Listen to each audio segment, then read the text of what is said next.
was indeed very late, and that everything around us had grown so quiet that the only sound aside from our own voices and the nearby snores and grumblings of the dreamers was, as always, the fire, hissing to itself in the still air.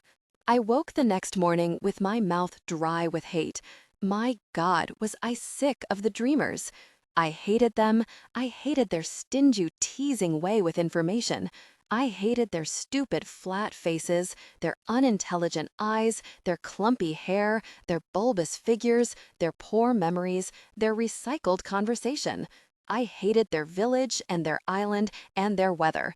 The heat was by this point so oppressive that we all spent most of the day sleeping, and I wished I had a tail like the hogs did to flap away the omnipresent flies and gnats and fleas and ticks and beetles and ants and wasps and dragonflies that buzzed round us all day and night, never ceasing, never diminishing.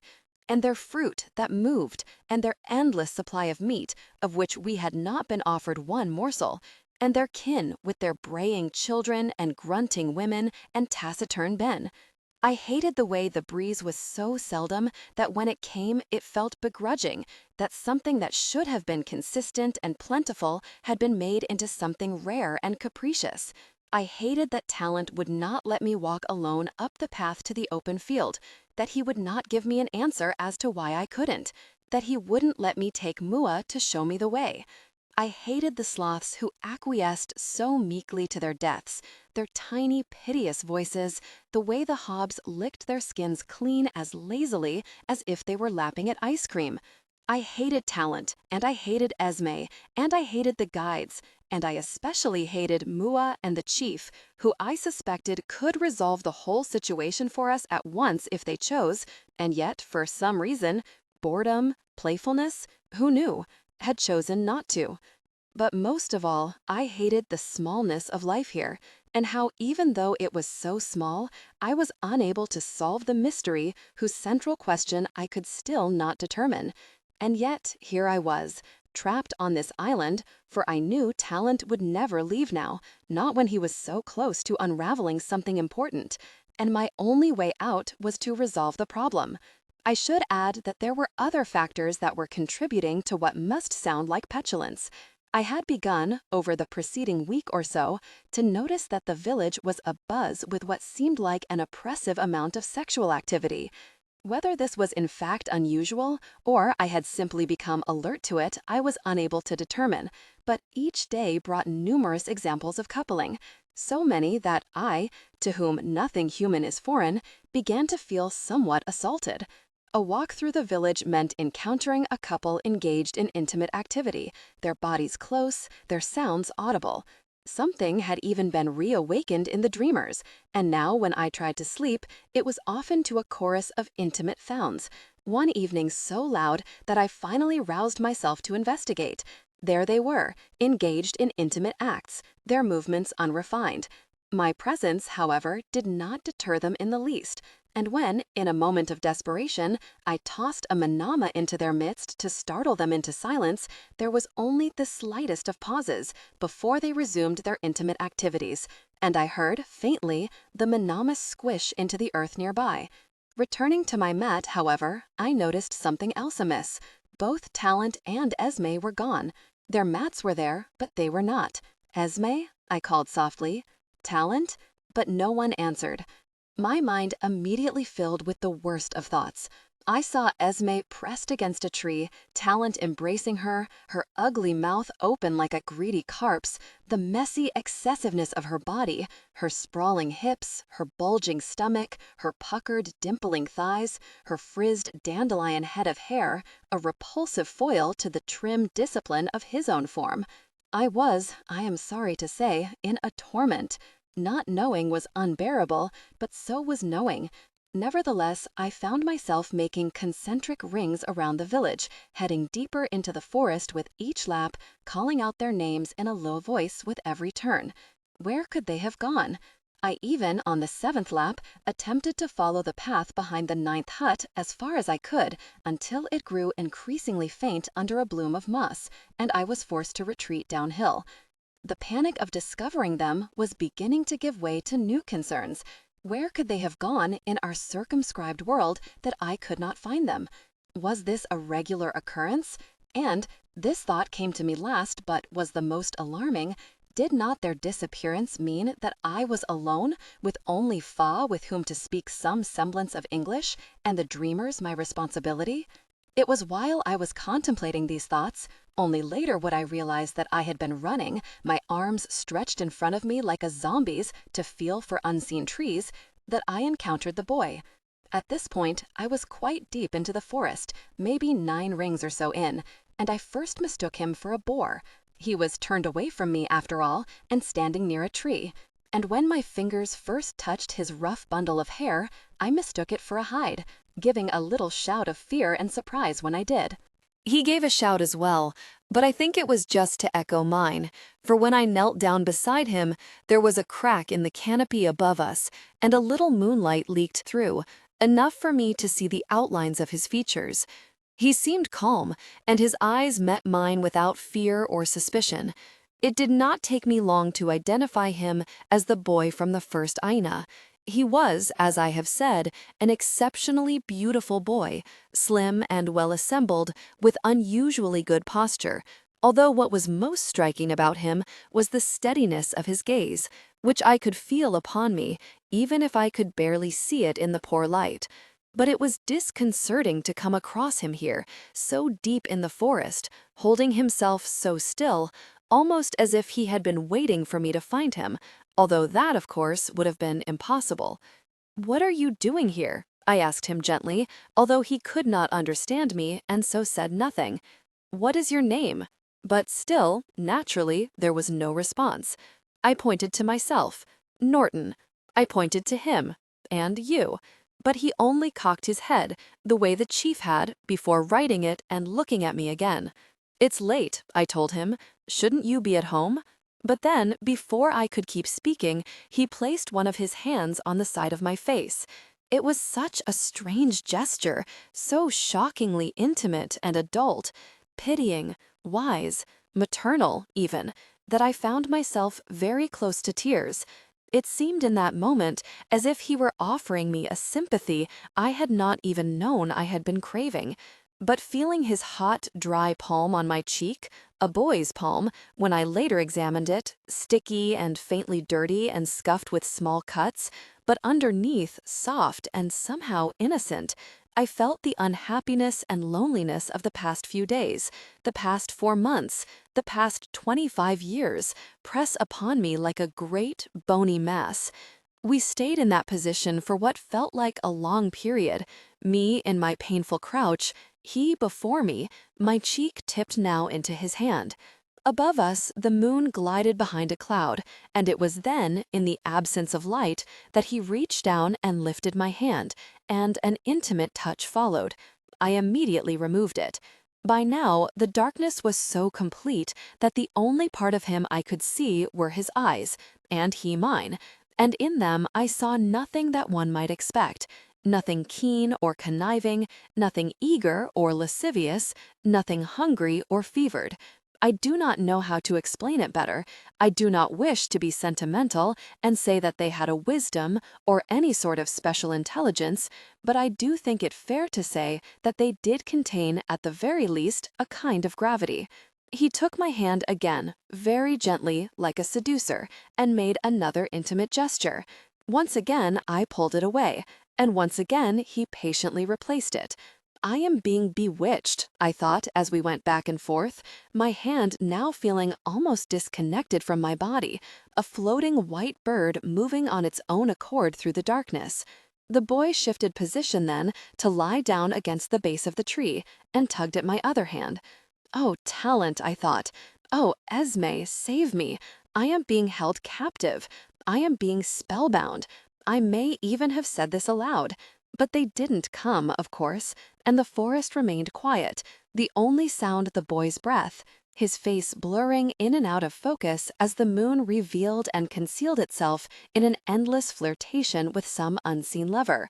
Something had been troubling me about my conversations with Ma, particularly my most recent one. Why was he a mu kwa'au? What made him one? Yes, he was forgetful, and yes, he perseverated, and yes, he could quite often be very dull. I have not recounted here the numerous boring and repetitive conversations I had with Ma over these months, and yes, his short-term memory was very poor indeed.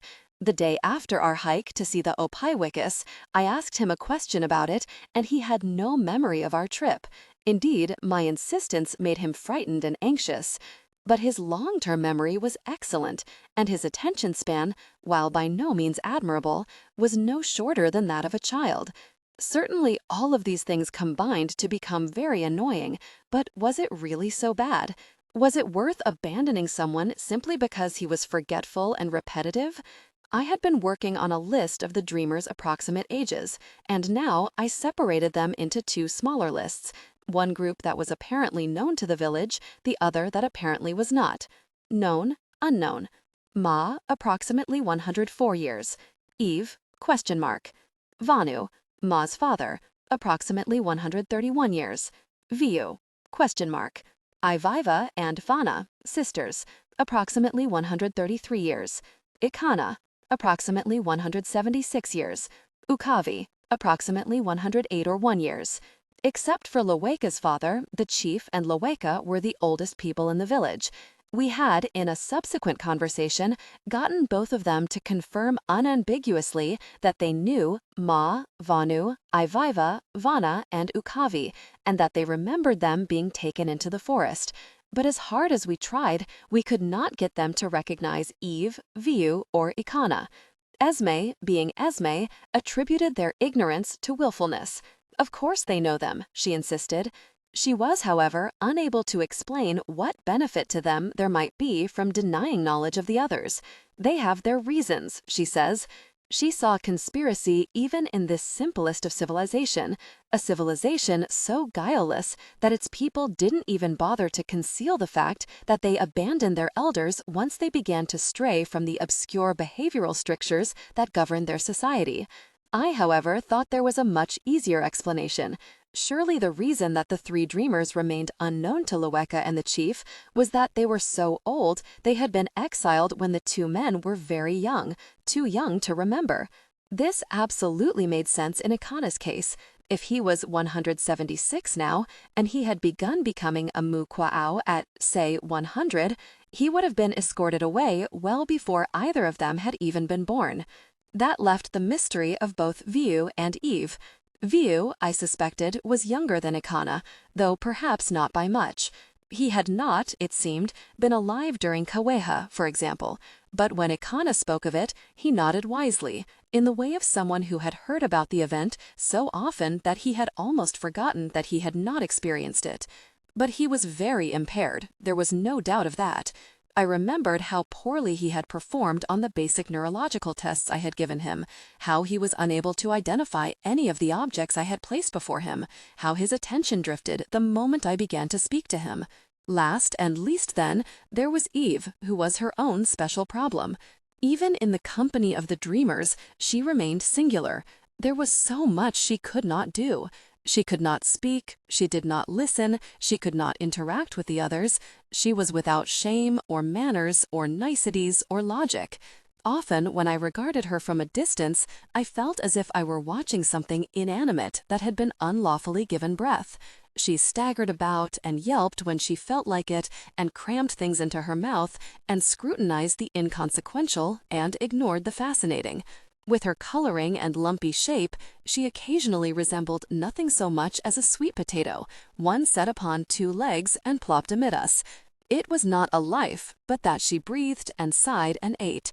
And then suddenly I realized this was what being a mukwa'au must be. This was what they were afraid of. This was the end of the story. I flipped back in my notebook, looking for Talent's definition of a mukwa'au, which I had written down after our conversation, all those months ago. All normal in appearance, but all incapable of making meaningful conversation.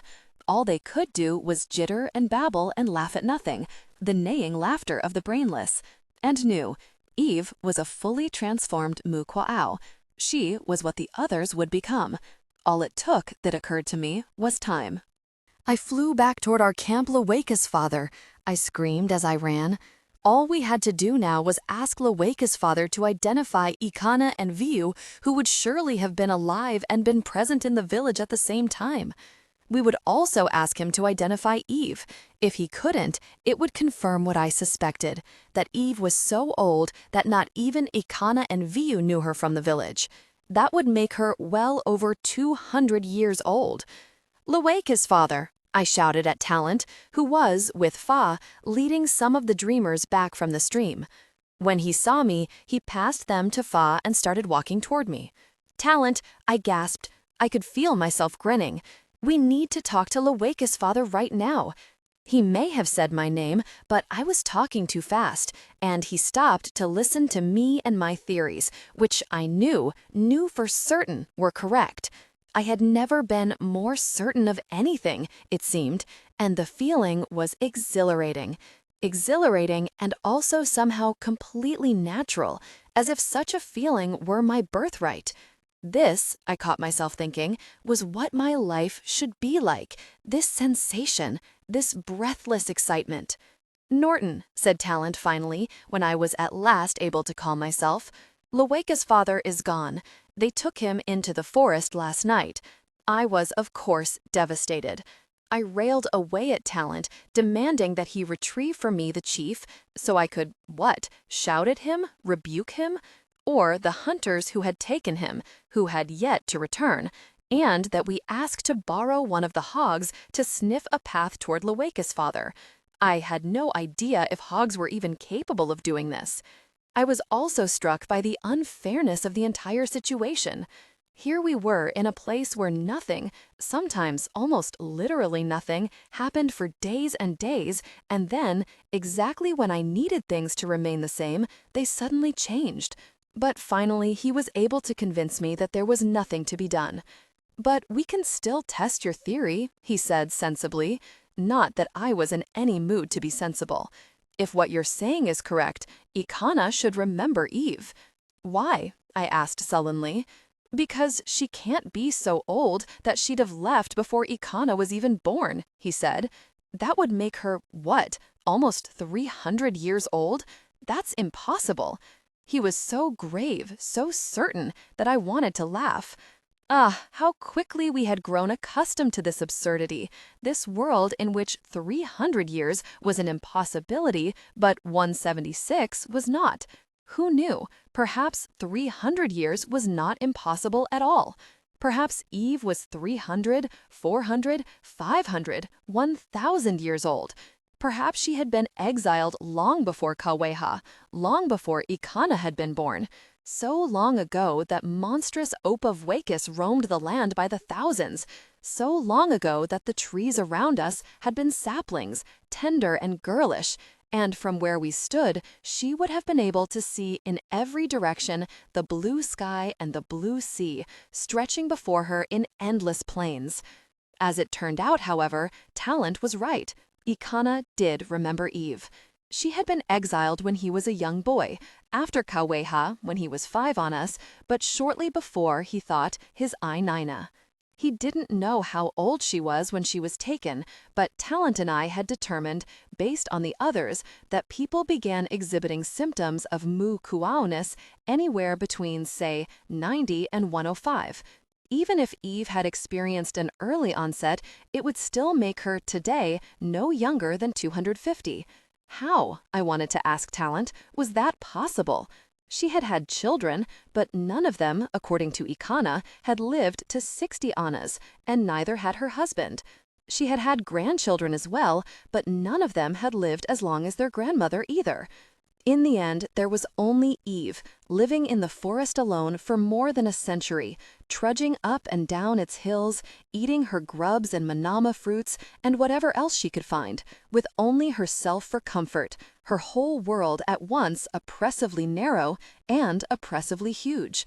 The forest was all colonies of like creatures, the families of vukas, the trees dangling their bunches of manama fruits, the sloths and the spiders, and the copses of orchids, each with their companions. And then there would be Eve, an explorer searching for nothing, adrift in a sea without any memory of what she had once sought, or of what she wished to return to. "I was surprised when she found us," murmured Ikana, his eyes, as usual, focusing on nothing. "I had not thought of her in many years. Many, many years. But then I saw her, and I thought, oh, it is you." And it was. "Ikana," I said, struggling to keep the anger from my voice because I knew it was unfair and not productive anyway, "why did you not tell us this before?" Then he did look at me. "You never asked," he said. I may not have been discovering everything I needed to at the pace I had hoped, but, as I tried to reassure myself, each new revelation did lead to the next question I needed to answer. I now had some notion of how old Eve was and what a mukuawa was. Further questioning of Ikana had revealed that Eve had not been boredom-mute, which meant that her silence, her antisocial behavior, were a result of brain damage or deterioration or lack of social interaction, not a congenital condition. A theory was beginning to shape itself, a theory that now seems so obvious that I am embarrassed to call it a theory at all. I was working from the assumption that the opus vagus caused some sort of, what, a disease, a condition, a state that led to an unnaturally long life, an immortal life. But it was a parody of immortality, because while the afflicted did in fact remain physically frozen at the age at which she had eaten the turtle, her mind did not. Bit by bit, it disintegrated. First the memory, then the social nuances, then the senses, and then finally speech, until all that was left was the body. The mind was gone, worn down by the years, its fissures and byways exhausted by having to perform for far more decades than it was organically equipped to do. I had a fanciful vision of Eve's brain on its stem as a salt lick, its surfaces lapped clean and smooth into a pencil nub. Surely there must be an end to this life, for there is an end to every life. But it would not, it seemed, be from simple old age. It would end from disease, or accident, or murder. It is a strange feeling to revisit this revelation as a 74-year-old. When one is a 25-year-old, such concepts can be experienced only academically. Age, then, is not something that can be understood. It is a preoccupation of the old, and the old is anyone older than oneself. It is a subject that has no relevance, a subject that seems a bore, an indulgence and lament of the weak-minded and feeble and querulous. As I have grown first older and now old, however, I have contemplated the dreamer's fate more and more, and today I see it very clearly for what it is, a curse. There is a point. For me, it arrived perhaps a few years ago when, without even realizing it, you switch over from craving more life to being resigned to its end. It happens so abruptly that you cannot help but recall the moment itself, and yet so gently that it is as if it comes to you in a dream. Back then, however, my thinking was uncluttered by such nuance, and I knew the two things I needed to do next, both of which were, unfortunately, highly complicated. The first thing was to get one of us, me or Talent, to eat some of the opus vagus.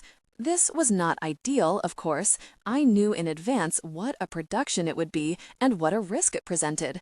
But it was necessary if I was to establish the opus vagus's central role in this affliction. For it was possible, unlikely but possible, that the opus vagus was less to blame than I supposed.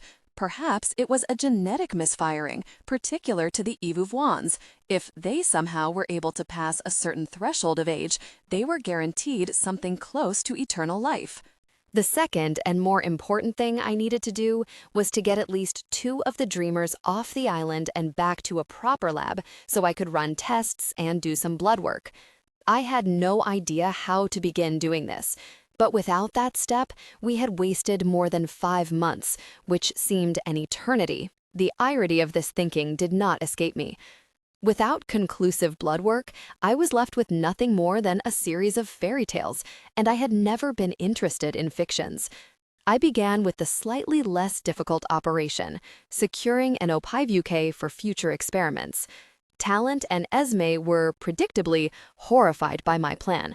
A long and at times nasty debate began, in which Talent at least recognized the purpose and indeed necessity of what I was asking, but refused to participate on principle, which I found a rather weak and lazy excuse.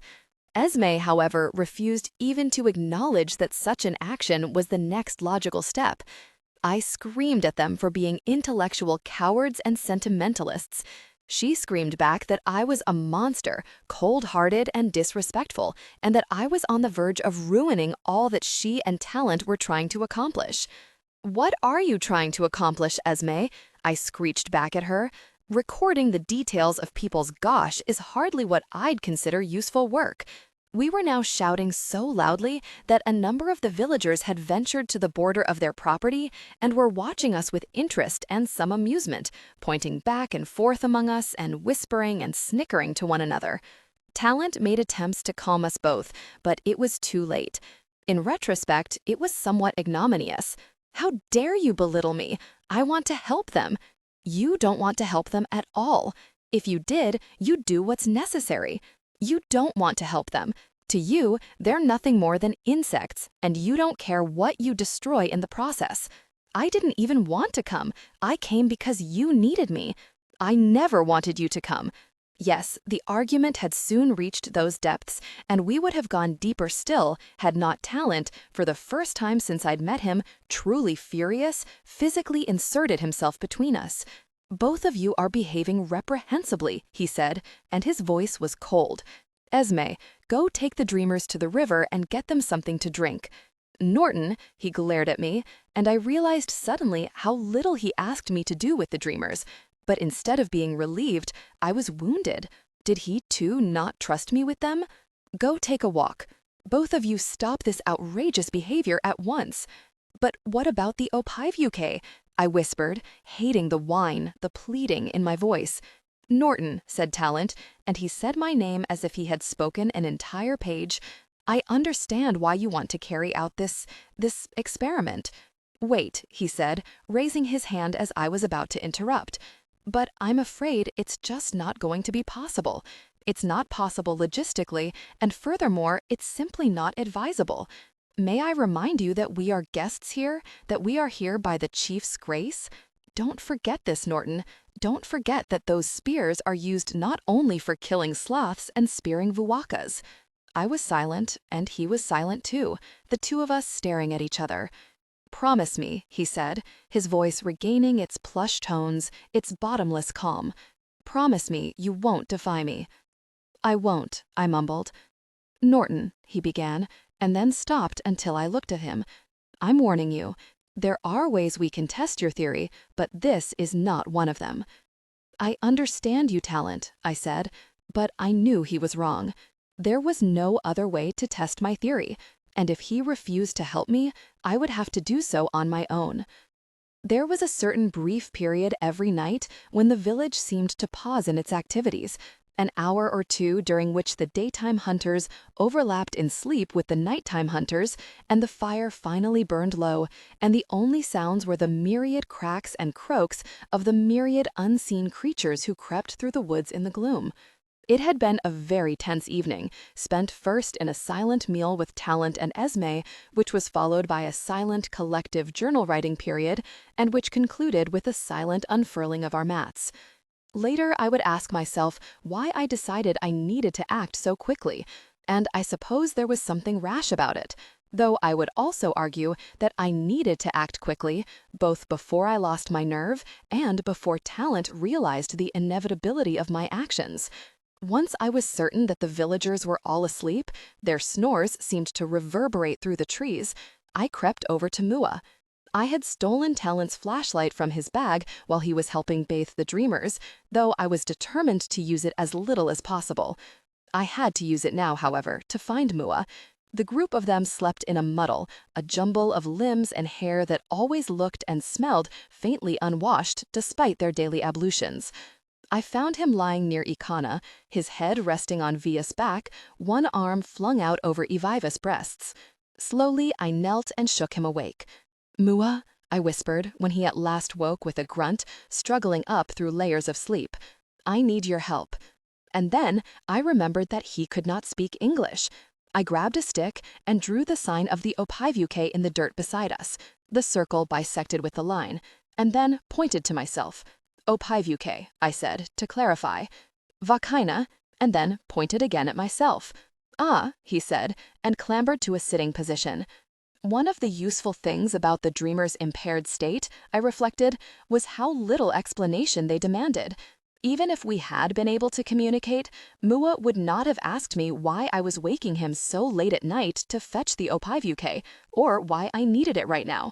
He was becoming a set of reactions born from years of conditioning, and while I could see quite clearly how an abandonment of logic could be a dangerous thing, at the time I was glad for it. Around the village we walked, past the sighing hogs, past the low purrs and grumbles of the men and women and children, heading toward and then beyond the 9th hut, back into the jumble which seemed to swallow Mua in a single greedy gulp. There was no light, and for a minute I was unable to move, so seized was I by a cold, irrational fear. I even forgot my flashlight. And then there was Mua tiptoeing back into view to find me, and saying something I could not understand, again and again. I realized then that it was a chant, 2 phrases that he repeated in a loop, until after a while they ceased to sound like words and became as meaningless as drum beats, and I felt myself shuffling my feet in pace to its rhythm. It had been some time, it seemed, since I had walked with such purpose or so far into the jungle, and where I had once seen it as something vital and teeming with busyness, with lives, it now seemed to me dead, a vast graveyard of trees, empty of anything else imaginable. I cannot say why I felt this exactly, other than that it seemed I had already discovered the greatest of its mysteries, and anything else it may have yielded would have been thin and meager in comparison. I followed Mua's voice as he turned right, and abruptly we were in a clearing, a small plateau high above the village. Above us was the rest of Ivuivu, its towering, impregnable peak. Behind us was the forest, dark and quiet, and before us was a blank drop, the side of the island whooshing down toward an ocean we could not see. I began to walk, hypnotized, closer to the edge until Mua reached out an arm to stop me. "Aya," he told me, "look," and I lifted my eyes. There, in front of and above and to either side of me, was the sky, such an unbelievable, fathomless black, its surface scudded with smears of stars, so large and bright that I could see their hard glitter, could feel the icy clouds of dust that surrounded them.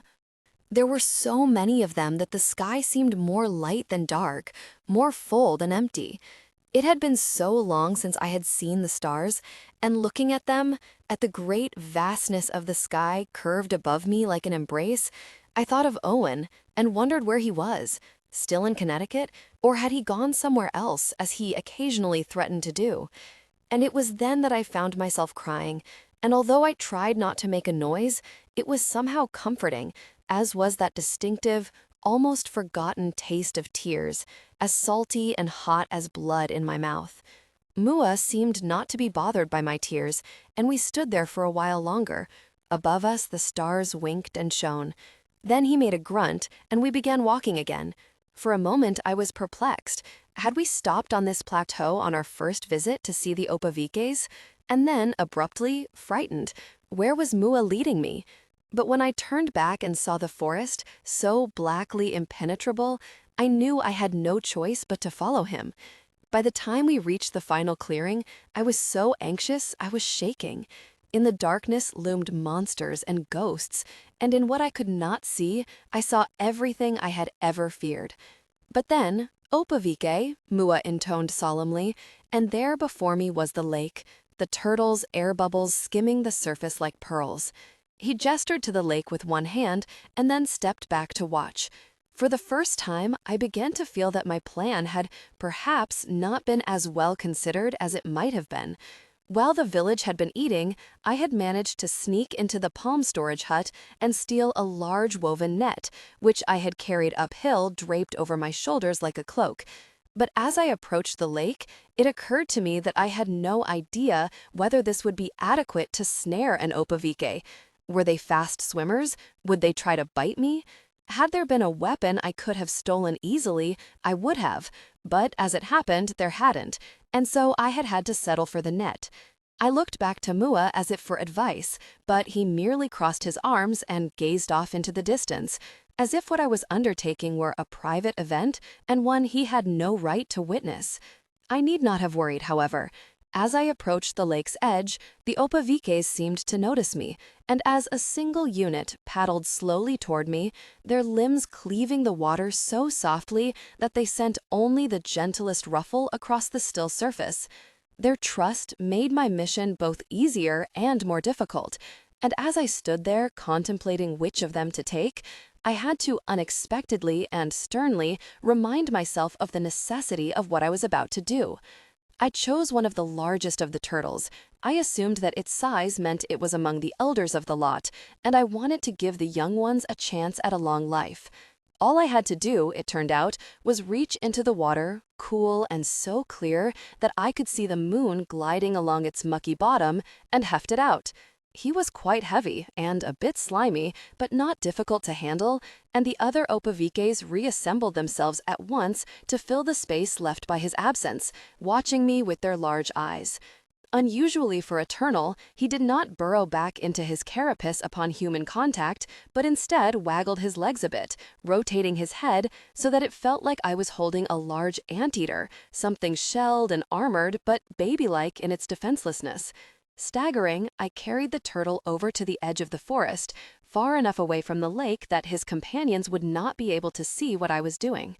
I was tired from the walk uphill and from the turtle's weight, and I sat down beside him, resting my hand on the back of his shell, and he closed his yellow eyes as if in pleasure, as if I were petting him. For a minute we rested, both of us savoring the air, the hushing of the trees, and the simple, stupid fact of being alive. Then it was time.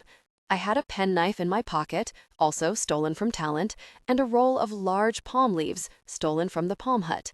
My plan was to cut away as much meat from the Opavike as possible. I didn't know if I would have the strength or, frankly, the nerve to lift away its shell, wrap the pieces in palm leaves, pack them into the net bag, and bury the carapace under some of the forest decay. I'd take everything back downhill and dry the meat in the branches of my tree. I'd eat some myself and record any deleterious effects. The rest I'd take back with me to the States so I could have it more thoroughly tested. A breeze licked its way between the trees, and as the Opavike stretched his neck forward to partake in it, I flicked open the blade and brought it down on his neck. I thought it would be an easy cut, like slicing through warm butter, but his skin was much tougher and more webbed than I had expected. And in the end, I had to saw away at it so that his head separated from his throat by degrees, first nodding to one side, then dangling to the other, until only a last flap of particularly stubborn skin united the two, and I had to work the blade between its grooves, flicking it upward until the skin separated with a series of wet, elastic slaps. Except for a sort of soft, slow sigh, like a tire deflating, he made no sound, but his eyes remained open, their pupils shrinking into the irises like splashes of ink in water. So intently was I concentrating on the laborious work of detaching the turtle's hind leg that I mistook the shout for Mua's and called back, pointlessly of course, that I was busy and he had to wait. But when I heard him running across the grass toward me, shouting incomprehensibly all the way, I was forced to stop my task and look up, whereupon I saw that it was not Mua racing in my direction, but Fa. Stupidly, my first reaction was happiness. Fa was here. I had always felt safer around him and had even, I realized, grown to like him, despite his carefully maintained inscrutability, which did little to conceal the fact that he was growing more disenchanted with our expedition by the day. But I felt, romantically perhaps, that in my most sorrowful or conflicted moments, Fa had been there beside me, as steady and reliable as a tree. I had a vision of him as a shepherd, someone who stood sentry for all of us as we slept or hunted, someone whose eyes scanned the landscape so we would not have to, someone who was there to witness every remarkable event. As the other guides had lost interest and fallen away, they were still among our number, of course, but seemed to spend increasing amounts of the day hunting for viwakas. I was amazed and slightly repulsed by their apparently insatiable appetite for them, and gathering various fruits and seeds and strange growths from the forest floor. Fa was always there. Uva and Tu continued to perform their duties with the dreamers, but in a somewhat rote fashion. At the stream, they stood and spoke and laughed with one another, while the more impaired of their charges splashed their hands or feet uselessly in the water, unsure of what they had been taken there to do.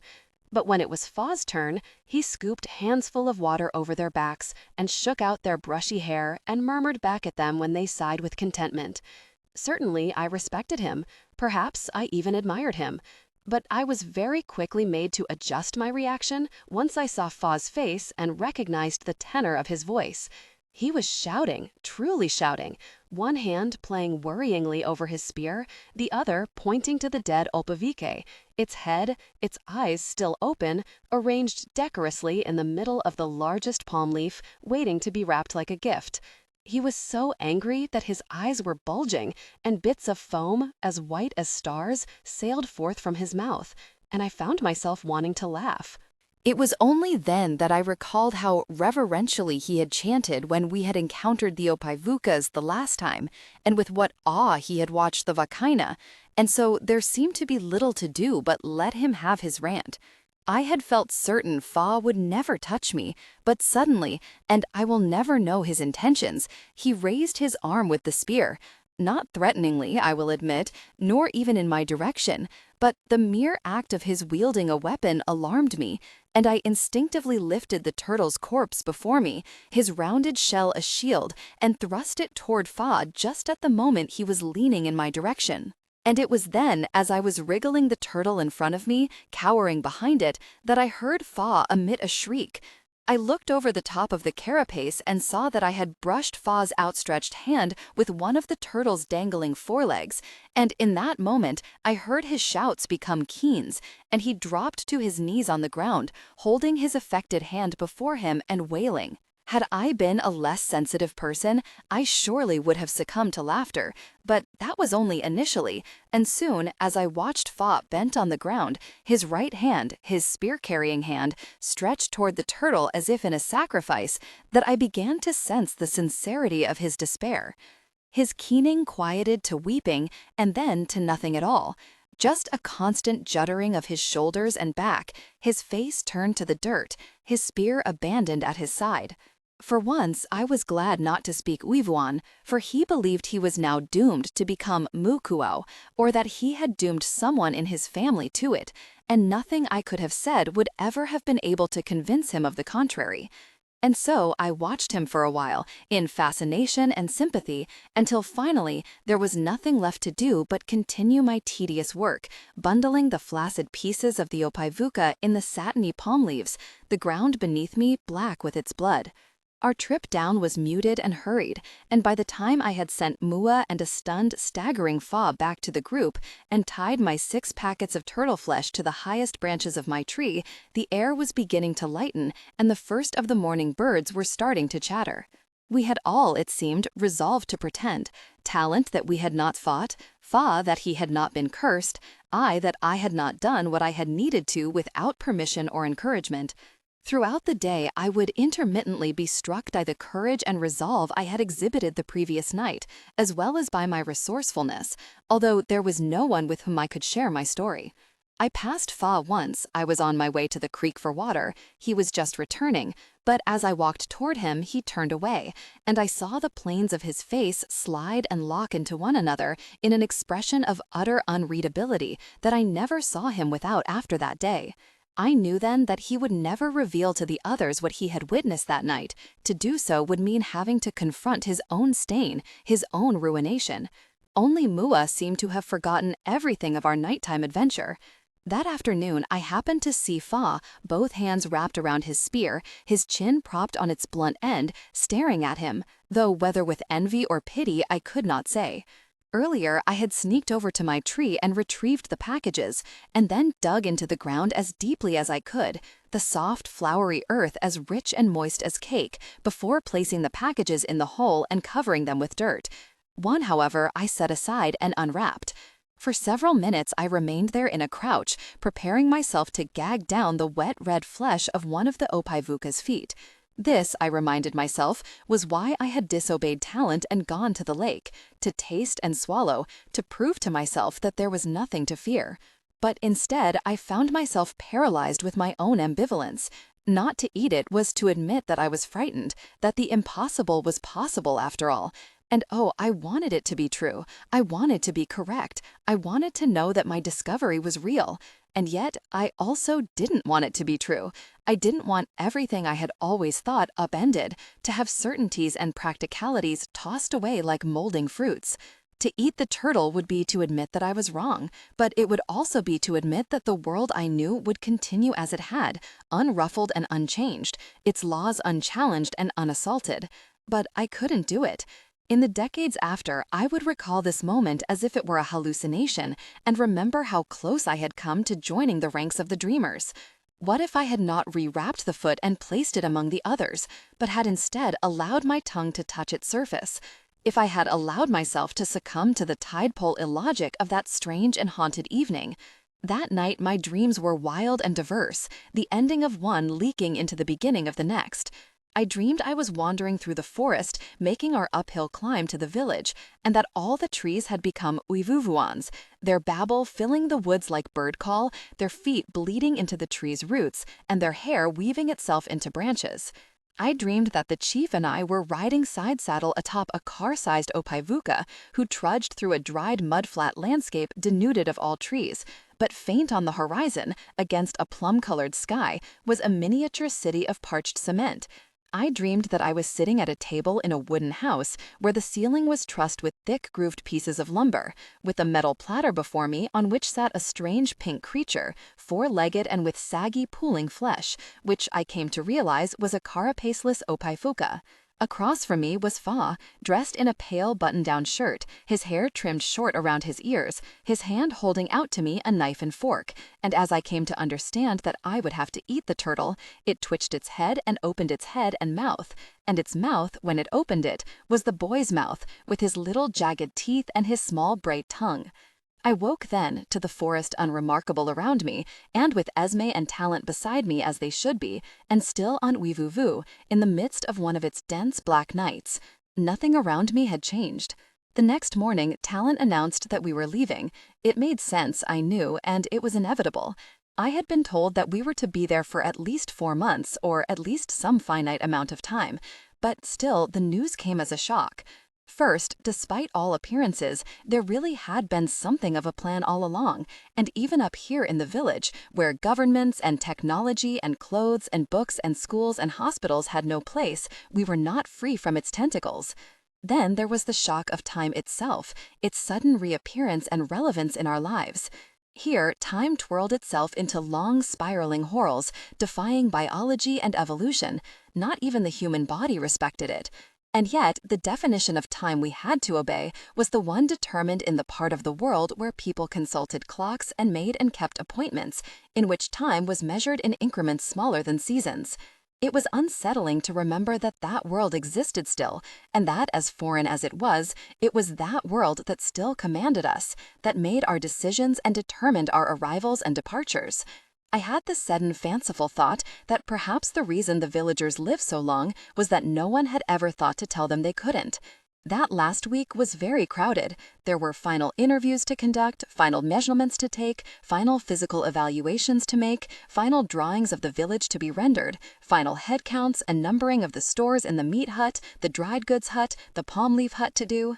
Unpacking my rucksack late at night to make room for the packets of opaivu meat, I had managed to cadge some salt from uva and had cured the parts, which I would pack just before we left. I came across the 24 needles nestled in their cotton blanketing, and with their smooth, cold glass and metal surfaces, they felt somehow like curiosities, as if the village were the more advanced culture and these were artifacts, purpose unknown, from some primordial past. I had by that point almost nothing left in my bag.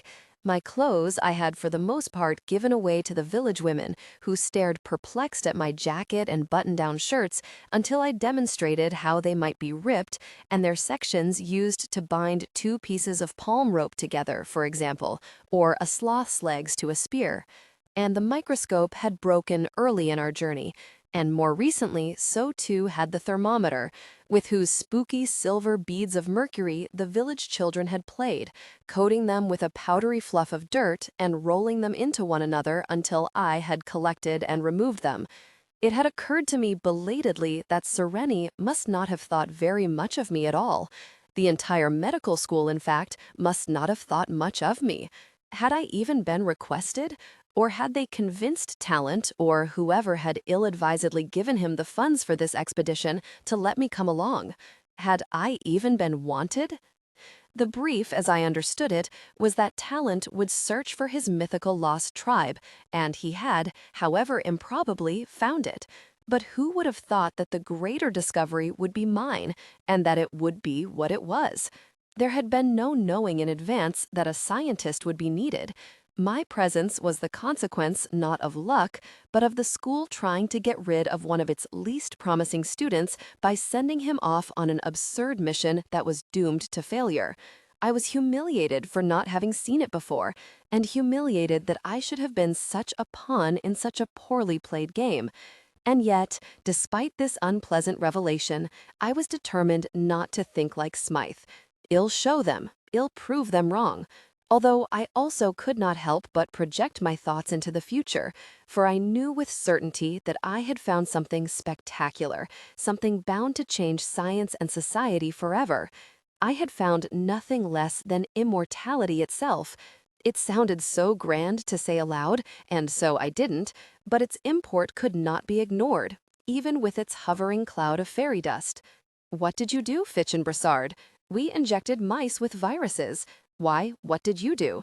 I discovered a group of people who never die. It was now critical that I convince Talent to let us take a few of the dreamers off the island, and to my surprise, he acquiesced without much of an argument.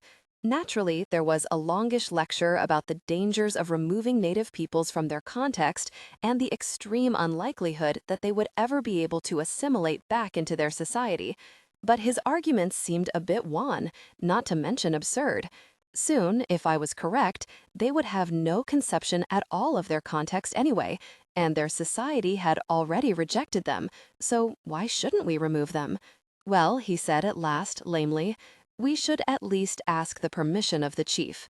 Not surprisingly, the chief did not seem to care. He even seemed slightly pleased with our proposal, although, as I have said, he was quite unemotive in general.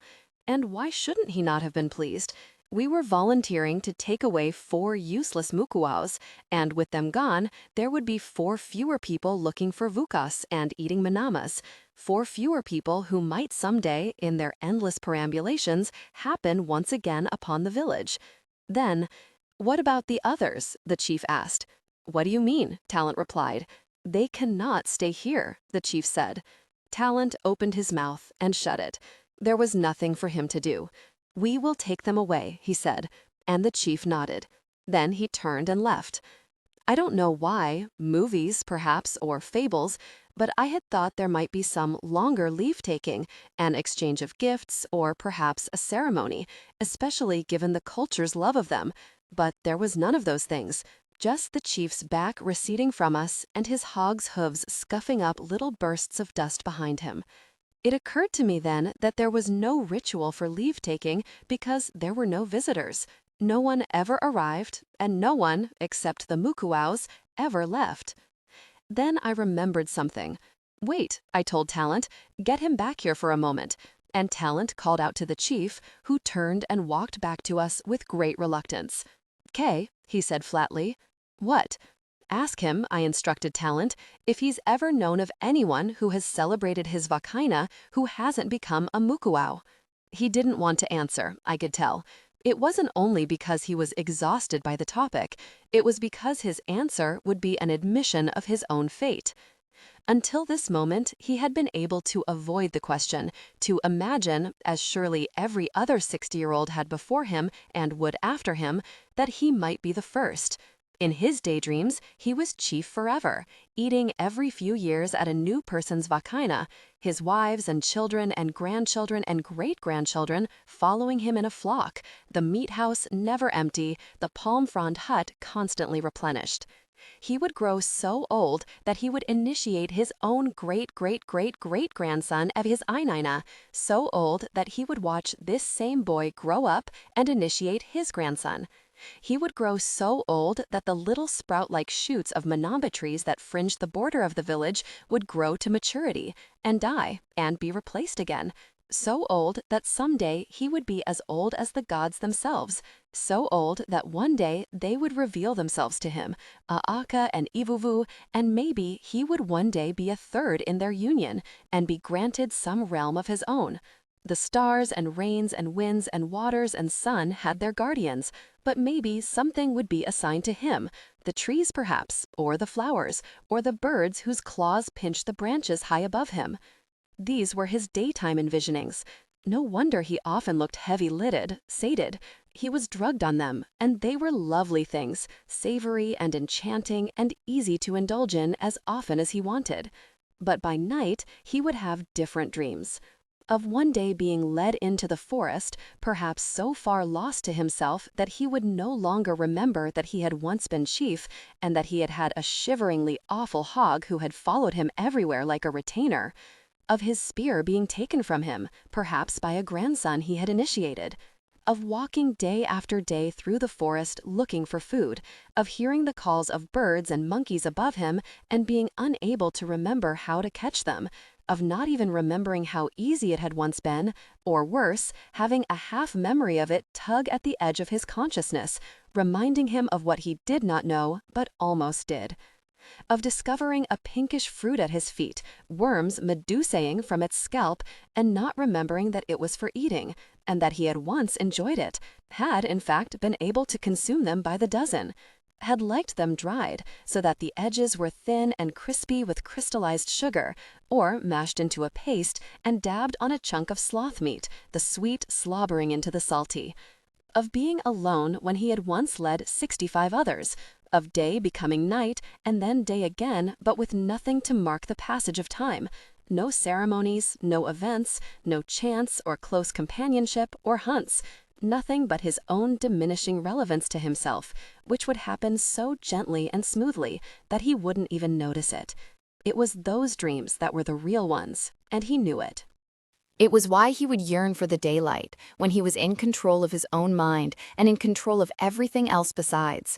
I saw then the discipline, the courage it must have taken to have the dreamers in his midst, to know that every one of them was proof of the inevitability of his nighttime visions and the falseness of his daytime ones. He never answered us, but instead walked away. As I have said, to answer would have been to acknowledge what he tried very hard not to. He was 60 onus. Soon, not terribly soon, but eventually his future would arrive, and he would become someone whom even he would not be able to recognize. He didn't need to speak. It was all the answer I needed. The trip downhill was much faster than our ascent had been, and less wondrous too. Here, for the second time, were the plains of moss, the clans of cycads, the jewel-bright spiders, the occasional gusts of gnats or butterflies, and the unseen toucans hooting to one another from the unseen treetops. Nearly 6 months ago, it had been a place of mingled delights and horrors, but now it was discovered land, and we were already bored with it. And here again were the dreamers, all tied together with a length of palm leaf cord we had been reluctantly given from the hut, led by Fa and tailed by me or Esme.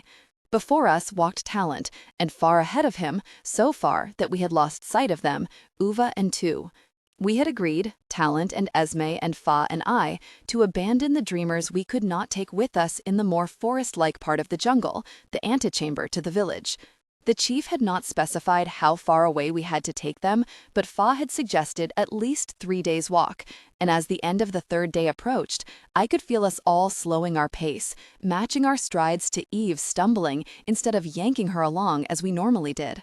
Sometimes Fa would hum to the dreamers in brief nasal puffs, and they would hum back, and although their tones were unpretty, they could sustain a note for an astonishingly long time, until their hums melded with the hums of the forest itself, and everything around us seemed to thrum with noise. Finally, the air around us seemed to paint itself gray, as if it had been washed with gouache, and we knew we could avoid it no longer. All of us, including Talent and the other two guides who had returned from their advance work, followed Fa as he led the dreamers toward an enormous macava tree, the biggest I had ever seen. The 6 of us together could not encircle it. As Fa talked to the dreamers in his kind, quiet way, the other guides lifted their hands out of their palm rope handcuffs, separating from the group the 4 we had determined to keep. Eve, of course, Vanu and Mua, because they were father and son, and Ikana, both for his extreme age and because he formed a link between Eve and the others.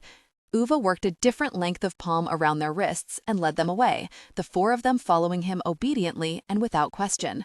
As nighttime came, they grew more pliable than ever, and watching them leave, I could not help to feel a sort of pain at their gentle acquiescence, their old men's shuffling. Now there were only the others, the 4 we had chosen to leave behind. Tu and Fa took the long length of palm rope and re-strung them together like a sad chain of paper dolls, the cord loose on their arms. They sat them down at the base of the tree, their backs against the bark, and then tied one end of the rope, again very loosely, so loose a sharp tug would have broken it, around one of the low-hanging branches. The rope was meant to protect them, or so we thought. If they stayed together rather than wandering in their separate directions, we thought they would, what?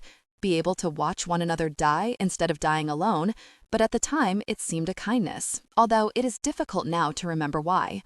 Before them, Talent and Esme and I placed tiers of food, spam, slid from its metal containers and placed on palm leaves, kanahas and monomas and noakas. There were those weird fungi Eve liked, and rattly portions of things I realized Talent must have flitched from the dried goods hut, including a small stack of vuakas, which Tu and Fa glanced at covetously before turning resolutely away.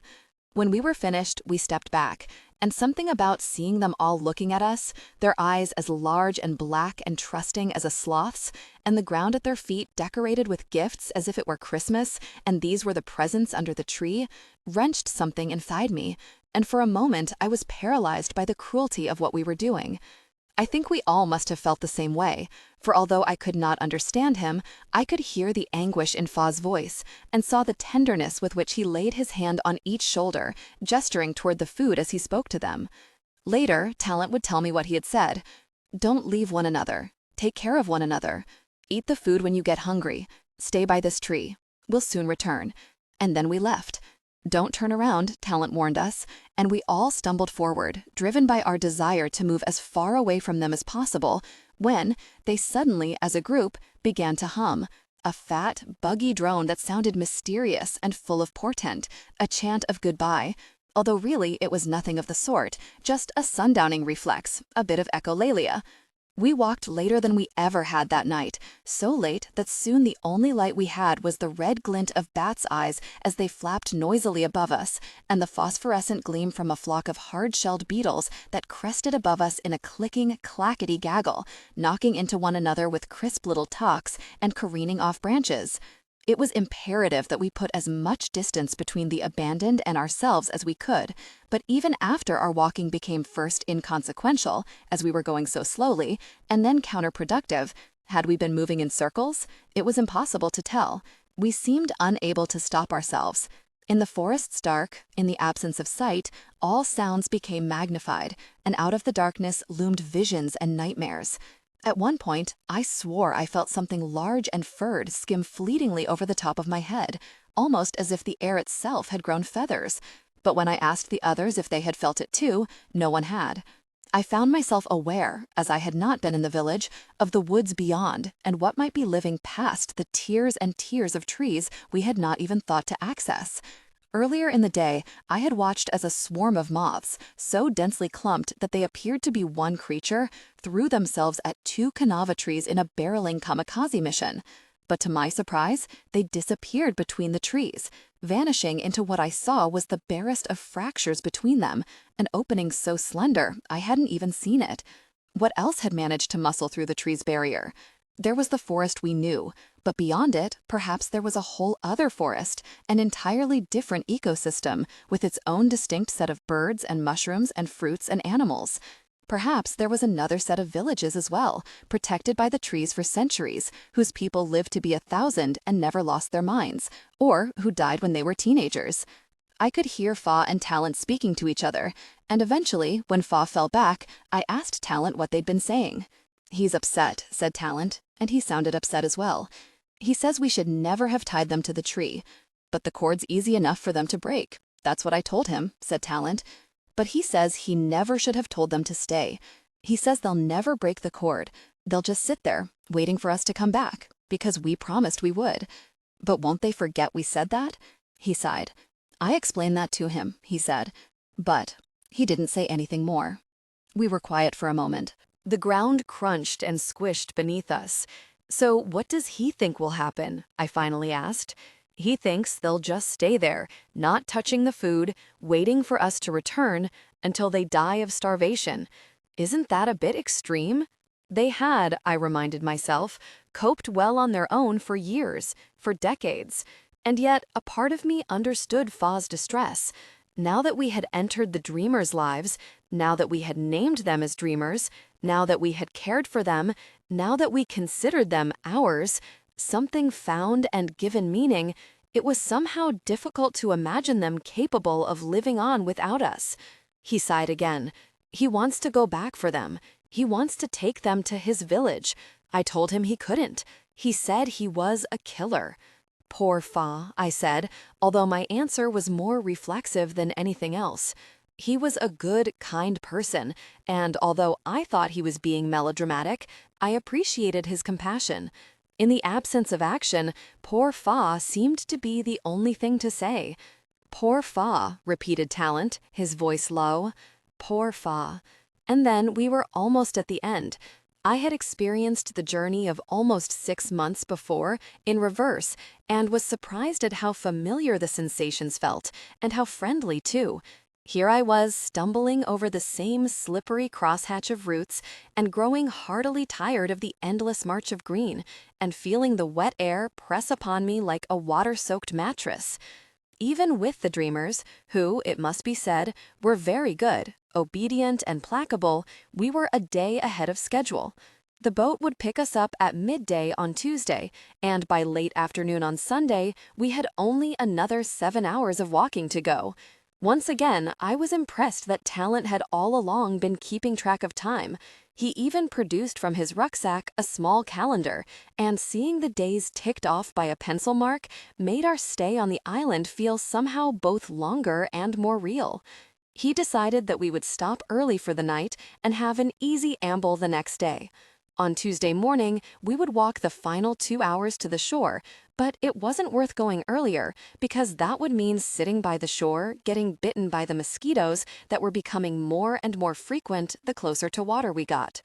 Knowing that we were so near the sea made me jumpy with impatience. How I longed to see something more powerful and unknowable than the jungle or the forest, something whose surface would prickle with light, something that could ferry us away from this place. That night, we ate the last of the Spam, and I remembered the meal of crackers we had had early in our trip, and how Talent had said I would miss their crispness.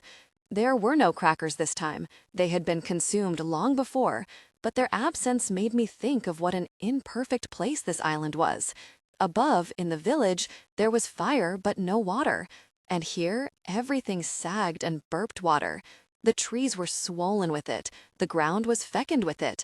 Our bodies produced it with such unceasing constancy that everything I owned was silky with moisture.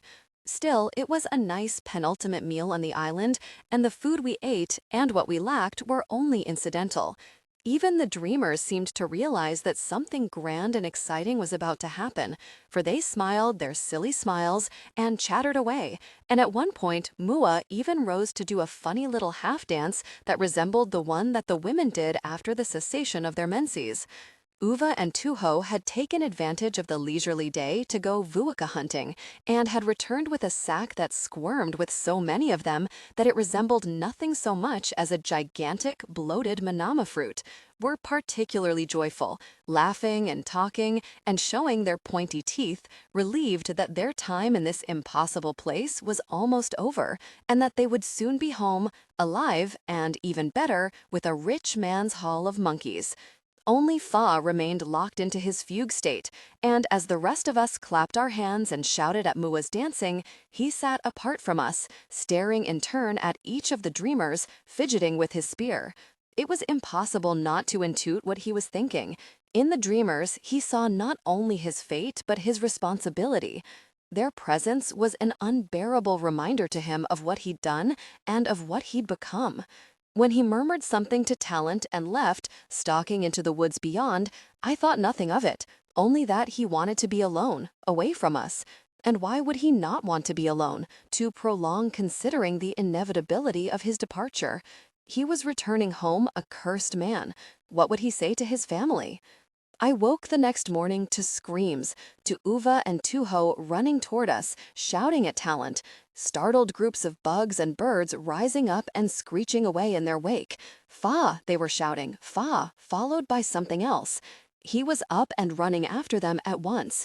One of you, stay behind with the Greamers, he called back to us, but both Esme and I bolted after him, which I later had to admit was not very wise. They could have wandered off, and we might never have seen them again.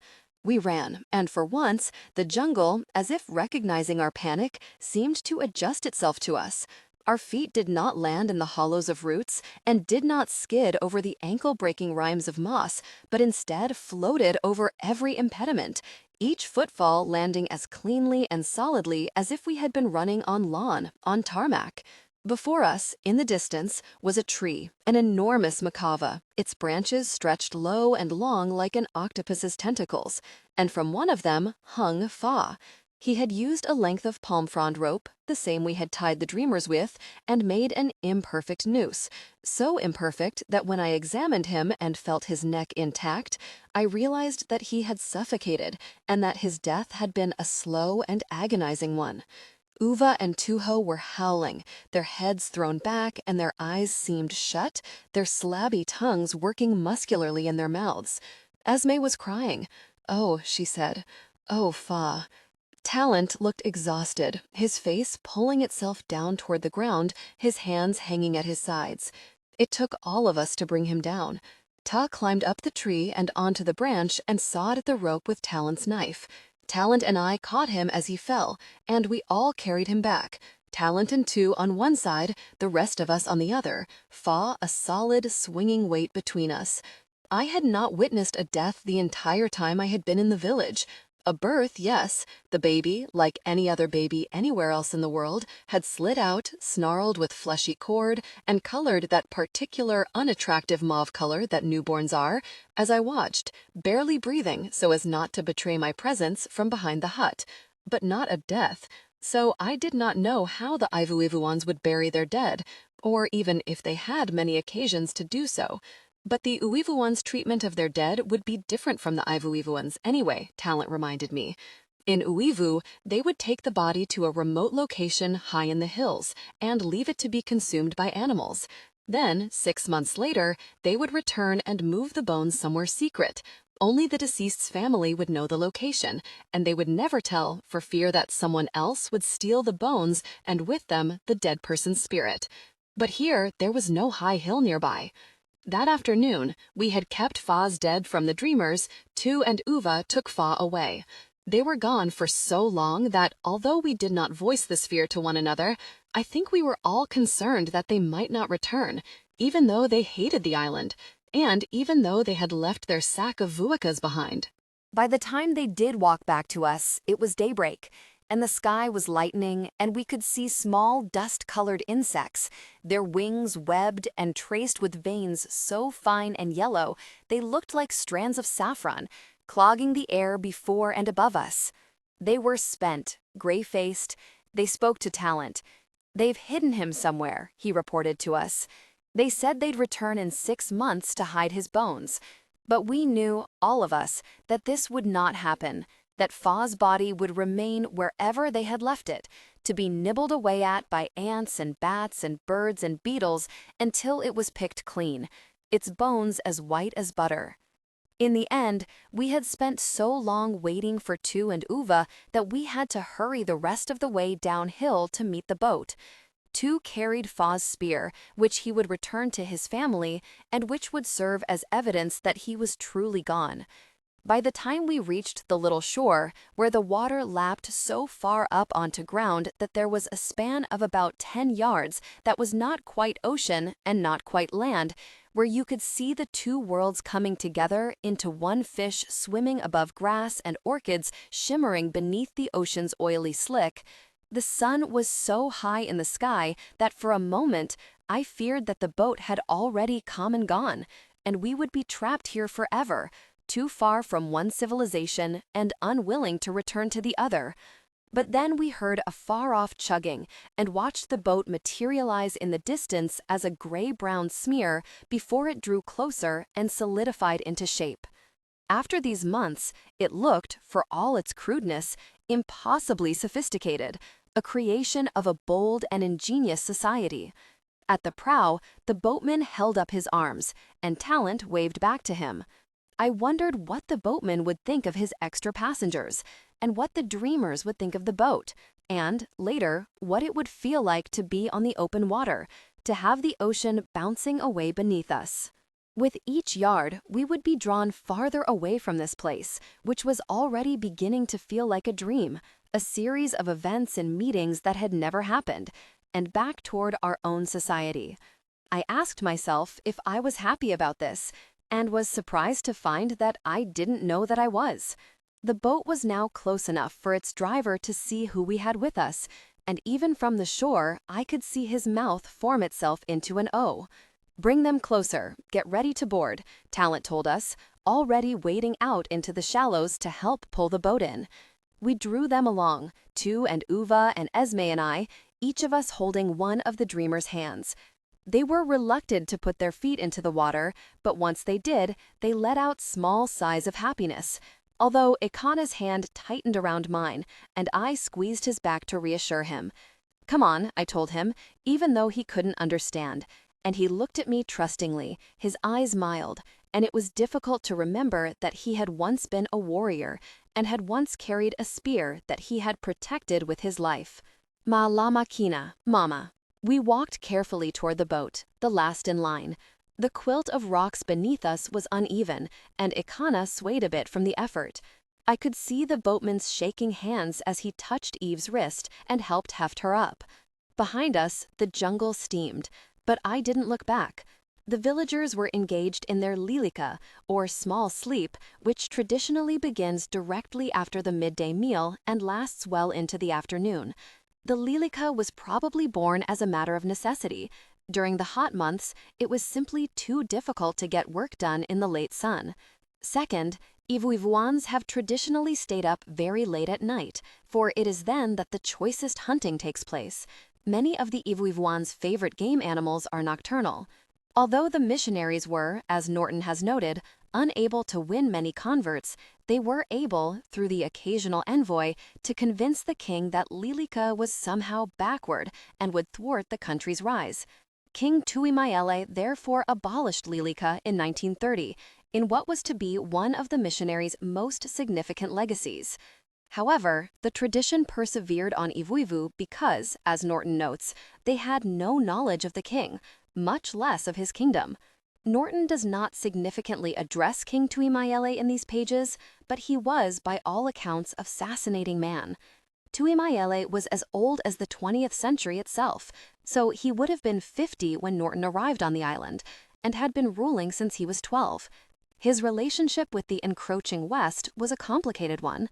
On one hand, he had no doubt heard stories of how his grandfather, King Maku, had outlawed Kaka as barbaric and backward, probably under direct pressure from the Protestant missionaries, who still had a small stronghold on the northern side of Uivu. And yet, he had also heard stories of his own father, King Vakile, who, as a child monarch, had thrown out the last of the missionaries in 1875, shortly after the catastrophic tsunami that destroyed most of their nascent community. Tuimaele's reign was marked by an intense curiosity about the West. For him, it was a forbidden place and therefore exciting, equaled only by an intense suspicion of it. It is said, although there is no written record of it, that the reason the missionaries most upset Vakiele was that they told him, in order to become Christian, he must forsake his spear.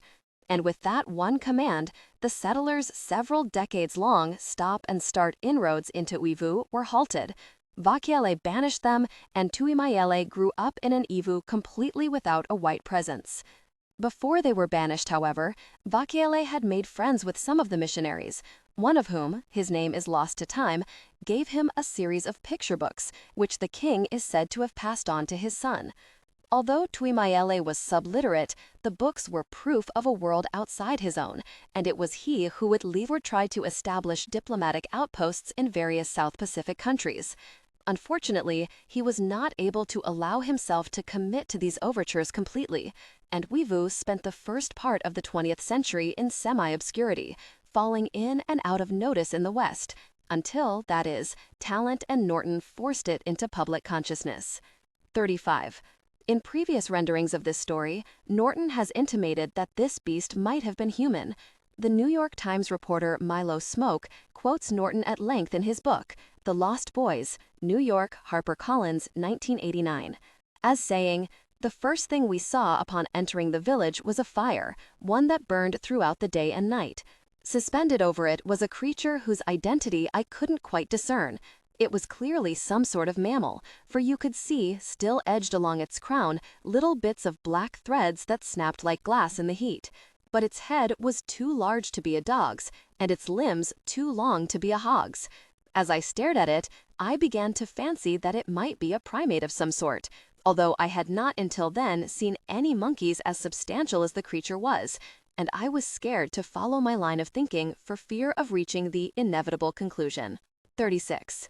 The villagers were vigilant about maintaining their stores. Even later, when the outside world began to infiltrate their society more aggressively, and there was less time and inclination to hunt, they made sure always to maintain a backup of foodstuffs and supplies that would last them at least an entire season. No one person was responsible for overseeing this effort. Rather, a person was assigned to each of the storage huts and charged with its upkeep. This duty rotated among the adults in the village every ana.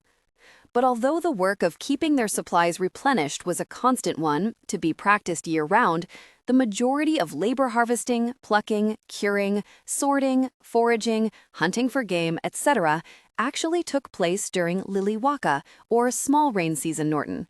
Of course, arrived at the end of this period, and what he saw would have been fresh stock, the results of the previous 3 months' work. In traditional Iviwiwin culture, all children were held in common. Although they slept with their families each night in their melees, responsibility for feeding and disciplining them was shared among all the adults in the village. This is why many of Norton's earlier generation of children were from Uivu. There, the old model of communal child-rearing had been abandoned for a more traditional Western approach, presumably a legacy of the missionaries, which meant that children with missing or inadequate parents were left on their own and not informally adopted or cared for by the other adults in the society. Therefore, no one in Uivu posed any objection to Norton's claiming the unwanted children as his own. 38. This stream, which was later discovered to run the entire length of Uivu, was the village's primary source of water and was used for drinking, bathing, and, as Norton witnessed, play. Many years later, the island was also discovered to be webbed with a series of underground rivers, which the villagers made good use of in the meat hut. The vast majority of life in the village was lived outside. During Liliwaka, villagers carried about makeshift umbrellas consisting of lawa leaves lanced onto the sharpened ends of palm husks.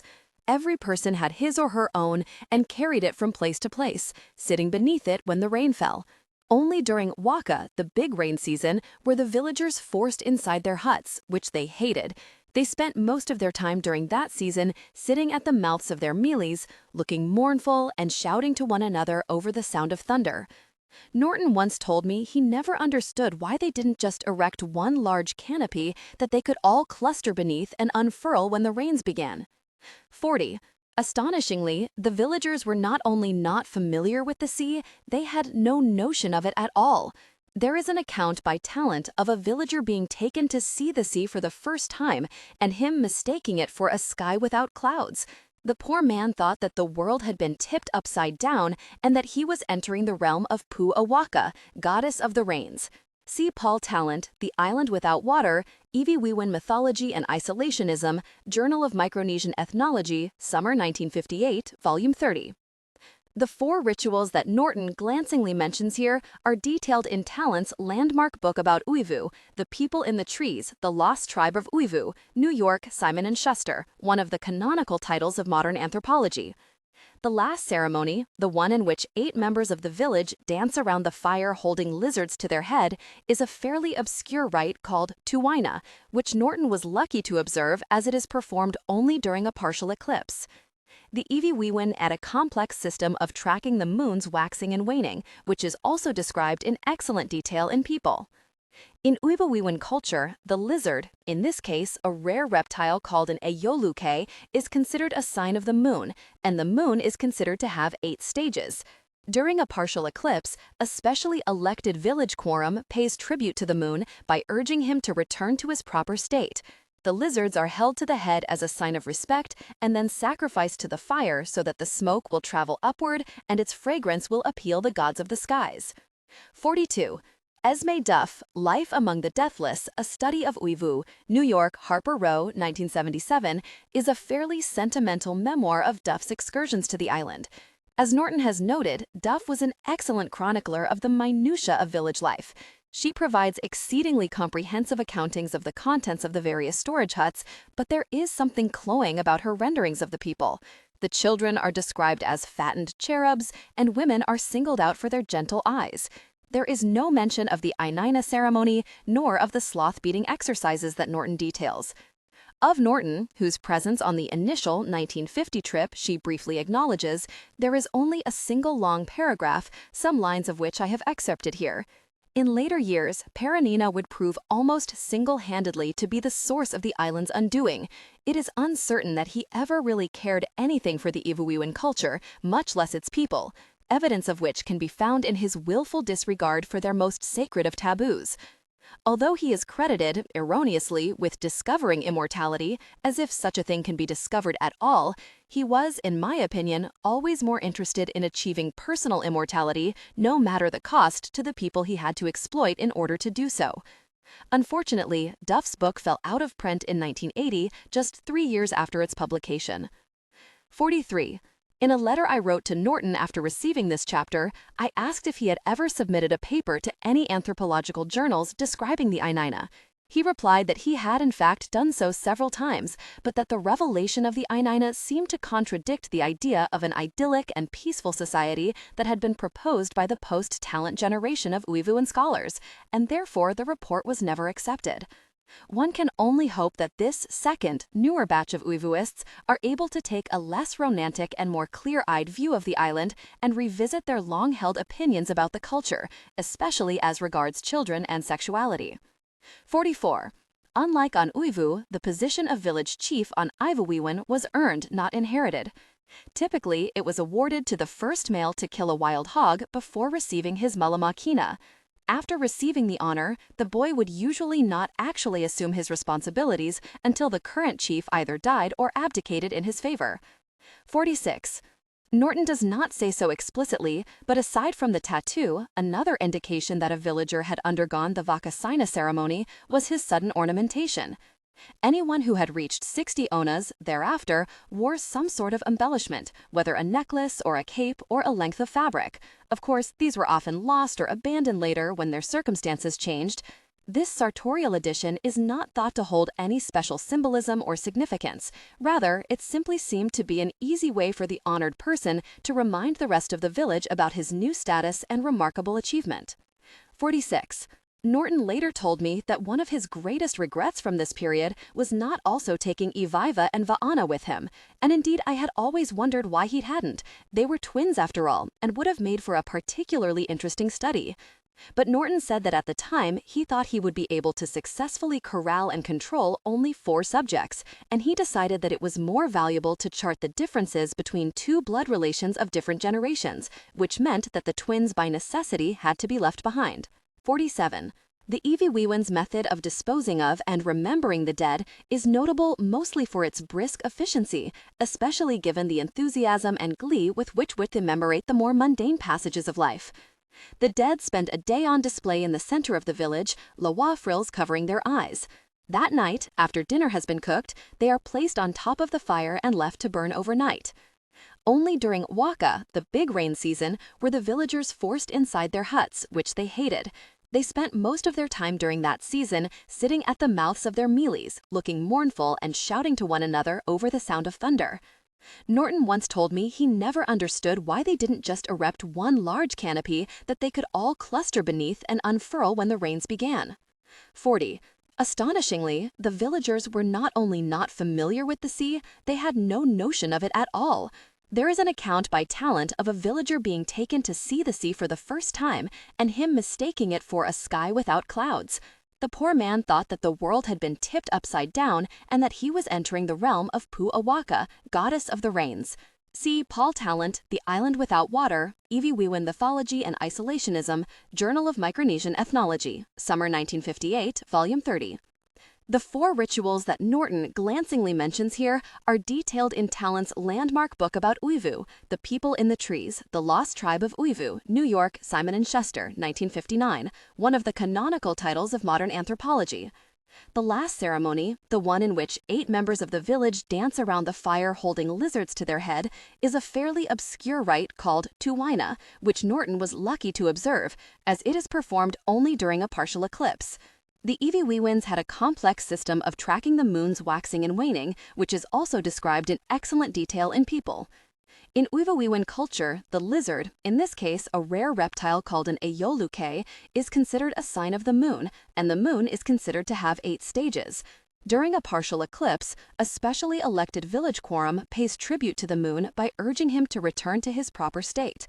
The lizards are held to the head as a sign of respect and then sacrificed to the fire so that the smoke will travel upward and its fragrance will appeal the gods of the skies. 42. Esme Duff, Life Among the Deathless, A Study of Uivu, New York, Harper Row, 1977, is a fairly sentimental memoir of Duff's excursions to the island. As Norton has noted, Duff was an excellent chronicler of the minutiae of village life. She provides exceedingly comprehensive accountings of the contents of the various storage huts, but there is something cloying about her renderings. The children are described as fattened cherubs, and women are singled out for their gentle eyes. There is no mention of the Ainina ceremony, nor of the sloth-beating exercises that Norton details. Of Norton, whose presence on the initial 1950 trip she briefly acknowledges, there is only a single long paragraph, some lines of which I have excerpted here. In later years, Perina would prove almost single-handedly to be the source of the island's undoing. It is uncertain that he ever really cared anything for the Iwiwiwin culture, much less its people, evidence of which can be found in his willful disregard for their most sacred of taboos.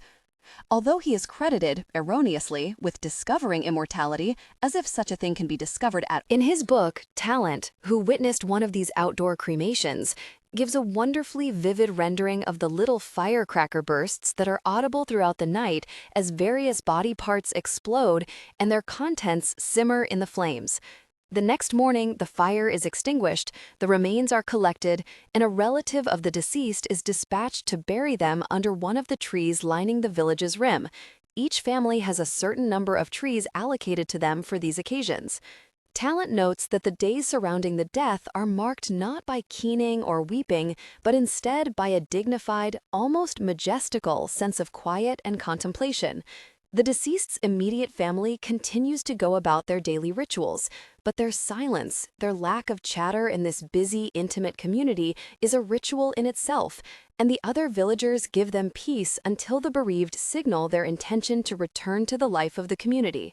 Sometimes this silent mourning takes only days, sometimes it takes months, but it is a remarkable demonstration of being absent in a place so intensely present, of being granted solitude while surrounded by many. Talent, The People in the Trees, 178. The First Child. What happened next is so well documented that I hardly think it worth much time to tell it yet again. Indeed, a number of books have chronicled the decade following my initial departure from Ivivu much more thoroughly and in much more exhaustive detail than I could have done myself. In particular, Jeremy Lollerman's The Immortals, The Discovery That Changed the World, which focuses mostly on the first 3 years of my return to the States, and Catherine Hetherington's An Island Good and Small, Norton Perina and the World He Made, which takes as its subject the later years of my research in what would come to be called Celine syndrome, and the denouement of which is an almost Talmudic rendering of my receipt of the Nobel Prize. Finally, there is Anna Kidd's Of Stone and Sun and Everything in Between, a biography of A. Norton Perina, which, aside from portraying me as something close to godlike, remains my favorite of the trio for its even-handedness and its author's superior scientific understanding. I sat for many hours of interviews with all 3 of these authors, and they have presented me and my work faithfully. However, certain stories from those years remain largely untold, and I would like to use this opportunity to answer some of the mysteries that persist. The first concerns the fate of the dreamers. Although I left Ivivu the possessor of perhaps one of the greatest scientific discoveries of the 20th century, I returned to America a virtual leper. I may have been an explorer with a wonderful and unimaginable find, but to the academic establishment, I was merely a researcher without a lab, and therefore an outcast. Back then, however, I was still too young and guileless to properly appreciate the impossibility of my situation. In fact, I fancied myself something of a Ronin, ready to serve anyone who might grant me a home. As it turned out, that place was Stanford, where talent, who had, in less than 6 months, been transformed in anthropological circles from a rebel into a genuine hero, managed to hastily secure me a lab and some money, no doubt funneled improperly from some mysterious slush fund. 48, because my operation was so small, I was made to share techs with a much larger adjoining lab, which of course did not go over well. Mostly, though, my peers didn't know what to make of me. I was too inexperienced to be running my own outfit, and yet too worldly to be under anyone's command. It was clear that I was protected by someone. I had to hope every day that they wouldn't discover that it was the anthropology department. It sounds a silly thing to say. After all, I had not been gone so long, but readjusting to America was more challenging than I had anticipated. I was struck by how sparkly and new everything seemed, by the cars gleaming their bright artificial colors like saliva-slicked sweets, by the sheer volume and inventiveness of clothing everyone seemed to wear, brogues and hats and suspenders and belts and handbags and clinking bracelets and bouncing strands of pearl, a whole language of sartorial excess when only a pouch and a length of fabric would have sufficed. And I marveled, too, at how stark, how denuded of plant life the cities were, just one gray block after another, and where there would have been trees, there were instead mouse-colored buildings spilling silent people, all in their layers and layers of elaborate and superfluous costumery. Inside the lab, however, it was always Ivivu. I had tried to make the transition from island to mainland, from Stone Age to modern age, as seamless as possible for the dreamers, which meant that I'd had to start drugging them more or less from the moment we had arrived on Ivivu, which had been terrifying, overwhelming to them. This was back when you could do such things without ethics boards howling at you, when you could ease a transition that otherwise would have killed with its abruptness and severity. And I had sedated them, of course, on the plane ride to California. All those hours of checking their pulses, their breathing, of shining a tiny penlight, itself a miracle, into their eyes, to watch their pupils contract into beady black pinpricks. And during the car ride to the basement bunker beneath the lab, where we kept them for several days while we were assembling what would become their permanent residence, and had woken them only when I had safely ensconced them in their new home, a 15 by 15-foot room, windowless so they would not be detected by others, with plain walls and a linoleum floor that had been spread with layers of palm leaves and dotted with buckets of bromeliads and potted trees, both approximate, a cycad, and not, a ficus, to what they would remember from Ivivu. At one point, I tried to introduce a terrarium with a turtle in it, but I came in one morning to find the turtle with its carapace half torn off, its neck limp, and a clot of bloodied feces coating its tail. They were not violent, the dreamers, but they were increasingly agitated and fearful, and their agitation and fear made them sometimes behave in ways that were foreign to them. It was a delicate balance, their sedation. Too much, and they became lodgy and staggery, and it was difficult to discern how much of their incomprehension was due to their mental state and how much was artificially induced. Too little, and they grew anxious, scratching at the walls and wailing at nothing. The goal was to keep them alert enough that they might notice something curious about their surroundings, but disoriented enough that they wouldn't be able to specify what was amiss. I had assistance in this. I had been assigned a postdoctoral student named Choli Yu-ru, who was on a visiting scholarship from Seoul. I'm not sure what he'd done wrong to be assigned to me of all people, other than being a foreigner, and I'm sorry to say, somewhat inscrutable, but he was a great help. He was reluctant to speak English, though when I heard it, his English sounded fine, if heavily accented, but he followed orders closely and without any contradictions, and kept fine notes. It was Choli who was responsible for perfecting not only the formula of sedatives we fed the dreamers, but the formula of stimuli as well.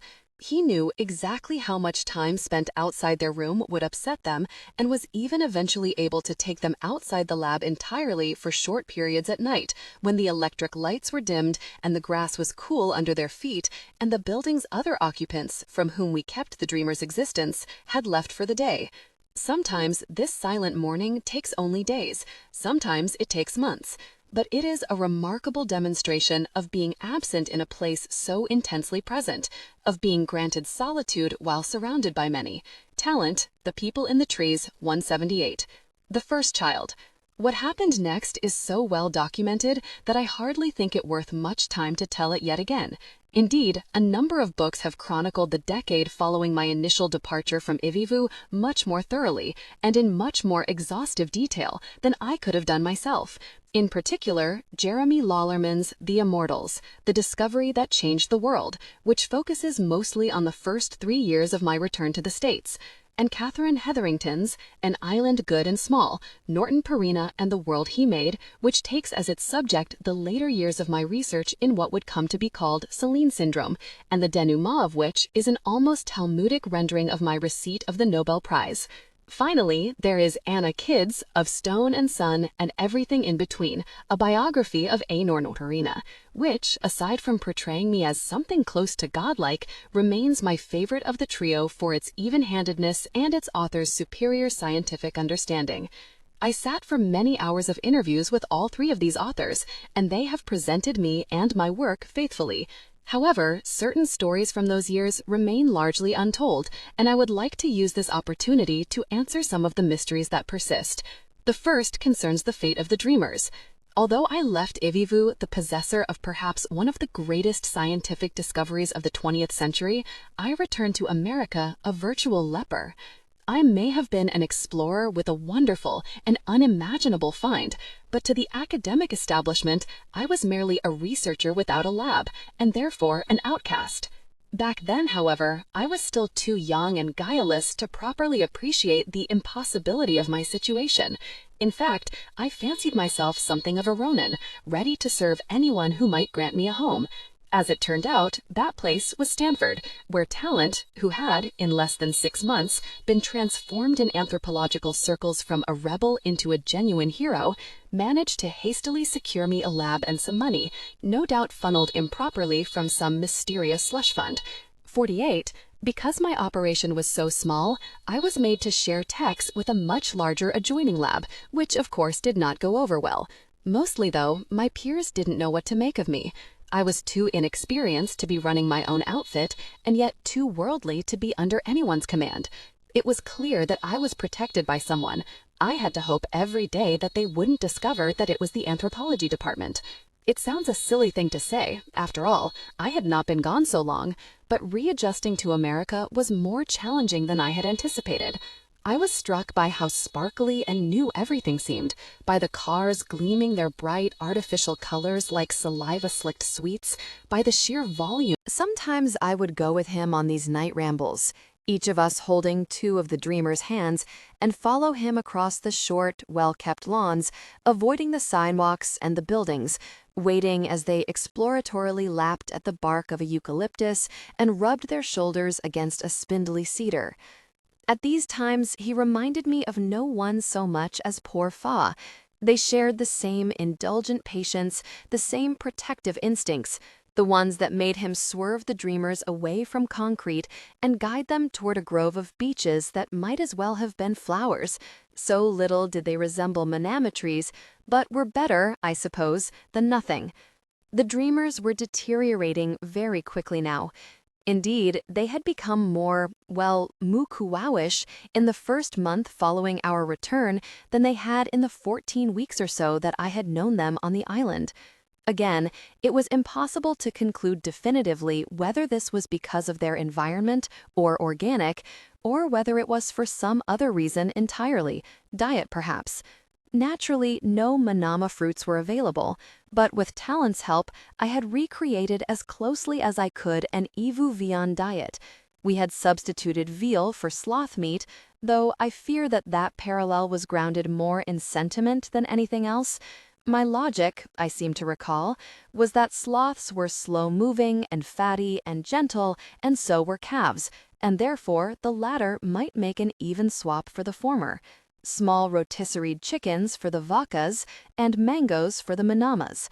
Back then, it was much harder to find mangoes in Northern California than it is today, and a significant percentage of the lab's expenses was dedicated to the procurement and purchase of the fruit.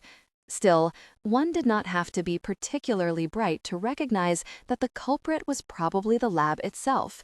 The dreamers had gone from wandering the forest, the whole length and width of an island, to being confined in their room, or, if not their room, the lab beyond, where they were pricked and poked and swabbed and made to urinate in plastic cups, something they had never seen before, and plucked like birds. I sometimes wondered what the lab represented to them. Too much stimulation or not enough? On one hand, there were things that they could not even begin to comprehend, glass, for example, and ceramic countertops, and plastic and metal. But on the other hand, the lab was so arid. It was an albinic landscape, one without any color or sound or smell beyond a chilly metallicism, one with nothing to dazzle and delight an eye that had been dazzled and delighted all its life. Whatever the reason, they became deader and deader with each day. Not physically. Indeed, the only thing that was remarkable about their X-rays, their reflex tests, the substantial quantities of blood we siphoned from their veins each week, was how extraordinarily physically healthy they were, their blood pressure admirable, their pulses thudding as softly and unhurriedly as metronomes, their bones unnibbled by osteoporosis.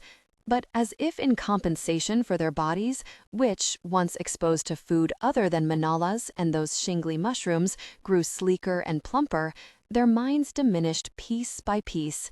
Soon, not even Mua could find the energy to make conversation with Talent when he came by on his twice-weekly visits.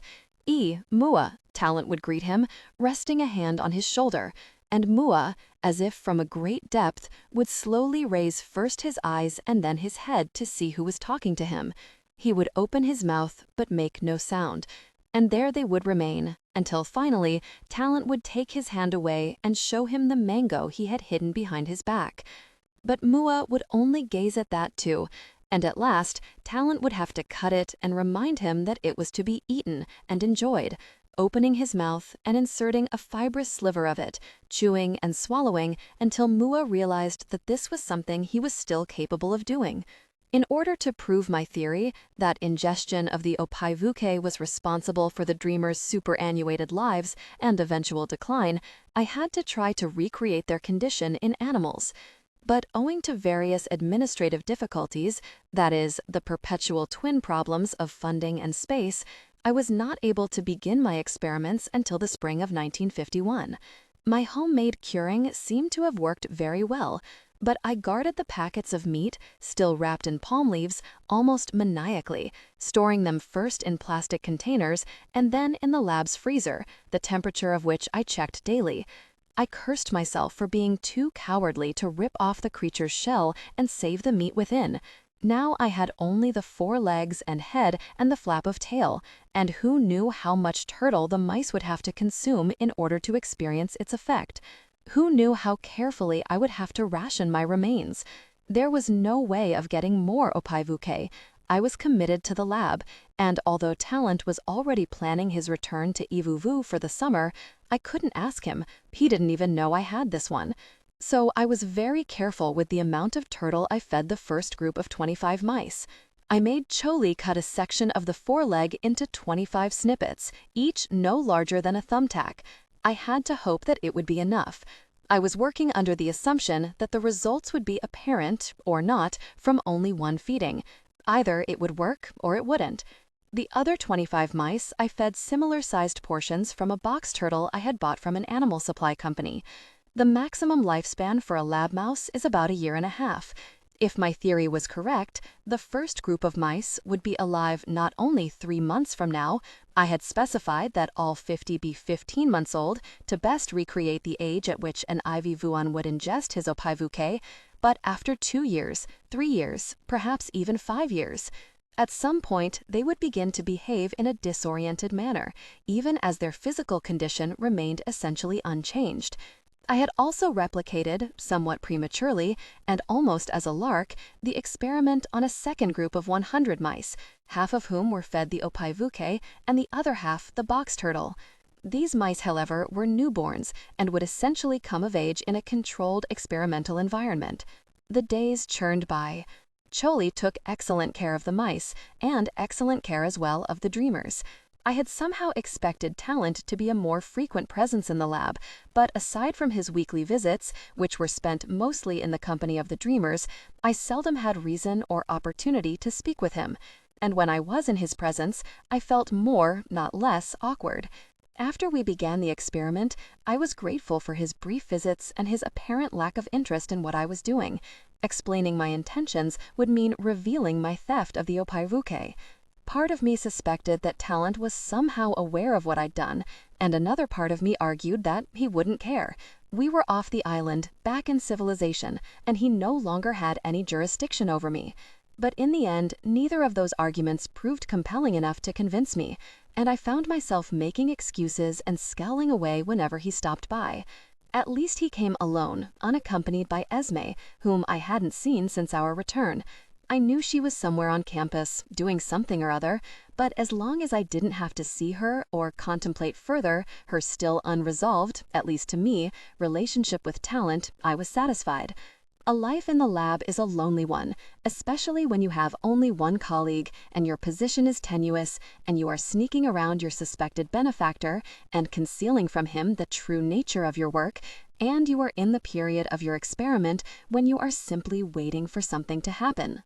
Oh, of course there are other things to do. Life is nothing if not busy, with its dozens of essential little chores and tasks to be completed each day, but it is often less than stimulating. Out of desperation, I was even driven to try to make small talk with Cholyu, which became something of its own experiment in absurdist theater. I would say something, and then perhaps 5 minutes would pass, and he would reply with something that might be considered a response to what I had said, but might just as well have been a non sequitur. By that point, it would hardly seem worth the effort and mutual embarrassment to continue the conversation, and both of us would slip into a silence that might be maintained for hours or days. However, this period was not a total waste, as I decided to fill the long blank days with a study of Uivuan. Talent brought me a primer he and Esme had assembled, most of it handwritten in her strangely bubbly schoolgirl cursive, with a few hundred words and phrases translated into Uivuan and, where applicable, the Uivuan dialect. Unfortunately, even as I was learning their language, the dreamers were forgetting it, and I was left to repeat the words to myself late into the night, their thick glottal clumps fattening the air. I was surprised, after several weeks of my new routine, to get a letter from Owen. It turned out that he was nearby, teaching freshman English at, of all places, Mills, a situation that he later told me he knew even then was a complete waste. We made plans to meet for dinner. Owen had a friend with a car and drove down to Palo Alto. Why we decided to remain near campus and not go into San Francisco eludes me now. But my world had by that time shrunk to such a narrow locus, the lab, my on-campus apartment, that it is simply likely I was unable to think beyond its borders. It felt pleasantly familiar, a strange sensation after months of aggressive unfamiliarity, to see Owen, although he now had a beard and was fatter than I remembered. "Hi," he said, holding out his hand. "Hi," I said, and shook it. "You got fat." He shrugged and grunted irritatedly. I remembered that he had never had a very good sense of humor. "Let's go." We had drinks, and I asked him about his work. "Are the students smart? What do you think?"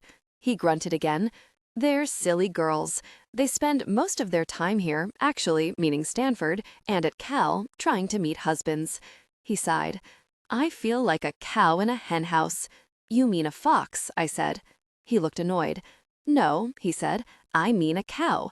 Cows are herbivores. They eat grass. They're not interested in eating chickens. To them, they're just smelly and stupid birds." I suppose this was Owen's way of telling me he was homosexual, for we never discussed his preferences again, and that the next time I saw him, it was in the company of a very young man who laughed nervously at Owen's every week joke. Many years later, when people began to discuss such topics publicly, I heard him recount to someone how he had come out to me.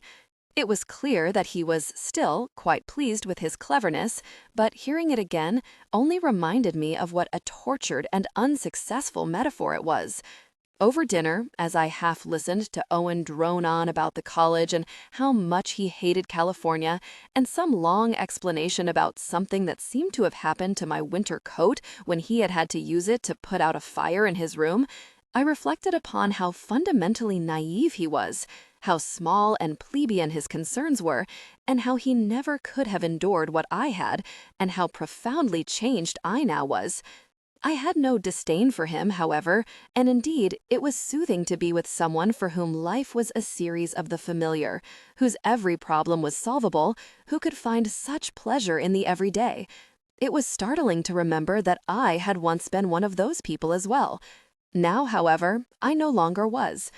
Of all the emotions to describe in retrospect, happiness is perhaps the most dull, but awe is the most difficult. Years later, I would be asked and asked and asked how I felt when the 4th month, and then the 5th month, and then the 6th month passed, and the mice I had fed the opaivuke lived on, burrowing into their shredded paper caves, spinning vapidly on their wheels, sucking at their cages' water bottles, even as the control group became an ever vaguer memory, incinerated long ago after they all died, one after the next in the 17th through 20th months of their lives. I was amazed, I would say, and while this was true, it also was not.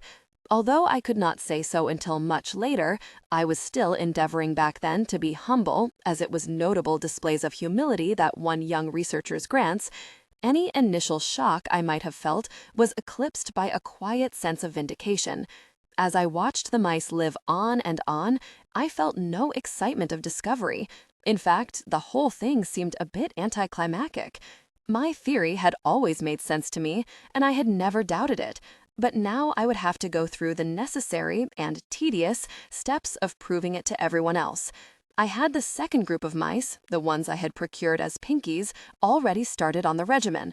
But in July of 1951, I began a third experiment, this time on a group of 200 15-month-old mice. If my theories were correct, the 100 mice who ingested the opaivorke would live, on median, at least twice as long as their natural lifespan. While I was watching mice and getting bored stupid with the dreamers, however, talent was becoming famous. In October of 1951, the opaivuke-eating mice from the first group were by then 23 months old and as frisky as ever. He published a report entitled The Lost Tribe of Ivu, an ethnological study of the village peoples of Ivuvu, in the Journal of Ethnography.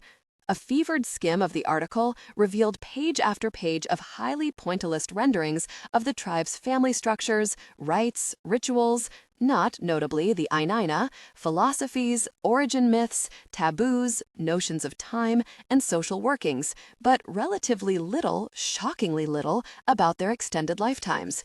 There was a long section about the opaivuke and an excessively granular description of the vakaina, so granular that it managed to convey none of the wonder and terror one felt while watching it. And, buried in an endnote, this comment: "I have spoken of the tribe's fascination with immortality. Although this is a preoccupation central to the Uvuan's mythology as well, it would not be overstating the case to call it a subject of obsession among the villagers. Indeed, they believe that the ingestion of the Opaivuke, 50, the turtle devoured during the Vakaina ritual by those reaching or having surpassed the age of 60 Oannes, confers eternal life. There is, of course, no conclusive scientific proof of these claims, although there is evidence that certain members of the tribe are unusually long-lived. Reading this, I felt three things. First, amusement at Talon's timidity. Was it not he who had been so quick to insist that Iyakana was centuries old? Second, an odd sort of relief at his uncharacteristic circumspection. Not only had he not revealed what was fundamentally my discovery, but he had left room for me to enrich and emboss his account with my own. And third, and following those initial two reactions, a niggling suspicion that Esme, not Talent, had been responsible not only for the note, its poor delivery, its bland writing, but also for Talent's apparently newfound wariness. Fairly or not, I found myself disappointed with Talent. As I have said, I did and do not consider anthropologists the most creative and disarming of thinkers, though they do take superlative and meticulous notes, but I had come to admire what I had grown to see as his single-mindedness. But he was also to be my first lesson in the strange phenomenon that besets all of us who travel to strange places and find our own assumptions and lessons proven not just wrong, but opposite. It is very easy to be intellectually brave in such locations, where the academy, one's peers, and the entirety of Western history and religion feel not only irrelevant but misguided. But unlearning things is much more difficult than learning them, and even the most courageous of minds will find itself tempted to retreat back into the known at the first opportunity. It is astonishing and a little sad to realize how many discoveries, how many advancements have been delayed for years, for decades, not because the information was unavailable, but because of sheer cowardice, fear of being laughed at, of being ostracized by one's colleagues. Luckily, I was never limited by such worries or constrained by such fears. Being ostracized by my colleagues seemed something to covet, not avoid. And so in 1953, I published a brief postulatory paper, 51, really nothing more than an announcement, the medical equivalent of Martin Luther posting his theses on the church's wooden door, 52, in a small, now defunct journal called The Annals of Nutritional Epidemiology. In it, I revealed my findings. Not only were a significant percentage of the mice from the first group that had eaten the Opaivuke still alive, but so were the mice from the second and third groups. It is very difficult for my biographers and for younger scientists to comprehend when I tell them with what ridicule, what scorn, what hatred this paper was received. The Annals of Nutritional Epidemiology was at best an obscure publication, but somehow my essay seemed to be read by people who would not normally have troubled themselves with such journals, and in the coming months, the Annals, rather pantingly I thought, published all manner of letters from various doctors and scientists outraged that this sort of childish fiction and robust fantasies should be taking the place of real science, etc., etc. The fellows in the adjoining lab, still bitter at my youth, my space, and my mysterious funding, took to dropping by under the pretense of talking to Chel Yu, whom they'd update with fresh insults about my work that they'd recently overheard from this chemist or that biologist. The fact that Chel Yu would only gape at them and every now and again blink his small eyes behind his glasses until they triumphantly flounced out seemed not to register with them at all. Did any of this bother me? No, it did not. I was certain I was correct, more and more certain, in fact, when, with each passing month, the Opaivuke-fed mice lived on, their little lives stretching out, a thin, elastic line, longer and longer. And as I have said, it was not in my nature to listen to the chatter of others, especially others for whom I had no particular regard. However, I was also not impractical. The only frustrating thing about my paper's less than enthusiastic reception was that it would retard my ability to make for myself the kind of life I had decided I wanted. I have spoken before about my fundamental ambivalence about lab life, and this was still true. But if the rhythms of the lab were not necessarily always the most stimulating, the rhythms of my own lab were. Being left alone, without oversight, without having to report to anyone, without having to manage someone else's pointless projects, was a glorious freedom, and one I realized very quickly I wanted for myself. I wanted to perform my own experiments. I wanted to write what I wanted, to answer what I wanted, to follow my every passion and curiosity. In order to do that, I would need my own lab, and in order to have my own lab, I would need funding, which meant I also needed to be proven very quickly legitimate. I spent much of my time brooding over this apparently insurmountable problem, gazing at nothing while Yu fed the mice and made notes and dealt with the dreamers, with whom I was working less and less. And then, beginning in late February of 1954, two things happened in quick succession that would change my fate. The first came in the form of a letter from, of all people, Adolphus Sereni. In his short note, Sereni congratulated me on my successful return from UIVO and, revealing himself a secret herpetologist, my essay on the Ophiuchi. More important, though, he admitted himself intrigued by my paper in nutritional epidemiology and expressed interest in recreating my experiments. I, of course, immediately responded. Sereni was a respected scientist with a well-organized lab. If he could successfully replicate my findings, and I had no doubt that he would, it would confer on me an almost instant and absolute acceptance and validity, which would in turn lead to the sort of life and intellectual freedom I craved. Even I couldn't help but appreciate the irony of my situation. Sereni, who I had thought hated me. I had Yu carefully pack one of the Ophiuchi's legs, 54, along with complete copies of my data and detailed instructions on dosing, etc., and sent it off to Cambridge. The second thing that happened was that the mice from both the first and, to a lesser extent, the third study began demonstrating dramatic signs of mental decay. At this point, the mice from the first group were 51 months old, and those from the third group 46 months old. I was not exactly unprepared for this. Even as I had readied the paper for publication the previous summer, Yu had noticed that the mice in the first group had been behaving oddly. They would run in tight circles so quickly and crazily that their feet would tangle up in one another and they would fall onto their backs, kicking their paws in the air and chirping. Or they would press their noses into a corner of the cage and make strange, unrodent-like gulping gestures, opening their little mouths and closing them again and again. They would do this for hours sometimes, their azalea-pink eyes wide open and unblinking. This made sense to me. After all, they had at that point been alive slightly longer than twice their natural lifespan, the same point at which the dreamers had begun to demonstrate their first symptoms of mupakua-ness. What was truly exciting was the behavior that they were demonstrating as they reached the point at which they would be alive for 3 times as long as their natural lifespan, or about the equivalent of Ira's age. And indeed, as I had hoped, their deterioration had become suddenly more profound. 7 months before, they had experienced periods of lucidity when their behavior was still recognizably mouse-like. They ran in their wheels, they burrowed in their snowfalls of shredded paper, they picked up the pieces of food we gave them with their 2 front paws and nibbled away. Now, however, the 23 mice who remained had lost even those basic behavioral reflexes. Later, I would be asked how and why I had decided not to reveal these findings, but it was hardly a decision that was mine to make. As I have said, no one was exactly clamoring for my thoughts on anything, much less mice with extended lifetimes who were displaying progressive dementia. Even if I had wanted to say something, no one would have listened. However, I must admit that something else, I hate to use such a term as precognition, but there it is, also kept me silent.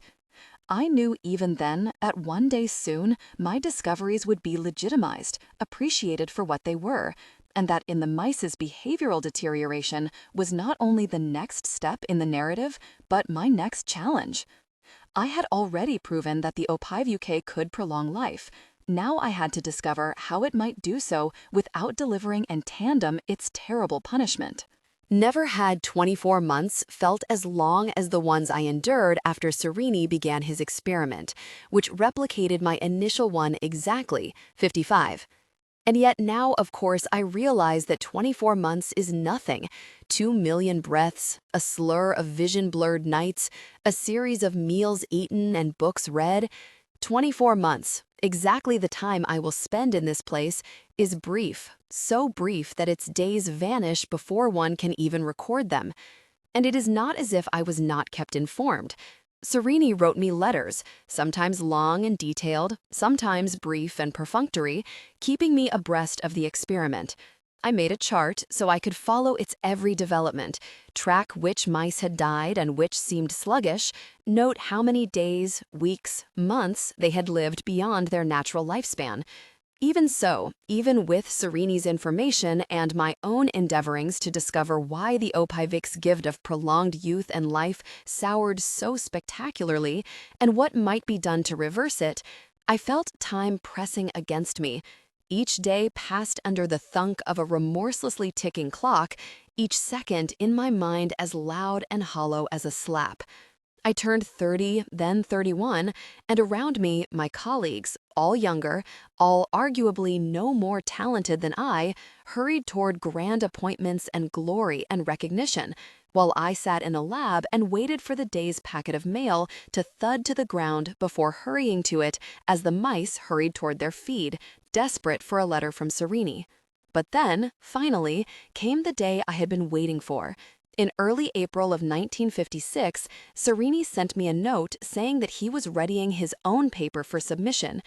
87%, 57, of his mice that had ingested the Opivic were alive at 40 months, 58.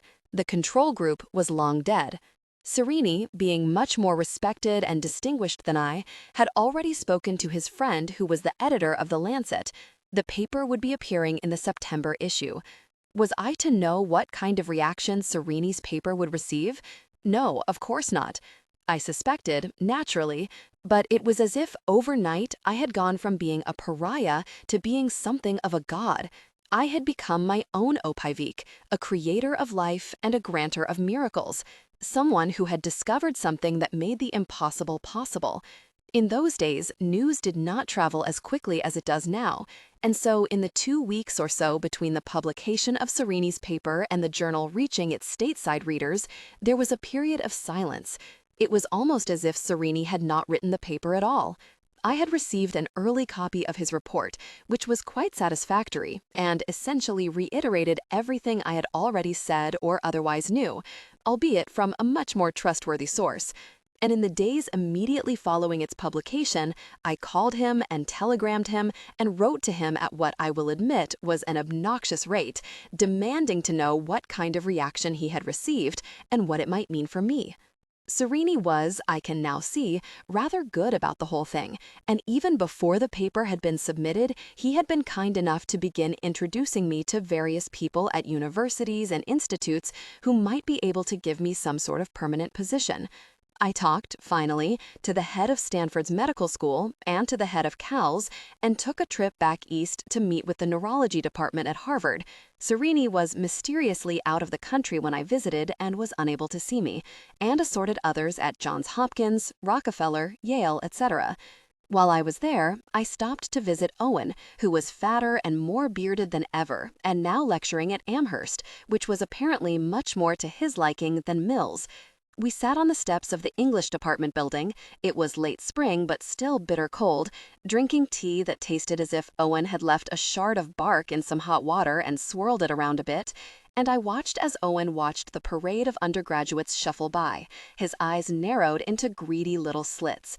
He was feeling particularly victorious as his first book of poetry, The Nautilus Sky, had just been published by some obscure press to slavering reviews.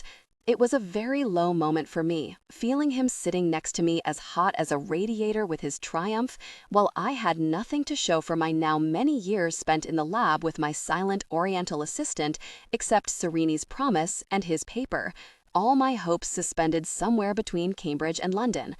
But after the paper was read, Suddenly, the flow of telegrams and letters and telephone calls reversed, and I hurried to the lab to find daily new accolades and inquiries and notes of praise, many of them from the very people who 3 years before had mocked me. Not included in this group were any of my former colleagues from Smythe's lab or my new neighbors, whose visits to Chill U abruptly stopped after the Lancet article.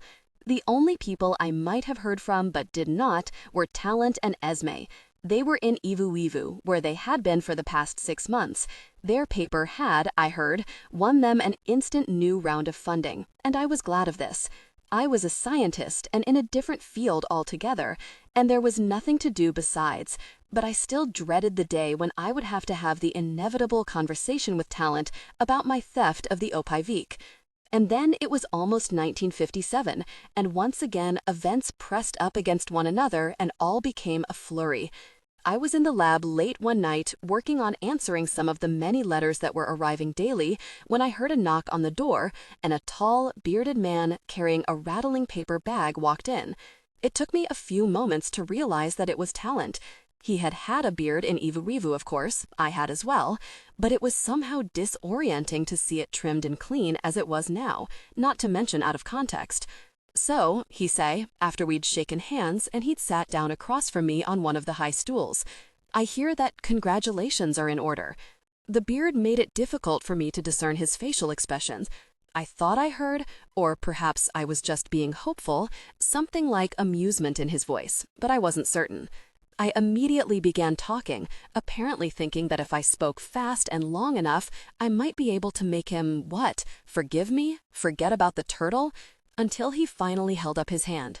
Norton, he said, and I heard something of the old weariness enter his voice, a particular sort of tiredness that he seemed to express only around me. I had more or less already suspected you did this. You're not mad? I asked him, greatly relieved. His mouth twitched a bit. I didn't say that, he said. You know I don't agree with what you did, but I understand why you did it.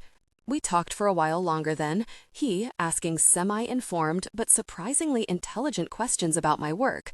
It seemed that he had read the paper and actually made sense of it. Well, he said at last, his voice sad, it's over for them. What do you mean? I asked him. If you're correct, Norton, and even if you're not, then every pharmaceutical company is going to go over there and try to capture those turtles. Not to mention every anthropologist and every botanist, herpetologist, you name it. Ivuivu as we know it is over. It seemed unfair to be solely blamed for this, and I said so. Hadn't his own paper exposed the island already? They were already no longer lost. Oh, you're correct that I'm to blame as well, he replied. But my paper revealed nothing but a small group of people, of no real use or consequence to anyone, certainly of no profit to anyone. He stood and walked to the other side of the table and began to lift various beakers at random, peering into them and placing them back approximately where he'd gotten them. I would have thought an anthropologist, with his avowed fetish for leaving things where he'd found them, would have been a little more conscientious, but I was apparently incorrect in this assumption. But this, he said, this is different. He stopped and began fiddling with a stray pipette that Choliu hadn't put away. It is amazing and vexing how sloppy and invasive non-scientists are in a lab. To them, the entire space is like a boutique, and our instruments are mere stuff to be handled and fondled and played with like gadgetry. When we were back this past time, I just returned last week, we were waiting on the shore at Uvivu for the boat to take us to Uvivu when the king's messenger came jogging toward me holding a piece of paper that the king wanted me to see. Who were these people, the king wanted to know, and should he grant them the right to visit the island? And what had I to say about the letter writer's claims about me? It was a letter from another anthropologist, someone at Columbia, someone I know.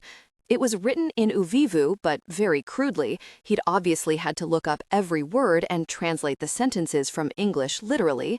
But in it, he claimed that we were former colleagues and that he had his own journeys he wanted to make in Uvivu. He praised the king, clumsily, as I've said, but deeply as a great monarch, and said that the West had much to learn from his civilization. And, with the king's permission, he'd like to come to the islands so he might educate the West. At the end of the letter were, perhaps not surprisingly, a few lines about how my work had portrayed the king and his people as madmen and idiots, and how, thanks to my writings, the rest of the world was laughing at them and, worse, preparing to attack them. He advised the king that if he wanted to protect his people, he should ban me from the islands immediately and make certain I was not able to return. He put the pipette down and picked up a stack of my correspondence and started flicking through it unseeingly.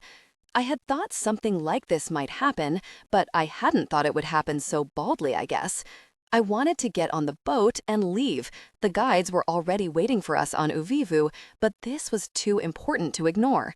So I told Esme to go ahead and accompanied the messenger back to the king's palace. Was he very angry? I asked. The king is difficult to understand. Conversations with him are full of silences, and you have to learn how to wait through them. I spent the rest of the afternoon and most of the evening there with him. He'll say something impossible, like, "Why are you telling people bad things about my country?" And then you have to explain that you're not and that you're being misrepresented, and he just sits there, staring at something you can't quite see until the silence almost feels torturous. And then his next question, "How long are you staying?" feels like both a benediction and a test. Are you being approved to go ahead? Is all being forgiven? Or is it purely a factual question? Do you answer, as I did, 6 months, Your Highness? Or do you humble yourself further and say only, "As long as Your Highness will have me"? In the end, he let me go, and I made it to Uvivu only a day later than I'd planned. But before I left, he told me he had received many, many letters from people asking to come to the islands. So far, he had not responded to any of them. And was that a warning, or simply a statement of fact? "Wait," I said. "How's the mail even getting to them?" He blinked. "There's an outpost, an unofficial embassy of sorts, in Pampati, on Tahiti. The consul there travels back and forth to Tavaka once a month. All international correspondence is routed to him." "Oh," I said. "The point is, Norton," he said, walking about once more, "at some point, someone will offer the king something he'll want, and once that happens, the island will no longer be yours or mine, insofar as it is. It'll belong to whoever tempts him most. And then your research will stop, and so will mine. But won't he want to protect Uvivu? Not necessarily. The king doesn't care about Uvivu. It's something of an embarrassment to him, and its people are of little consequence to him. But what if he realizes it can make him money?" He shook his head. "The king doesn't care for money. It won't make a difference to him." And then I thought of something, and the knowledge domed up inside me, frightening in its possibilities. "Talent," I asked him, "what did you offer the king to make him give you access?" He turned and stared at me. Once again, I thought I saw, under his beard, something like a smile. "I can't tell you, can I?" he said. "Otherwise, everyone will know." I didn't know what to say to this. Did he mean I was a gossip, or was he making a joke? Why did talent always have to be so maddeningly elusive? But before I could formulate my next question, he was walking toward the room where we kept the dreamers, shaking the paper bag over his shoulder at me. "Dried hononos, fresh from Uvivu," he said, "a special treat." Talon's visit disturbed me more than I thought, more than it should have. He had been angry about the dreamers. "Norton, what happened to them?" he demanded, after trying and failing to excite them with the hononos, which not so long before would have inspired fits of salivating and anticipatory teeth-clacking, and before I had a chance to answer, he said, "Mua doesn't even speak anymore. Eve won't even stand up. And they're obese. What on earth have you been feeding them?" I will admit now that I had not been spending anywhere near the amount of time with the dreamers that I ought to have, but at the time, I mostly thought it very unjust that talent should be holding me responsible for their decline. Would he have been able to do any better in such an environment? I thought briefly of the dreamers we had left behind tied to the monometry. Were they in better health, livelier, than the ones we had taken with us? Were they even alive? He left in a fury, and I found myself abruptly devastated. Of course it was ridiculous. I had moved far past the point where I needed Talent's help, much less his approval, not to mention the fact, I had to remind myself, that I didn't even much respect his field of study. And yet I did crave from him something he seemed unwilling or unable to give. However, this did not stop the elation I experienced when I heard shortly thereafter that I was to return to Uvivu. Along with bestowing on me instant and permanent legitimacy, Sereni's paper had the added benefit, or if you asked talent, detraction, of making every medical school in the country eager to send its own research team to Uvivu, this time for the sole purpose of retrieving as many turtles as possible and bringing them back to its laboratories. Although I had nowhere near official or permanent status at the university, a fact I made sure to remind the president of at every opportunity, I was, as the school's honored guest, being respectfully asked to go on Stanford's behalf. I would be accompanied, I was told, by someone I knew well, talent, and, unfortunately, Esme. I wasn't quite sure how to react to this news. My attraction to talent, my desire to be near him when even I could see that the feeling was not mutual, was something that had grown out of my control. I thought of it as a gigantic mushroom, puffy and misshapen and tumorous, ploofing out into strange and fantastic formations. I also feared, from our last interaction, that he must have been made to agree to this arrangement somehow, and that it would not be a welcome pairing for him. However, this did not stop the elation I experienced when I heard shortly thereafter that I was to return to Uvivu. Along with bestowing on me instant and permanent legitimacy, Sereni's paper had the added benefit, or if you asked talent, detraction, of making every medical school in the country eager to send its own research team to Uvivu, this time for the sole purpose of retrieving as many turtles as possible and bringing them back to its laboratories. Although I had nowhere near official or permanent status at the university, a fact I made sure to remind a president of at every opportunity, I was, as the school's honored guest, being respectfully asked to go on Stanford's behalf. I would be accompanied, I was told, by someone I knew well, talent, and, unfortunately, Esme. I wasn't quite sure how to react to this news. My attraction to talent, my desire to be near him when even I could see that the feeling was not mutual, was something that had grown out of my control. I thought of it as a gigantic mushroom, puffy and misshapen and tumorous, ploofing out into strange and fantastic formations. I also feared, from our last interaction, that he must have been made to agree to this arrangement somehow, and that it would not be a welcome pairing for him. Less conflicted were my feelings for Esme, but when I asked the president if it was wholly necessary that she should go, he frowned and looked confused, and I hurriedly decided to drop the matter. And so, a month later, there I was, deplaning in Uwaivu on the same bumpy, makeshift ersat polo field, mounting the same ridiculous little horse, or one just like it, and being led by a man, Pava, who could have been Tus or Uvas's clone, so similar was he in appearance to them. But this time, instead of going straight to the fetid shack and from there to the boat, I was taken to Tavaka to meet the king. I was, naturally, excited about this, just as much about seeing Tavaka as I was about seeing the king. Decades later, I would be in Valparaiso, Chile, for a conference and would be standing in the hotel's lounge, looking out the window. In front of me was the port, where crayon-colored storage containers were stacked one atop another as easily as child's bricks by a Jurassic crane. And around me was the neatly inverted ziggurat of the city, the tiers of houses and buildings forming tidy geometric steps as they ascended into the woolly, wet gray of the sky. I had never been to Valparaiso, but the scene was somehow familiar to me, like a place I had experienced before. But it was not until much later that day, when I was sitting through yet another endless speech, that I realized why I had recognized it. It was because this was what I had hoped Tavaka might look like. Of course, it was a ridiculous idea. Valparaiso is a busy port city that moves thousands of tons of cargo, whereas to call Tavaka a hub of any kind would have been to stretch the truth until it snapped and split in two. But at the time, for all my worldliness, I was, you will remember, still quite untraveled, it seemed to make sense. Tavaka was the capital of an island and would somehow reflect its position. Needless to say, it did not. In fact, the most striking thing about Tavaka was how much it resembled the village.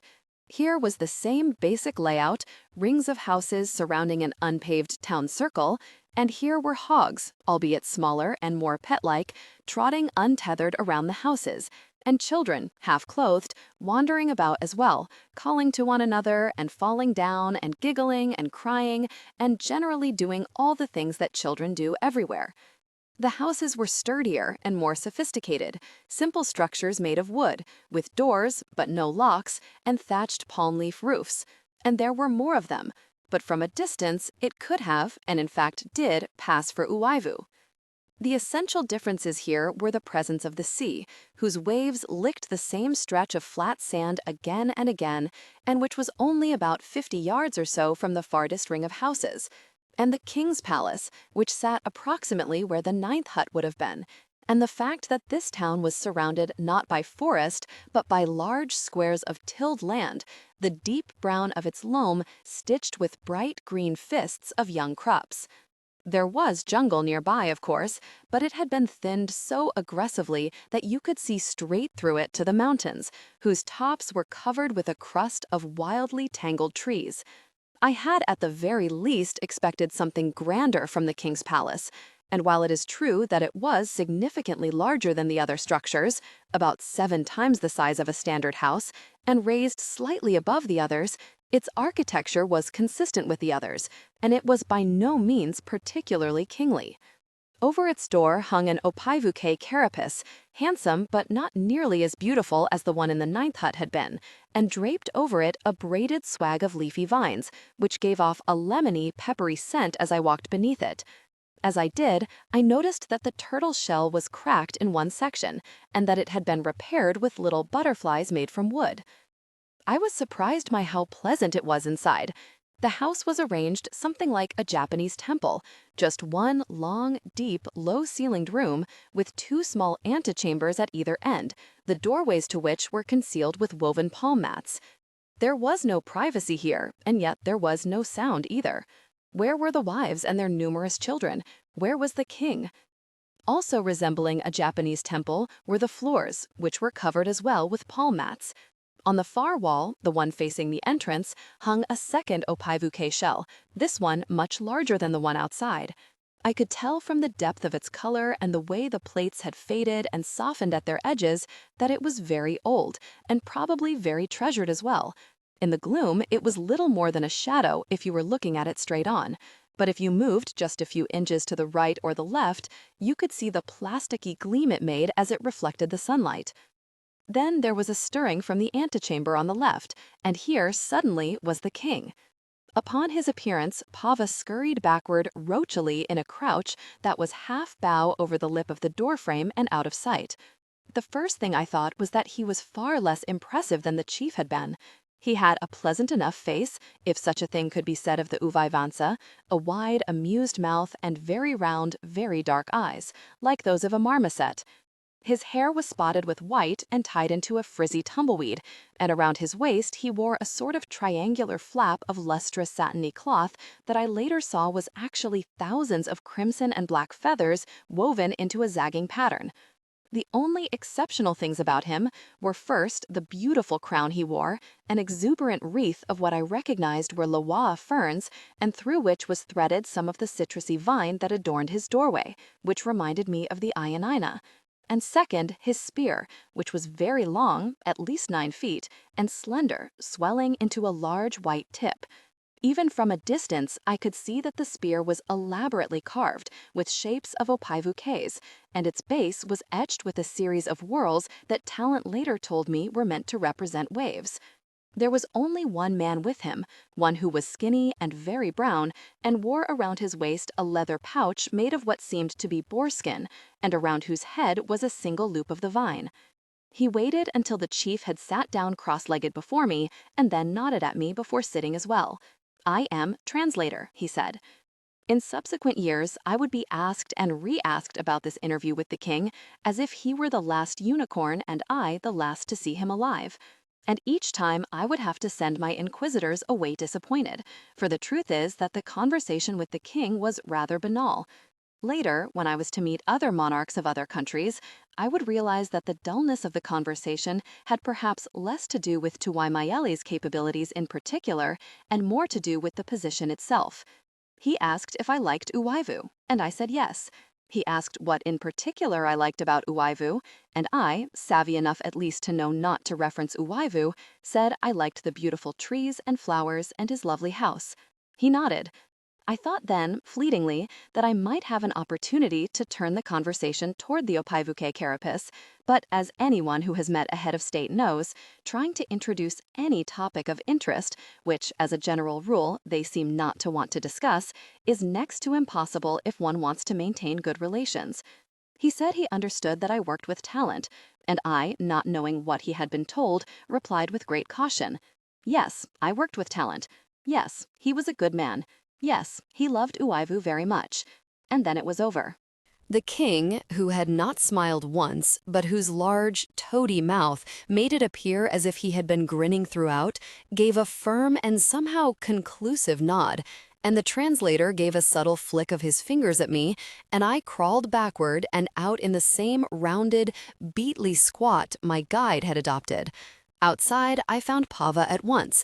He had been leaning against a manama tree and staring intently at the door, and when he saw me, he gave a wide grin that I was left to interpret as I followed him. Were there some people who, upon meeting the king, never emerged? Clearly, I had passed some sort of crucial test, but of what, and what punishment I had apparently eluded, I couldn't guess. He led me toward one of the huts closest to the beach and stopped and called out. I heard a rustling from inside, and then the door pushed open, and a woman emerged to stand before me, blinking in the light. Behind her, I could see the inside of the house, which was dark, and whose circumference was rimmed with things, palm leaf mats and Nowaka half-shells stacked one inside the other like bowls, a collection of bamboo poles, a series of woven baskets, their lids askew. Like Pava, the woman wore a single piece of useless clothing, one that seemed to evade altogether the purpose of clothes. In her case, it was a long necklace strung with what looked like hog's teeth, which drooped beneath but did not conceal her teats. 2 children, one a boy of maybe 11, he could not have been much more, for he was spearless, the other a girl of about 9, came out and stood beside her, not touching her, and what was notable about them was their silence, their watchfulness. A few yards from us, a group of children ran by in a noisy flock, but these 2 did not watch them go, only raised their eyes to me. Pava was looking at me expectantly, as if I should know them, and when I said nothing, only looked at them and then at him, his expression changed to one of impatience. "Who are they?" I asked him in Uviwan. "Fa no, Ohala," he replied, surprised. "Fa's family." I was startled and irritated and confused. Why had I been brought here? Was it possible? But no, it wasn't, that I had asked to meet them? And so I began my second strange interview of the day. I asked questions, and the woman, Fa's widow, answered them, so briefly and dully that I would later wonder if she might be mentally impaired in some way. All the while, my discomfort was overshadowed by a sort of bright rage. Why was I being made to feel guilty about this, to meet Fa's family, to see their sad hut? What I had seen as a disciplined, well-ordered space now struck me as a poor one, bereft of belongings and color and busyness, when I had had nothing to do with his death, which had been, after all, years ago. Had talent been subjected to the same meeting? What did they want? Money? Goods? Any respect I had managed to earn from Pava after my successful encounter with the king quickly dissolved, and after some minutes of this, him looking between the 2 of us in growing incredulity, he interrupted and spoke at length to Fa's widow, so quickly that I was unable to comprehend. He seemed to be half lecturing, half pleading with her, but I was unable to tell which, for she never lifted her head to look at him. The 2 children stepped closer to her, but neither looked up. I noticed, too, for the first time, how their skin had a dusty cast, as if they'd been rolled in talc, and how the other children, running past them, did so without even acknowledging their presence. From behind the hut strolled 2 women, carrying baskets and talking loudly, and although they walked within inches of Fa's hut, neither of them thought to greet the widow or even to look in her direction. It was impossible to feel completely physically isolated from the others. They all inhabited such a small space, after all, but clearly the rest of the villagers had done their best to exclude Fa's family from their society. Even the hut's location, pushed back as it was to the far perimeter of the circle, seemed freighted with meaning. The only place its inhabitants could go from here was the sea. I looked toward the water and saw, perfectly framed between Fa's house and its neighbor, the conical mass of Ivu. This view would be the family's daily reminder of where their husband and father had gone and been lost, and the answer, as I would later guess, to their ostracism. Finally, seeing that he was unable to convince the woman to do as he'd hoped, Pava grabbed the boy by the arm and shoved him toward me. "Do you want him?" he asked me. "What?" I asked. Naturally, I was shocked. No, of course not. He pushed the boy back toward his mother, who was still looking at her feet, and this time pinched the girl around her skinny arm. "This one, then." "I don't know what you've been told," I said to Pava, "but I don't want either of these children." "But she cannot keep them," Pava told me. "Well, I can't keep them either." I was expecting him to argue with me further, but instead he turned and spoke to Fa's widow once more, a long, diuretic stream of words, out of which I could pluck only a few unhelpful terms. You, Fa, children, no, etc., and then looked back at me. "Let's go," he said, and began strolling out of the village. As I trailed him, I fretted and seethed. What was that encounter supposed to mean, and how was I to interpret it? The lesson, clearly, was that Fa's death had left his family in a state of penury, for which I was somehow being blamed, though surely the blame belonged equally, if not more, to Talent. Had the children first been offered to him? Or was that the lesson? And did such a thing as penury even exist here? I had always assumed, from the way the village on Ivu had been run, days and people tumbling into one another with no apparent laws or nuance, that Ivu too was governed by a sort of lax, unevolved version of socialism, in which everything was shared and no one, save the king, had anything more exceptional than anyone else. Why then were things so difficult for Fa's family? And more importantly, and troubling as well, why was I being offered his children, of all things? Surely it would be more feasible to ask me to procure goods, although I would have had little idea of how to go about doing that either, as I had no notion of Uvuan money or how to get it, or, at the very least, food. Somewhere inside me, a small fern of fear unfurled. Had Fa seen me with the boy in the woods and formed some sort of impression of me, one that he had passed on to the others? But I could not think that way. The old wearying sensation of being on these islands was returning to me, the one in which I felt I was forever being asked questions I couldn't understand, locked into my end of a one-sided, inexplicable exchange in which all my responses were incorrect. A week later, or more, I was back at Talon's camp, in the same, or was it, scrub of forest just on the edge of the village. This time, my guide uphill had been not a Uvuan, but an actual Ivuivuan, a man I remembered from my last visit here, only because he had a terrible cleft palate that made him look as if his lower face had been gnawed on by a beast and then spat up and reassembled. Of course, this did not make him much of a conversationalist, first because he was not given to talking anyway, and second because everything he said was so garbled and slurpy sounding that he may as well have been speaking underwater. It had been clear to me from the rapidity with which Uva and Tu had left us to hurry back to their families upon our last return to Uvuivu that they would not soon or willingly make another trip to Ivuivu, but I missed them and their good-natured ways. The new guide, however, I could not tell if his name was Uo or Uvu, was a wonderful naturalist, and although he could not speak intelligibly, I soon grew to admire and appreciate his ability to spot the smallest of wonders in the forest, which he would either bring to me or point out for my enjoyment. One day, he brought me a scarlet petal as small as a chickpea, which upon examination, I realized was an orchid, scaled down until it was impossibly tiny, its lip a pale, unearthly gray.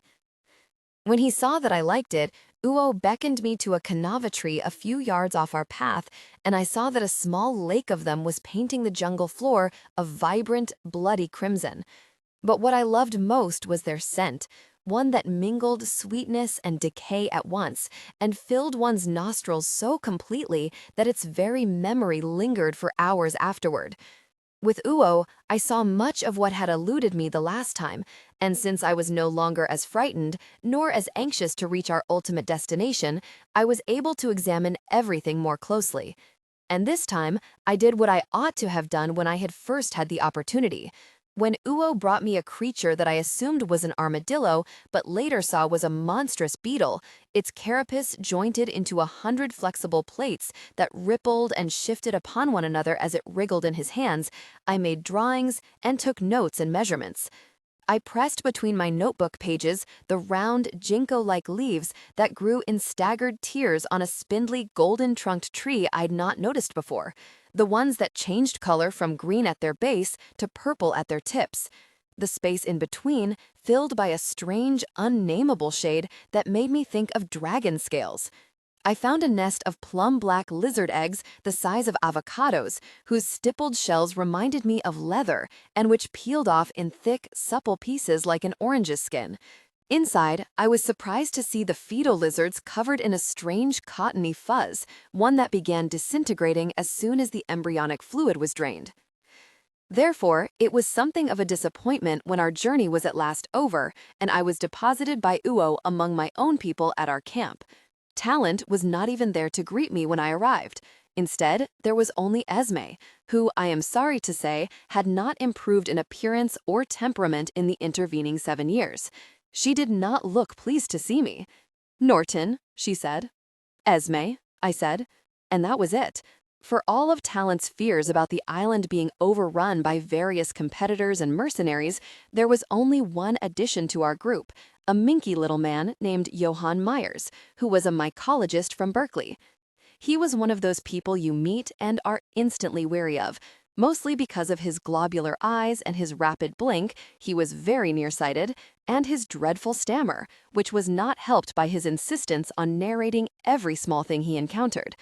I once made the mistake of going mushroom hunting with him and had to endure many hours of his dull prattle. And now here we see. What is this?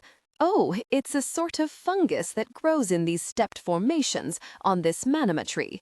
Consistency very soft, almost velvety, tipped with what appears to be a very gentle fur, almost like that of a fly, but here powdery instead of coarse, and almost silvery in color, etc., etc. Like most mycologists, Myers was deeply boring and interested in only one thing: fungi. A dinosaur could have gone crashing through the forest inches before him, and it's doubtful he would have lifted his eyes from the puddle of snail-shaped mushrooms that he'd discovered growing at the base of a particularly mature lawa fern. He had absolutely no time for turtles or people, much less very old ones, and indeed had the useful ability to simply stop listening when the talk turned to such subjects, drifting off instead into a self-induced trance in which the whole world was remade as various fungal mutations. You always knew when this was happening, for his little mouth took on a sort of lightness, and his eyes, behind their glass slabs, became moist and ecstatic. I often envied him those moments. I hoped to accomplish 3 things while on my visit. The first was to gauge the chief's mental health. He would be only 67 and his advisor 70, and so this was more of a checkup than anything else. I wasn't expecting any mental degradation yet. The second was to ascertain whether anyone else had celebrated their vakaina, and if so, to begin a file on them. And the third, and primary goal, was to secure at least 2 opivacus, which I intended to take back alive to the States. I had a little less than a month to do this. On the 28th day, Uo would guide me back down island, where I would be met by the boatman and taken back to Evo, where the pilot would meet me in the field at daybreak of the 37th day. If I missed him, I would have to wait until Talent and Esmond left the island, which would not be for another 9 weeks after that. One of the few nice things about revisiting a place that no one ever visits and where nothing ever changes is that one can skip all the introductions and reintroductions and simply reinsert oneself into the current of local life. By the 4th day, I had found the chief and had a brief audience with him. I am fairly certain he recognized me, but he seemed neither particularly surprised nor gratified by my presence. He did not seem to appreciate that I could now speak to him in his language or the improbability of my reappearance in his life. But I did get from him the answer I wanted. No, no one else had celebrated their vakaina. As for the other question, that of his mental acuity, I had to make certain deductions. I could not, after all, give him any tests to measure it without offending him, but I left him feeling quite confident that no diminishment had yet begun. The acquisition of Opivacus was both more and less difficult than I'd anticipated. Happily, I did not have to go through the charade of pretending not to be interested in the turtle. Without having to have an actual conversation about the matter, Talent and I seemed to have reached some unspoken détente. He knew I was here for the Opivacus and had decided not to mention it if I did not. At any rate, I saw far less of him and Esme than I'd anticipated. Their research was about the Ivivuan's family structure and society, things that did not much concern me, and they spent most of their days conducting interviews with the various villagers. Less happy, however, was my lack of a guide to the Lake of Turtles. The one thing Talent had forbidden me to do was ask any of the villagers how to find my way back up that winding path to the plateau.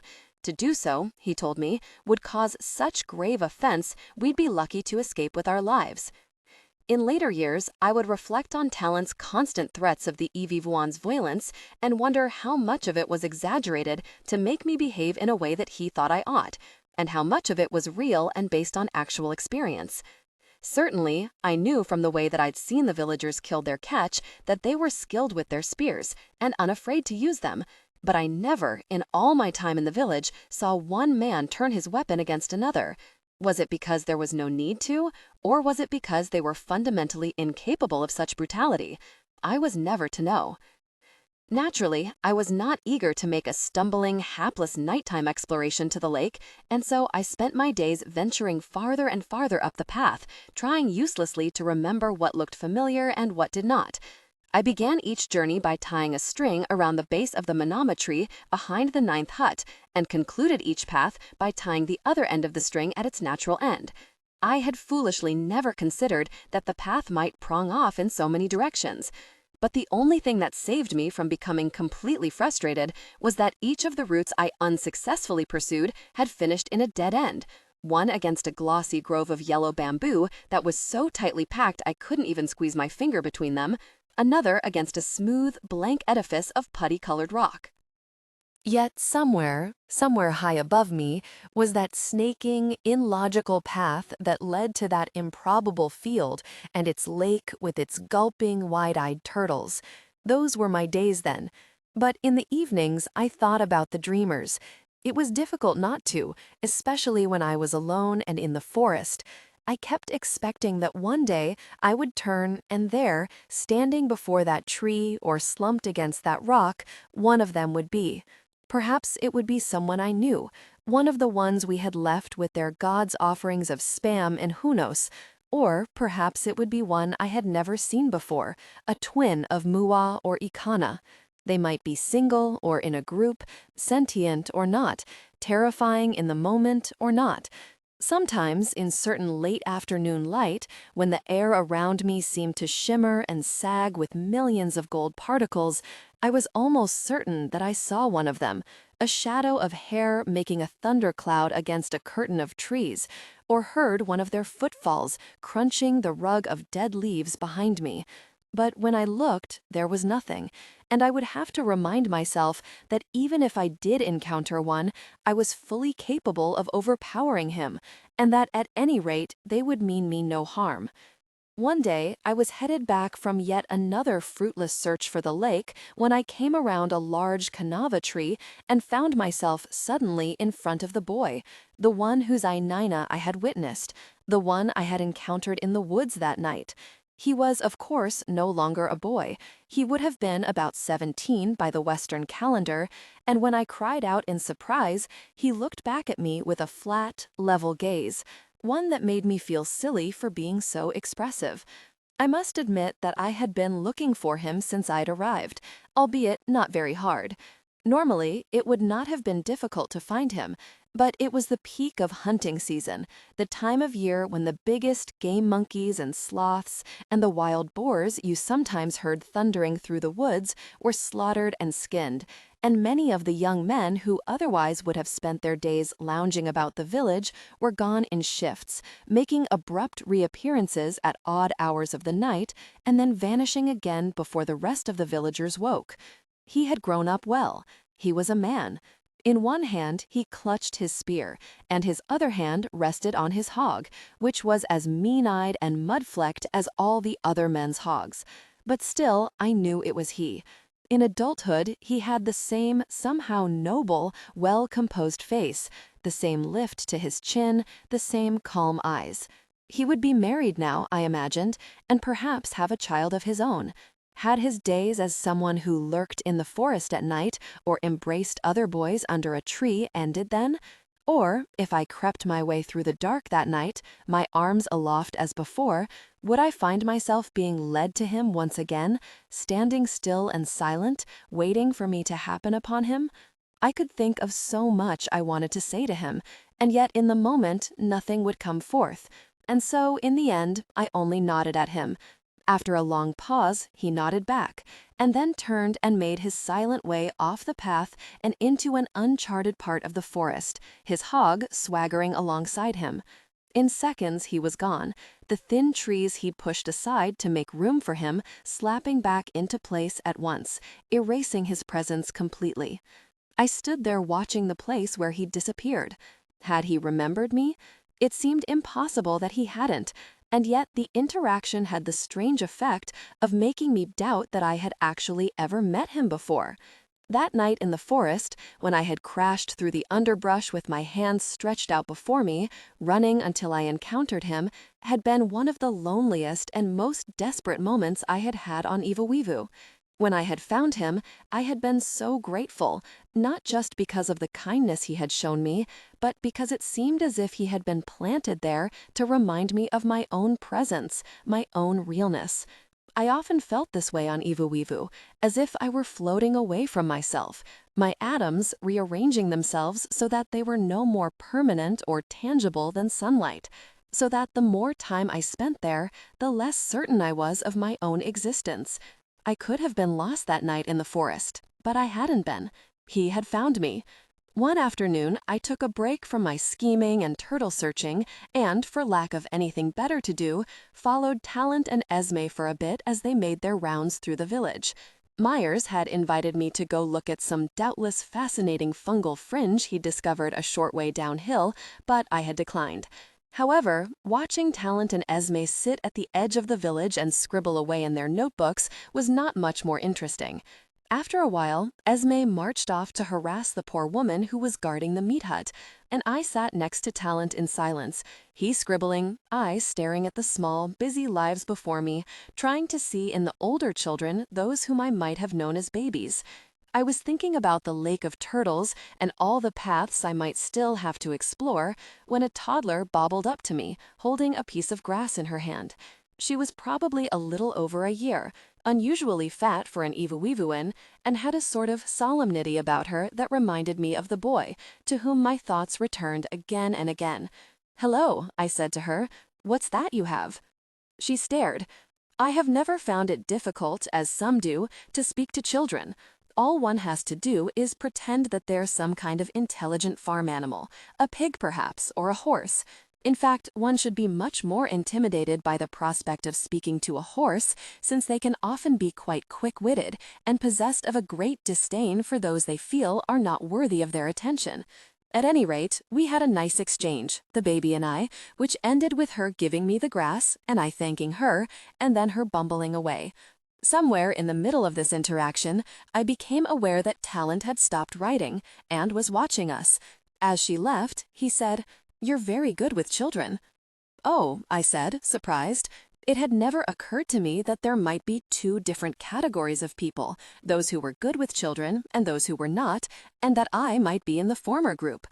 "Do you want children of your own?" Talent asked. This was even more surprising. You must remember that in the 50s, people, especially men, did not ask one another if they wanted children. It was assumed that you would have them, and liking them or not had very little bearing on the matter. It was simply something you did. You got married, you got a job, you had children. You might have a single child or many, your wife might be beautiful or not, your job dull or exceptional, but those were the only variations.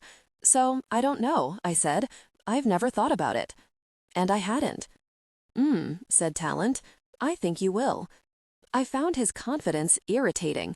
He had a certain talent for being able to make me feel like a creature from a book he had studied, who was doomed to fulfill a certain destiny whose shape only he knew. Do you? I shot back at him. He paused then and was thoughtful, which I hadn't expected. I don't think so, he said at last. Why not? It just isn't for me, he said, and smiled. Not at me, but at something in the distance, as if it's something or someone he recognized. I followed his gaze, fearful that he might be regarding Esme, but when I looked, there was no one there, just the square, empty for once but for the fire, the air around it blurring oily in the heat. It was not until the 26th day that I finally made my way back to the Lake of Turtles. There they were, paddling toward me, as friendly and gently inquisitive as cows, and there I was, lifting two of the smaller ones, each about the size of a large dinner plate, out of the water and putting them into the punched-hole cardboard carrying boxes I had brought with me. The way down was not difficult, but it was slow. I had thought about how I might successfully mark my path, but had concluded that there was no way of doing so without letting others benefit from it. I could not risk, say, nailing stakes into the earth or scratching symbols on trees without reasonably expecting that some future seeker, though at the time I wasn't wholly convinced there would be as many as Talent had predicted, would find and follow them himself. So in the end, I had to resort to sketching a highly detailed map, marking each turn and change of direction, not by landmark, for, indeed, the tree I might recognize as a sapling today would be something unrecognizable 2 or 3 years from now, but by the approximate distance that separated each one from the next. And of course, I had to keep putting the turtles down to make another notation, and then picking them up again. Once I had reached the manometry at the back of the 9th hut, I crouched behind it and waited for the last of the light to leave the sky.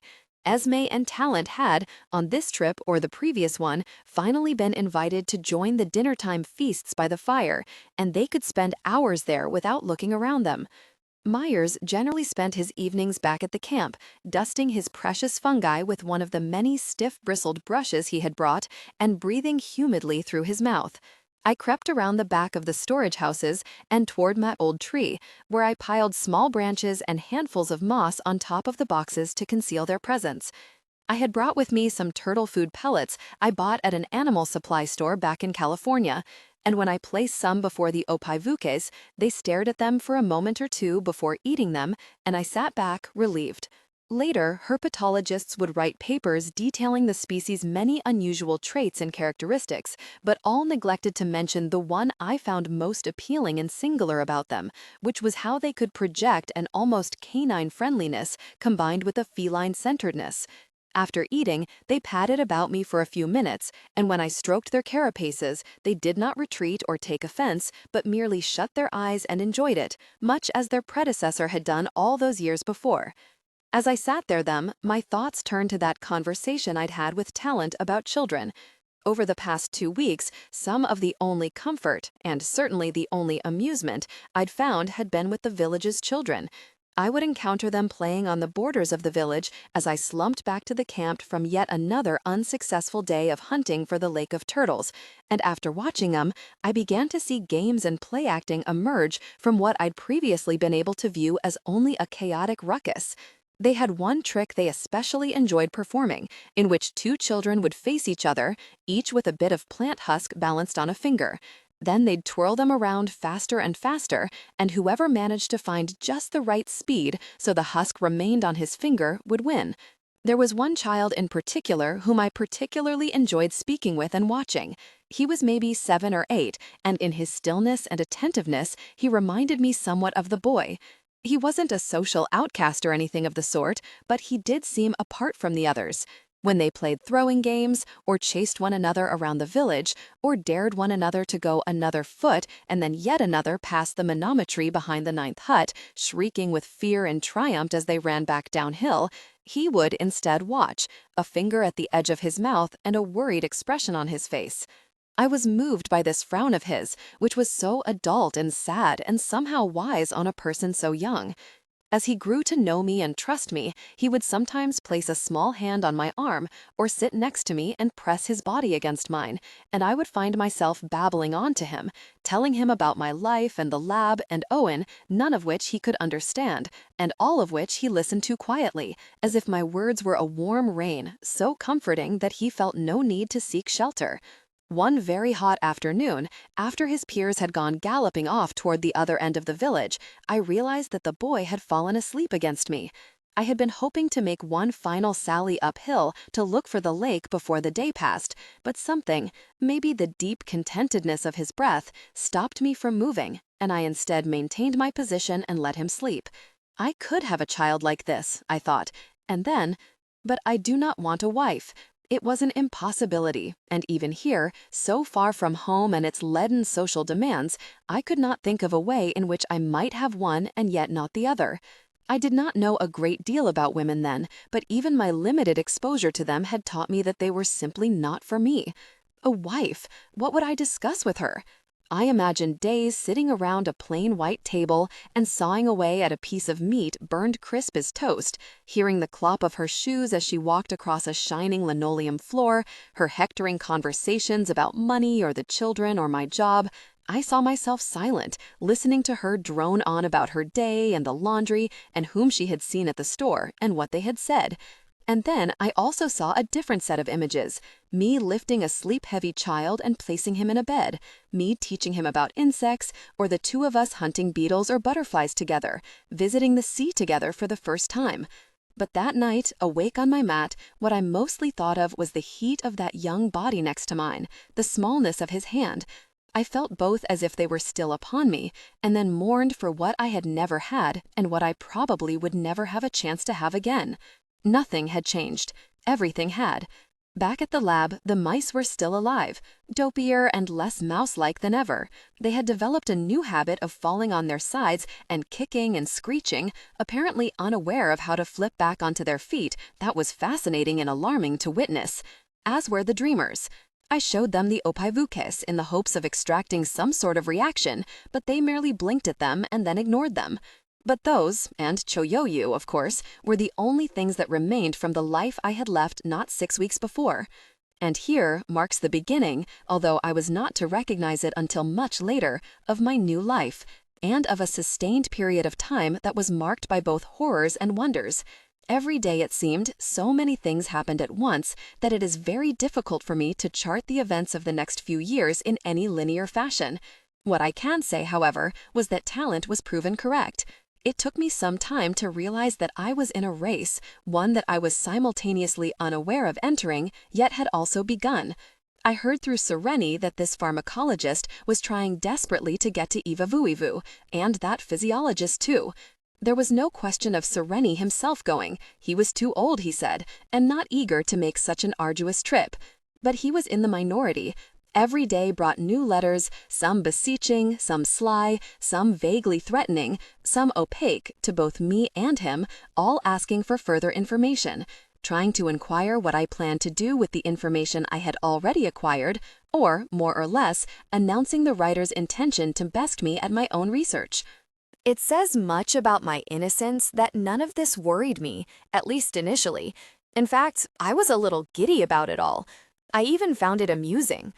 Part of this misguided confidence, I suppose, came from my trust in the king, in his apparent unwillingness to let anyone but Talent and those associated with him onto the island. And then I also felt that since it had taken me so many days to find the Lake of Turtles, I, who had been there twice before, it would surely demand many weeks of frustrating stops and starts for the few people who might someday be allowed to set foot on Ivuivu. Certainly, they could not ask for help in their mission. The Ivuivuans, not to mention the Uvuans, taboo against disturbing the turtles' peace was too great. By this time, everyone had surmised that the secret lay with the Opaivueke, eternal life. It was no wonder that schools and companies were willing to spend anything, do anything to get to the island first. It was no wonder that they thought I was working on isolating the element myself. But I knew what they did not, and so it was easy to remain silent in the face of their questioning and suspicions.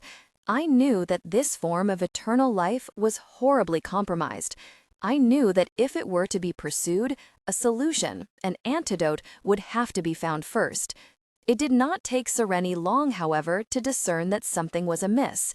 "You're not telling me something," he accused me in one of our increasingly frequent phone conversations.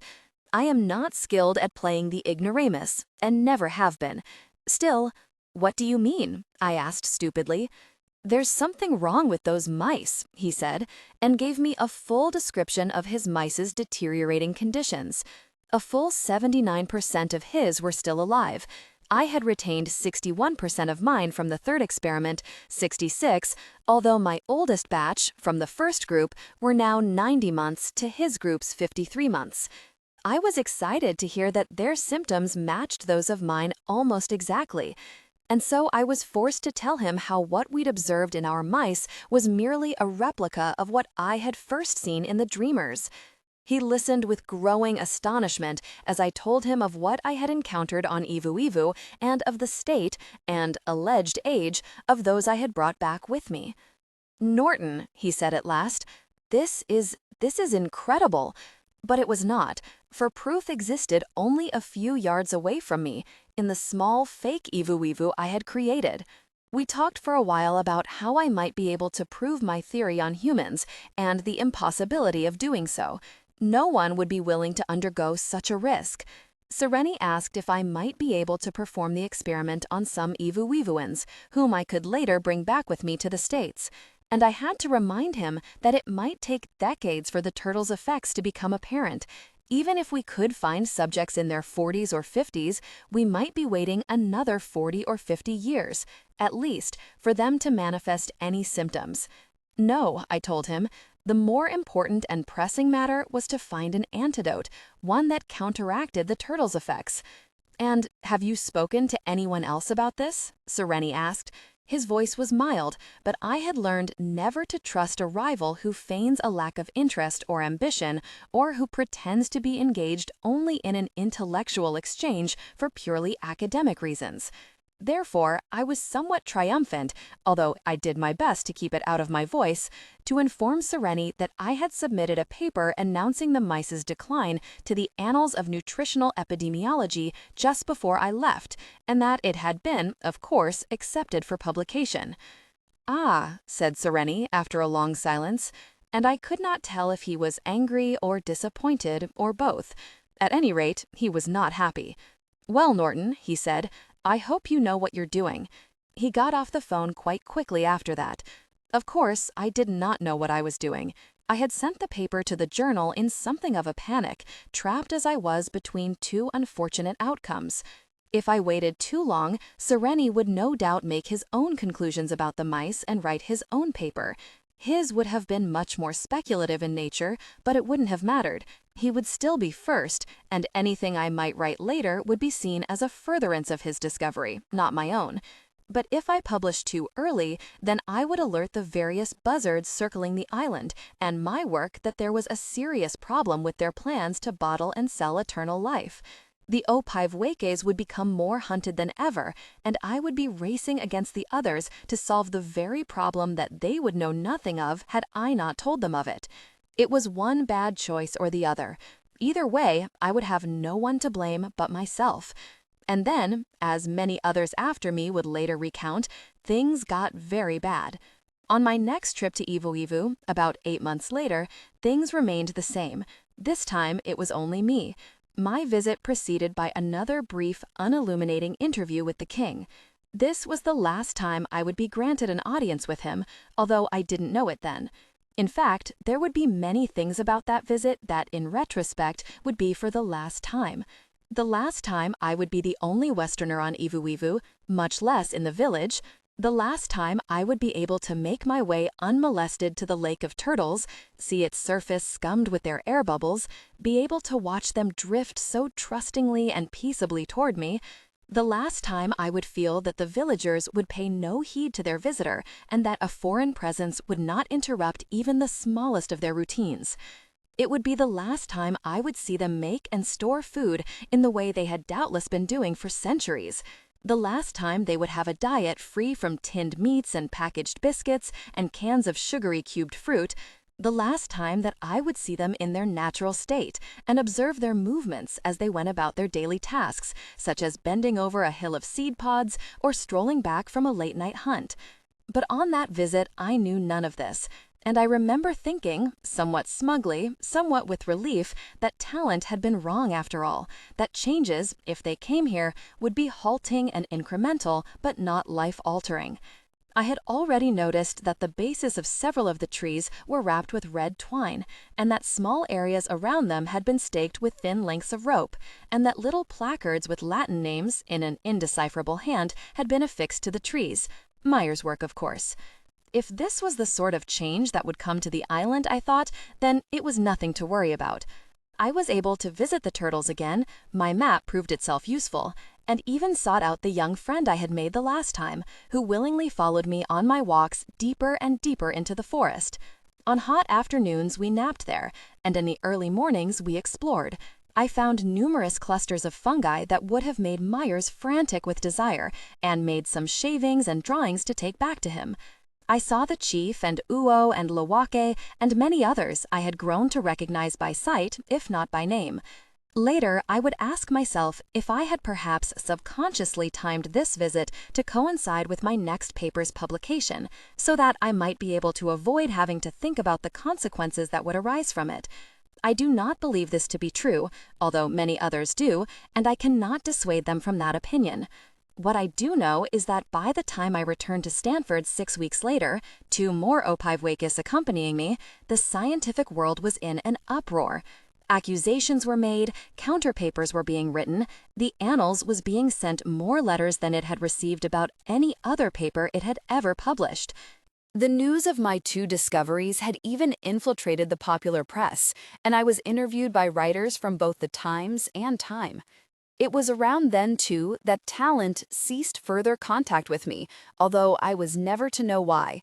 Was it because he felt, as others later would, that I had finally, conclusively doomed the island?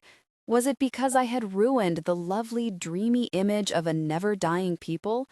Was it simply because I had achieved a level of fame that he had not? Chiolyu told me that while I was gone, someone had tried to break into our labs. He had arrived one morning to find the lock scored with scratch marks and the bottom of the door origamied into a deep pleat. He thought it was another scientist or perhaps a pharmacological team, and while I agreed with him outwardly, part of me wondered whether it might have been Talent, although, again, I could only guess at his motives. To destroy my evidence? To liberate the dreamers? In the months that followed, I tried every way I knew to speak to Talent. I wrote him letters, I called him, I waited for hours outside his office, and then outside his shockingly bleak apartment building. I begged the provost and the dean to intervene. I even tried to speak to Esme. I was like a lovesick girl. I did not even know what I might say to Talent when I reestablished contact. I only knew that I needed to see him, to gain from him some sort of absolution. The discoveries were mine, as I had to keep reminding myself. But were it not for Talent, there would be no discoveries to have been made in the first place. And, were it not for you, a small voice in my head said when I heard that the first team of pharmacologists, a group from Pfizer, had convinced the king to allow them entry, the island would still be safe. All I can say is this: I did try. I did what I thought was best. Today, I am often torn, when telling this part of the story, between making apologies and not. I did not go to the island, as so many later did, to make money or to try to convince one group of people to live and eat and believe as I did. I went for adventure, and with the pure hope of exploration. I did not go to destroy a people or a country, as I am so often accused of doing, as if such things are ever as frequent or intentional as assumed. Did I, however, end up doing so? It is not for me to decide. I did what any scientist would have done, and if I had to, even knowing what would become of Ivu Vivu and all its people, I would probably do so again. Well, that is not wholly true. I would do so again. I would not even have to consider it for a moment. 2 years later, then, I had my own lab in the virology department at the National Institutes of Health, where I would serve for the rest of my career. Cheolyu had returned to Korea, where he would eventually run his own lab at Seoul National University. I still had the dreamers under my care, although I saw less and less of them. They were forever supervised by those running various tests on them, blood work and physical and mental and reflex exams. The institute had converted a spare lab into a very nice, snug space and outfitted it with trees and a leafy floor, and they were given attendants to help wash and clothe them because although the space was windowless, we didn't want such a foreign view of the trees' bare black limbs to worry or distress them. The lab could be chilly at night, and it wasn't practical for them to be without clothing. We had also slowly converted them to a Western diet, and there was much to learn there about the effects of weaning a primitive group of people off a fully hunted and foraged diet and putting them on a more processed one.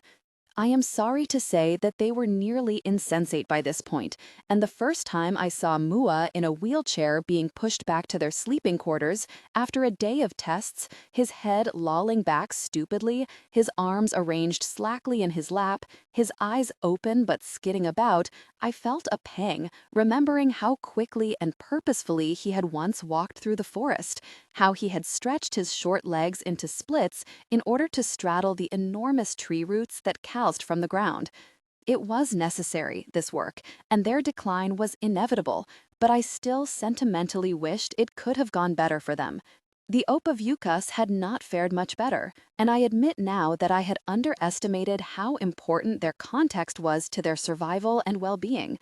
There were many failed attempts to encourage them to mate, and still more to make them adhere to a regular diet.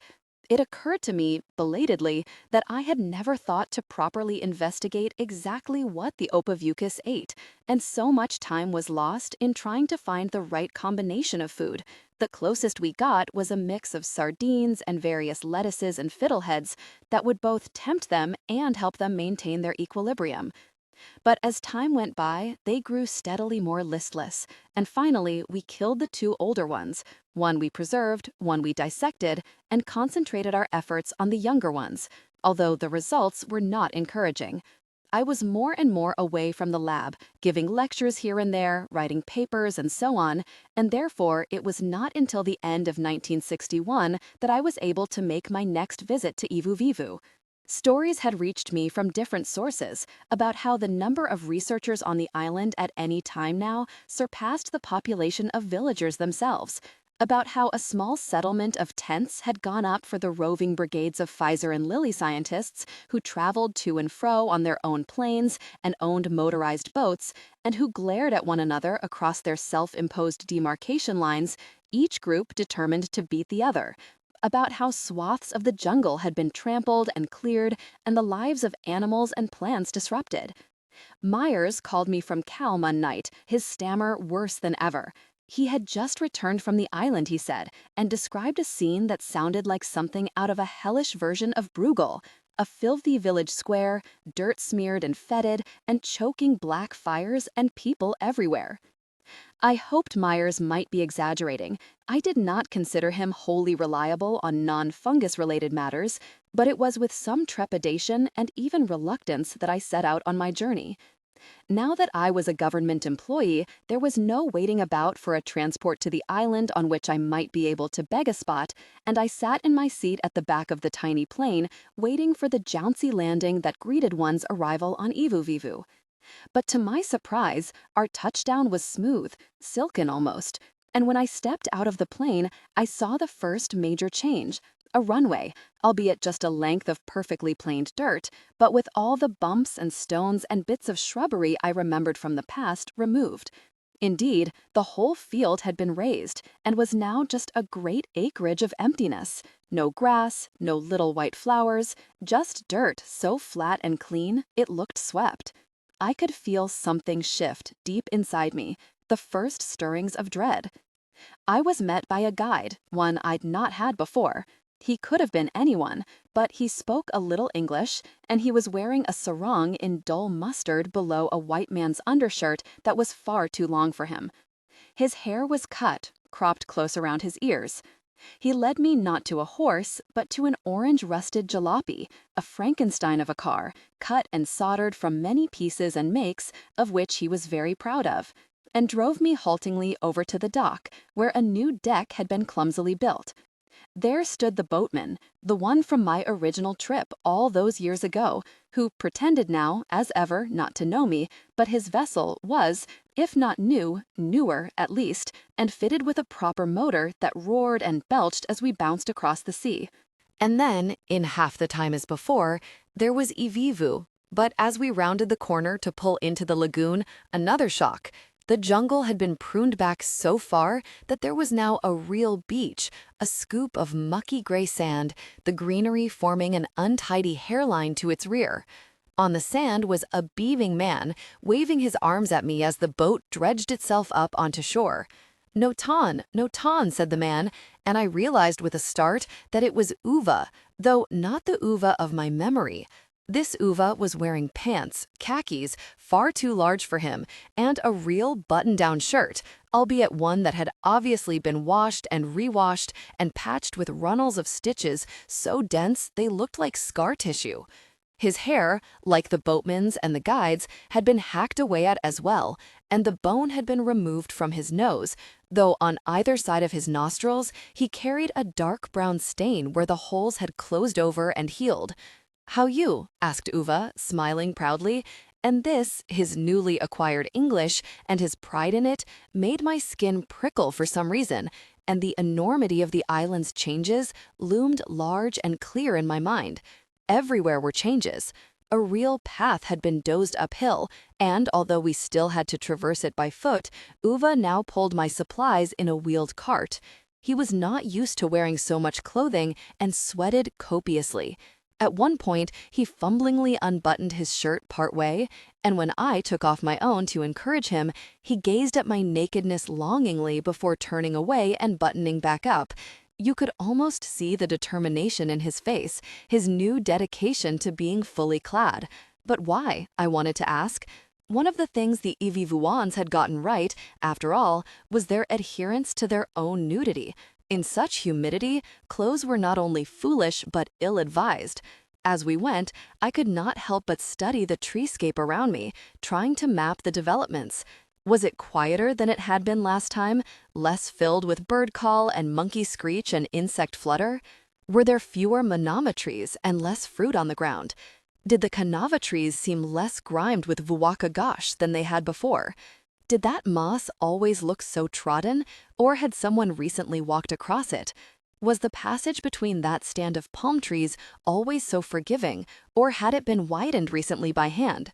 Was that a white card, a botanist's label, affixed to that orchid, or was it in fact a butterfly, its wings folded into a flat square? We smelled and heard the village before we saw it, but the smells were ones I recognized from the States, not from here, and the sounds were not of Ivivu either. There was the tart, burned tang of bacon frying and the hiss of a slosh of grease sliding against a hot pan. There were men's voices, all speaking English, and the bright, aggressive scent of laundry detergent and the ching of metal pinging against stone. And then we were upon them, their neat, clean tents and their laundry-stretched-out t-shirts and cotton pants, all the same linty-colored draped over the low manama branches, and the fire over which one of them held aloft with a pair of metal tongues a can of baked beans, whose contents burbled diuretically over the rim. I introduced myself, I couldn't not, and learned that they were the Pfizer group. The Lily group was apparently to the right of the village, although about the same distance removed. They were respectful, they were hostile, they were surprised, I could see them regarding me with envy, for while they spent their days trying to develop drugs and cold creams, I was doing real work, and they knew I was their superior.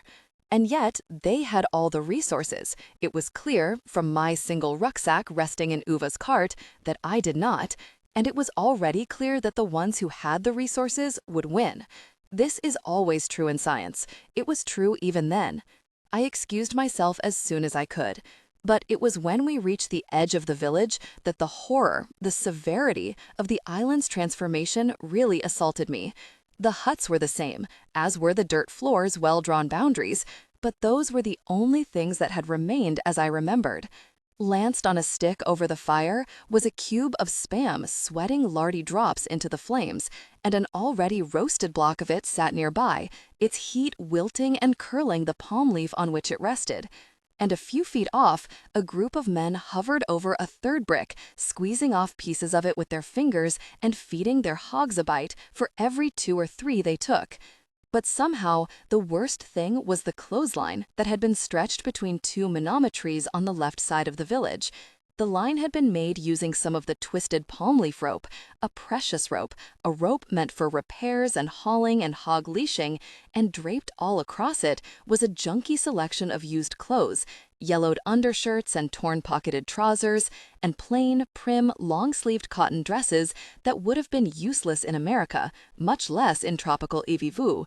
And all around me, the villagers went on their way in clothes, sometimes worn correctly and sometimes not, but always worn in earnest and with real effort, which was in many ways the most alarming thing of all, for it meant that it was not a lark, not a game, but that somehow they had been convinced that this was a habit worth adopting, a necessary adaptation. But who had told them so, and why had they believed them? I found myself walking toward the 9th hut.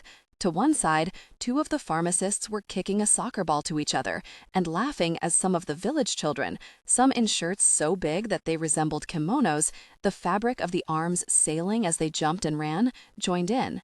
Inside, the hut was as I remembered it, silent and cool and somehow somber.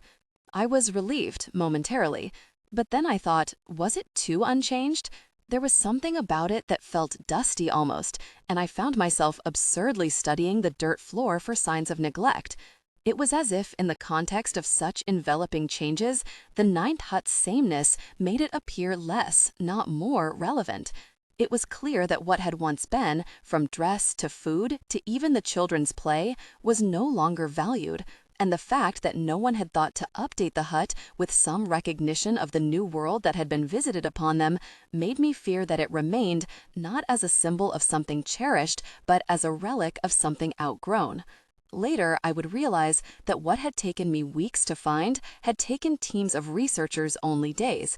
Later, I would hurry uphill toward the lake, the path now an abandoned parade route, all staked with yards of fluttering bright red tape strung from tree to tree, and run crazily toward the 2 scientists, these from a German outfit that had set up camp some distance from the lily group, lifting a large opavueke from the lake, the turtle's limbs pinwheeling in fear. Later, after they had left, I would lean over the edge of the lake, its once clean border made mucky with the stamped sole imprints of a dozen men's boots, and see only 5 heads break the surface of the water, and as long as I waited, they would not come to me, but would only hover in the center of the pond, and I would have to try to stop myself from howling. Later, I would learn, from one of those same German pharmacologists, that Talent was missing, and had been missing for at least 2 weeks. He had been on the island alone without Esme, and had met only some of them. And then, one day, he was gone. It had taken them a while, 2 days, 3, to notice his absence, but once they had ventured into the forest in small groups, and then sent their guides in after them. But they could find no evidence of him. He had carried only a knapsack, which he had taken with him, and although they had searched, they had been unable to find anywhere that he might have disturbed the jungle. No fields of moss bearing the ghost impressions of his feet, no scattered manamana seeds, no smudges of earth and stick where once a fire might have burned. And then I knew. This was the worst thing of all. Worse than the turtles, who had learned not to trust the new humans too late and were now much reduced in number. Worse than seeing the boy, my young friend who had slept leaning against me just a short while before, and who, seeing me now, turned from me, his two long pant legs sweeping behind him like a bride's gown. I could not believe, could not accept the fact that talent might be gone from me, from us, forever. By day, I spoke to everyone I could, Ivuivuens, the pharmacologists, asking them for information. The latter group, seeing that it distracted me from getting in their way, indulged me, but they had such little information, such frustratingly little information, that many days I wished I had never asked. How had he seemed in the days before his disappearance? Fine, they said, but because they had not known him, and, I had to admit to myself, neither had I, they could not say whether his behavior was normal or not. He was calm and contemplative and kept to himself. What had he been researching? What had they seen him observe? They didn't know, they said. He spoke sometimes to members of the village, but most of the time he was observing them, writing in his notebook, writing by himself. Had he spoken to any one villager in particular? No, they didn't think so. Had he, and here I had to stop until I was certain I wanted to know the answer, unkempt, or seemed ill or illogical or delusional? No, they said. No, no. By night, I looked for him, taking meandering, meaningless walks through the jungle. They were useless walks, for I never went too far, and I never called his name. Just swung my flashlight before me in arcs, the flat disk of light skittering across the various surfaces it encountered, illuminating bark here, leaves there, ground there, in jittery sequence.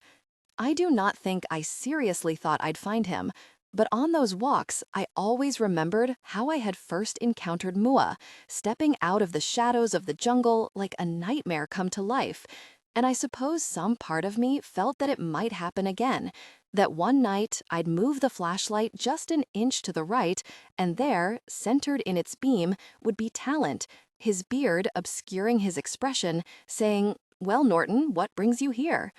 It was very rare, but every other year or so, the villagers would lose someone to the forest. A hunter, usually young and inexperienced, would venture deep into the trees on his own and never return. Sometimes he would be lost forever.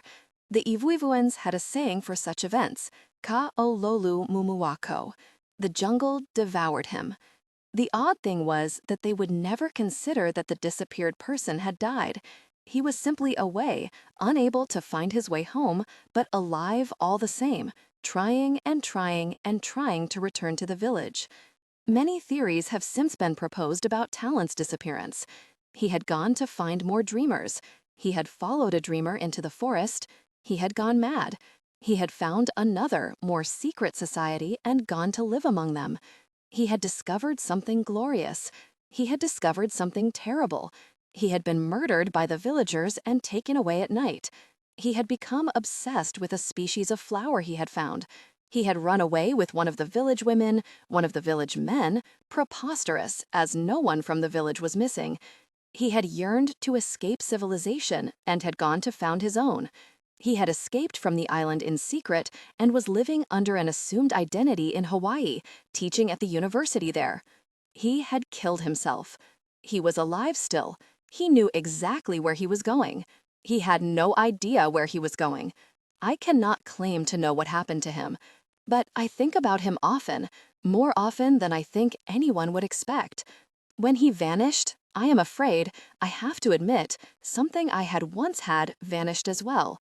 The ability to care as intensely, one might diagnose it, but something else as well. I wonder sometimes, if he had remained in our world, how I might be different, how I might ultimately have found satisfaction other than in the ways I eventually did. And I suppose that if I were made to come to a conclusion, I would have to say that I too think that the jungle devoured him, and that somewhere he walks through it still. Indeed, I sometimes see him, very gaunt now and pale, having spent years and years under the dark canopy of trees, lifting his face to the small droplets of sunshine that the deepest part of the forest allows to penetrate. I never see him in the company of others, but rather wandering in the forest alone, his clothes now mere scraps, decorations, a piece of bamboo for a walking stick, his beard scraping his rib cage. I wonder, has he eaten a bit of turtle to stay alive? Does he sing or talk to himself for company? Does he remember me? Did he ever find his way back to the village, and did he perhaps visit it once a year or so, standing hidden behind a tree, watching it change so profoundly that after a certain point he never returned? In my imaginings, I sometimes call out to him, and sometimes he turns, and his eyes are bright and luminous and starved, and I am in those moments breathless at the rapaciousness of his hunger and the keenness of his searching, and I am unable to say anything until he silently, with one thin and darkened hand clutching at his stick, turns back away from me and is gone. Well, what more is there for me to say on this matter? You know, we all know, what happened next. There were endings, but none of them were happy. Whenever I am asked, I cannot help to be brisk when relating what followed, for it is too difficult for me to make the story into what it ought to be, a saga in itself, a long death that spirals down slowly to the ground. It was an end full of ironies, as such sad and bad endings often are.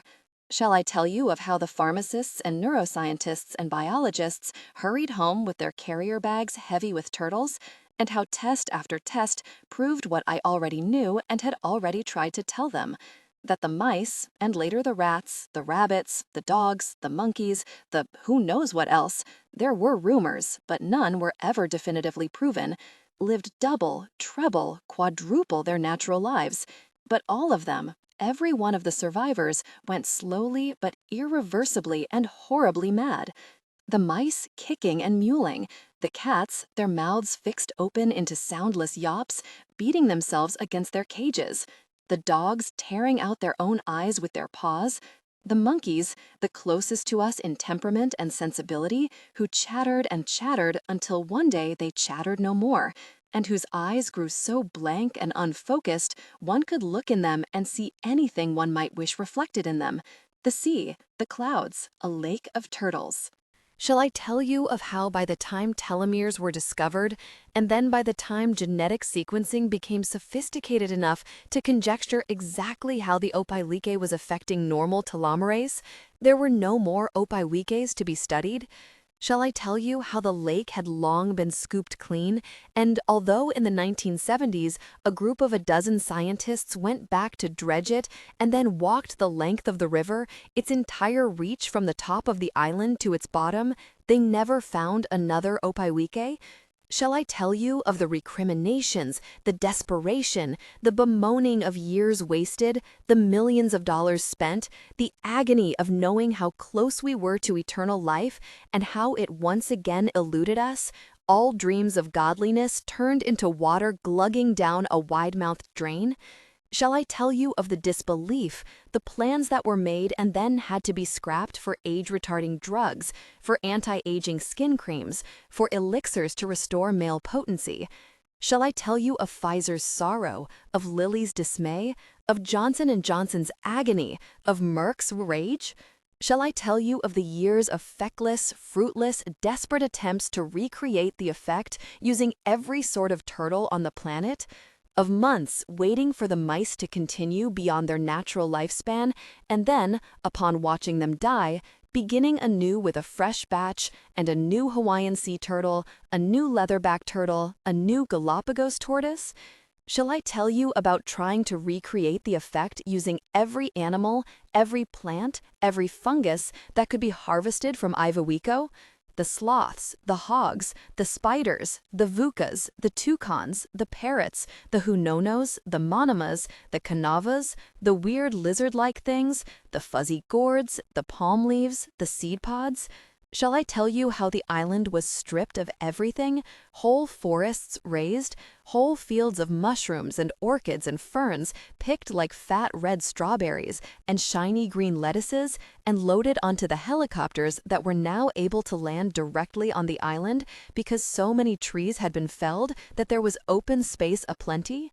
Shall I tell you what happened to the chief? how in the early 1970s he was lured to the United States by Johns Hopkins, where he was presumably stuck and measured and leached of fluids every day, and maybe still, for no one has ever heard of him or mentioned him again. Shall I tell you about Lawaiwike, who around that time simply disappeared and was never found again? Shall I tell you how Pfizer accused Lilly of kidnapping him, and how Lilly blamed the University of Minnesota, and how the University of Minnesota blamed the University of Hamburg, and how the University of Hamburg blamed Merck, and how Merck said nothing? Shall I tell you of the reports of other dreamers being found, stumbling, disoriented, through open plains that had once been forests, blinking in the sudden unfiltered light? Shall I tell you how there were rumors that there were dozens of them, scores of them, hundreds of them, but that I never saw them for myself? That there were stories that they were divvied up like candies by the pharmaceutical companies and flown away to live their lives in sterile labs, where they may be living still, punctured with needles, their arms sprouting tangles of IVs, their legs harvested for scrapings of skin, of muscle, of bone? Shall I tell you how in 1966, when the first institutional review boards monitoring the use of human subjects in research projects was established, I nearly lost my dreamers, and by 1975, after Willowbrook, after Tuskegee, after the birth of the National Commission for the Protection of Human Subjects of Biomedical and Behavioral Research, I had lost them for good. Shall I tell you of the scores of people, Sereni, Esme, the entire Stanford University Anthropology Department, Harper's Magazine, who made me their enemy, who accused me of, variously, withholding the truth, distorting the truth, ruining a civilization, and ruining mankind's hopes? Shall I tell you how bad followed bad to Iwawiko? How, after the pharmacists flew out for the last time, they were replaced with fleets of missionaries, who were this time able to accomplish what their predecessors could not? Shall I tell you of the hundreds who were converted, how the remaining villagers on Iwawiko, their forests denuded and trampled and shorn, were taken over to Uivu in boatloads to live in a tin and wood village on the eastern side of the island built by a particularly energetic group of Mormons from Provo? Shall I tell you how, when one of those transplanted villagers, the chief's proxy, tried to initiate the Inaina ceremony, he was put into jail, a structure that had never existed until then, the Uivuan king preferring more straightforward punishments, such as abandoning the miscreant or casting him out to sea? Shall I tell you how it was rumored that after Iwawiko had been picked clean of its wonders and exhausted of all its plants and fungi and flowers and animals, and was left with only its beauty and mystery, the United States military, no, the French, no, the Japanese, was using it to test nuclear warheads? Shall I tell you how the king's son, Crown Prince Tuivovo, now the king himself, was whispered to be a puppet of some foreign military, and how he took to strutting about Uivu in an epaulette-trimmed wool jacket that he wore atop a sarong, his face vivid with sweat? Shall I tell you of how there are really no new stories in cases like these? How the men turned to alcohol, how the women neglected their handwork, how they all grew fatter and coarser and lazier? How the missionaries plucked them from their houses as easily as one would pick an overripe apple from a branch? Shall I tell you of the venereal diseases that seemed to come from nowhere, but, once introduced, never left? Shall I tell you how I witnessed these things myself? How I kept returning and returning, long after the grant money had disappeared, long after people had lost interest, long after the island had gone from being an Eden to becoming what it was, what it is, just another Micronesian ruin, once so full of hope, now somehow distasteful and embarrassing, like a beautiful woman who has grown fleshy and sparse-haired and mustached. Shall I tell you of how, in the end, the only person with whom I could chart the island's changes, each inevitably an insult, was Myers, the only other person who, like me, kept stubbornly going back, first with funding and then with his own money? Shall I tell you of one day in the spring of 1968 when we were walking through Tavaka, now a miserable, cluttered little town and renamed Tuivovo after the new king, and two small children, one a boy, one a girl, obviously siblings, the boy about 5, or so I thought at the time, and watchful, the girl around 3 and giggly, began following us around. Shall I tell you of how Myers and I bought them monomas, speared on a stick and rolled in grainy sugar, that were being sold by a deflated-looking woman from her tin-tabled stall, and watched as they devoured them, the sugar stubbling their faces like beards? Shall I tell you how day after day they trailed us, as close as hens, and after we had returned from an exhausting, depressing trip to Ivawico, coming back in the boat, which now had such a powerful motor that its nose heaved up from the water at a terrifying angle before smacking back down into it, we had avoided looking at one another, for to look would be to see our own sadness mirrored. They were there waiting for us, crouching on the dock like bookends. Shall I tell you how, after asking person after person who cared for these children, the girl Makala, the boy Muiva, and receiving non-answers or no answers at all, Myers and I, almost as a whim, an impulse acquisition, took them back to the States with us? Shall I tell you how Muiva was my first child, although, of course, I did not think of him at the time as my first, simply as my only and my own, and how even after I learned that he was not 5 but 7, and even after I learned how much I had to teach him, how to eat, how to use the toilet, how to speak English, he was not unlike Eve in certain ways, I loved him anyway. Shall I tell you of what a sweet boy he was, and what joy he brought me, and how the dream I had had on Ivawico of carrying a sleeping child to bed was just as satisfying as I had hoped it might be? So satisfying, in fact, that I began to want to repeat it again and again. Shall I tell you of how I began to adopt other children?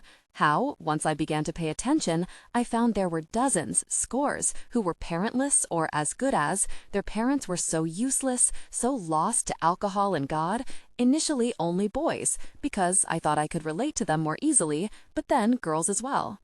Shall I tell you Uva's son brought me his own toddler, a 2-year-old named Vaya, and asked me to take him with me? Shall I tell you of how when Myers died in 1977, after a very quick bout with stomach cancer, I took Makala into my house as my 16th child, and, I thought, my last? Shall I tell you of how I was wrong, and then wrong again, and with each trip I made back to Uivu, a biannual event that I had learned to dread, even as I had accepted that it was inevitable, I would find myself returning with another child? Shall I tell you how I always looked for those 2 boys, now men, now undoubtedly with boys of their own, who were lost to me, the one from the Ainina and the one who would lean against me and doze, and how I searched for and hoped for something of them in every new child I collected, how I wanted to see the same steadiness in their eyes, feel the same trust as they leaned against me? Shall I tell you how with each new child I acquired, I would irrationally think, this is the one? This is the one who will make me happy. This is the one who will complete my life. This is the one who will be able to repay me for years of looking. Shall I tell you how I was always wrong, 18, 19, 20 times wrong, and how, although I was always wrong, I didn't stop, I couldn't stop, I was searching, searching, searching. Or shall I perhaps tell you of a trip I made in 1980, the trip that, although I was not to know it, would eventually destroy my life? By this time, I had 26 children in my care, more than I needed, of course, and more than I wanted. By now, the public perception of my extravagant collection had altered considerably, and in certain quarters had become yet another measure of my monstrousness.